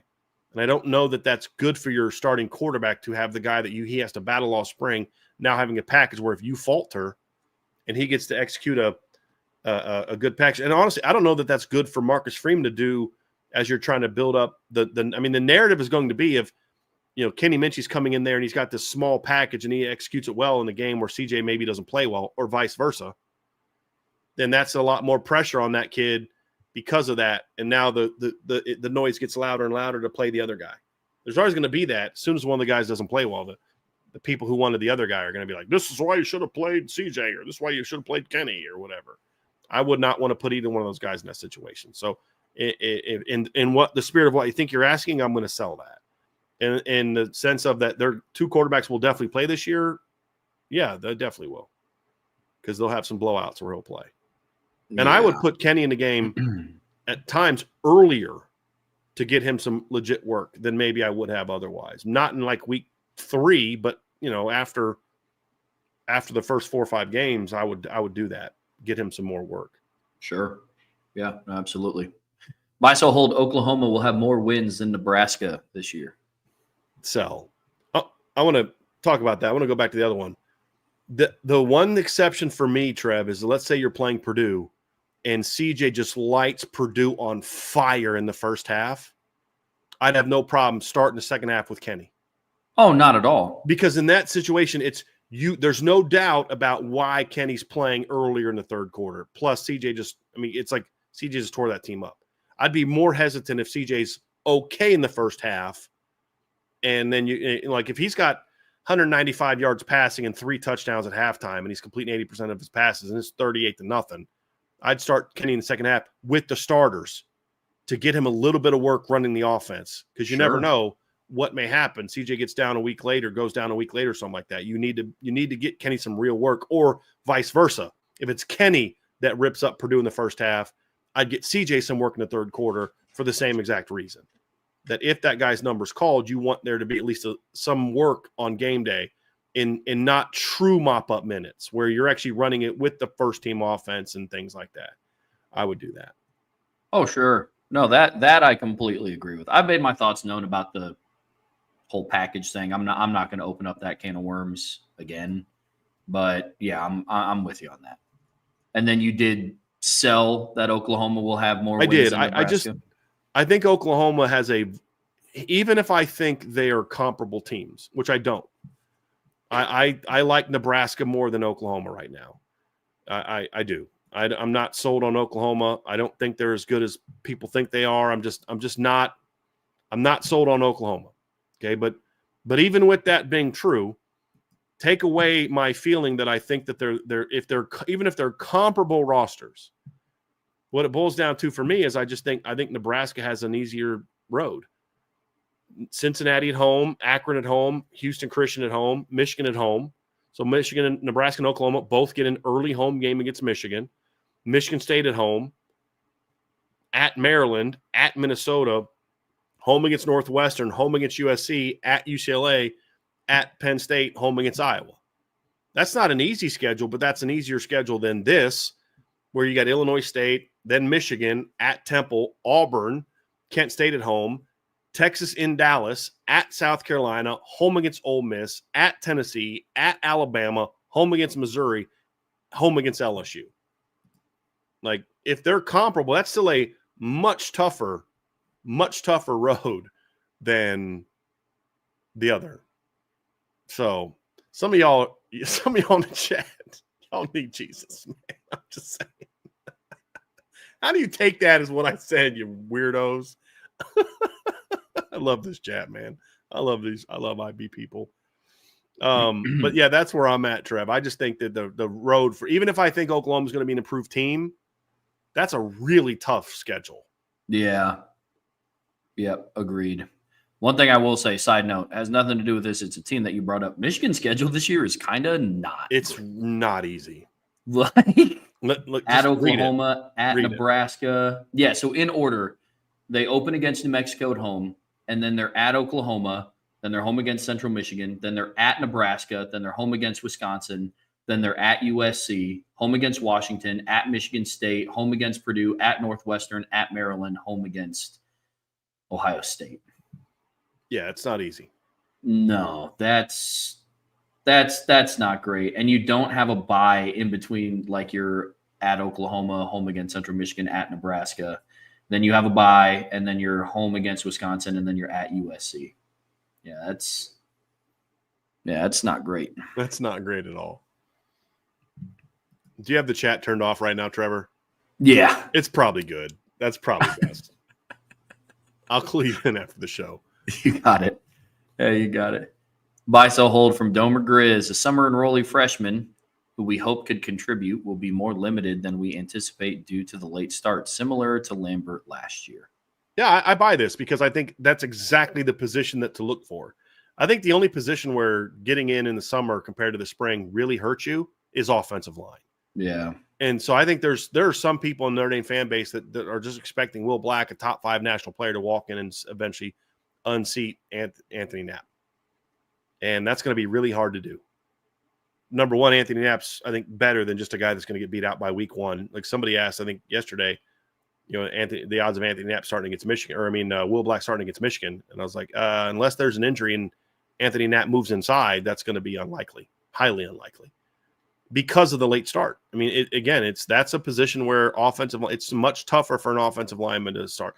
If you look at all the freshman offensive linemen that have started in Notre Dame the last 15 years, I think Steve Elmer was the first. He was an early enrollee. Then you had, 13 no, 14 no, 15 no. And Quentin Nelson was a redshirt freshman, 16 no, 17 Robert Hainsey, early enrollee. 18 no, 19 no, 20 no, 21 no. No, 21 yes. Blake Fisher, also an early enrollee. And then you had Joe Alt that year. I don't believe was an early enrollee, but he only started because there was 3 injuries to the guys. I mean, they tried Tosh Baker and Michael Carmody before they finally gave it over to Joe Alt. So you needed 3 guys to go down before you finally gave Joe Alt your shot. And then since then, you've had Anthony Knapp is the only other freshman to start as a true freshman. Yeah. And that was also because of an injury, but he was also an early enrollee. So they've all been early enrollees that have guys that have been there besides 3 people having to get hurt for a Joe Alt to step in the lineup.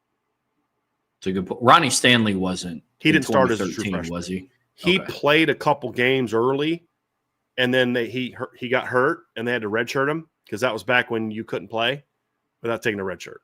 So Ronnie was took a red shirt that year. He played a little, but he didn't start. I got you. Yeah. Good deal. This is the last one, Trev. You got it. Buy, sell, hold from Curtis Hewitt. Notre Dame and Clemson meet in the title game this year, adding more fuel to this future rivalry. Almost gave something away. Sell. I don't think Notre Dame and Clemson meet in the title game this year. I do, however, have Notre Dame and Clemson playing in the playoffs. So I'll just leave that there. I'm giving away too many hits, man. I was about to say at this point.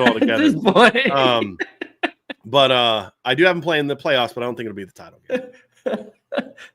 Yeah.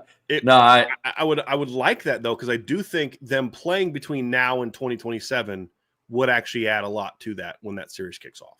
Agreed. I just think it might even be better if it's next year, just because it's the year before the rivalry starts. Like, last year's playoff game, whoever wins, there's something to talk about. So yeah, agreed. But it would absolutely add to it. I'm selling this as well. I don't have Notre Dame and Clemson playing in the title. Have you done your bracket yet? No, not completely. No, not completely. But I will get that done ASAP. Then I can start dropping my own hints. Yeah, there you go. But slacker. No, I know. Final one, take us home, Curtis. Buy, sell, hold. Notre Dame should add Michigan State back to their schedule by replacing them for Stanford. I would be all about that. I've made my opinion very well known about Notre Dame. If Notre Dame's going to add a traditional rival back to their schedule, I think it should be Michigan State. Wholeheartedly agree with that. For sure. Yeah.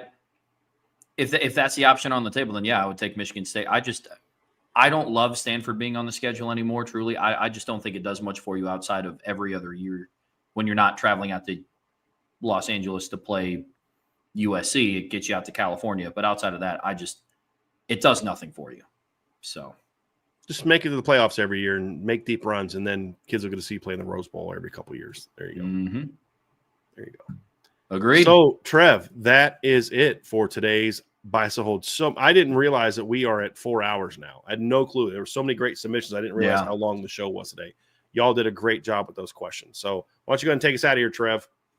You got it. That'll do it for another edition of Buy, Sell, Hold here at the Irish Breakdown Podcast. Do not forget, I believe it's the midweek mailbag for the gents tonight. So hop on over to IB Nation Sports Talk. But before you head out of here today, guys, please be sure to hit that like button, hit that subscribe button, hit that notification bell, share this podcast with your friends and family, anybody that you know loves Notre Dame and college football as much as you do. But as always, the best way to support what we do here, you see it scrolling down there at the bottom of the screen. Subscribe to the premium message boards at boards.irishbreakdown.com. Brian and I will be back tomorrow at 1 p.m. But until then, we'll see you very soon on the Irish Breakdown Podcast.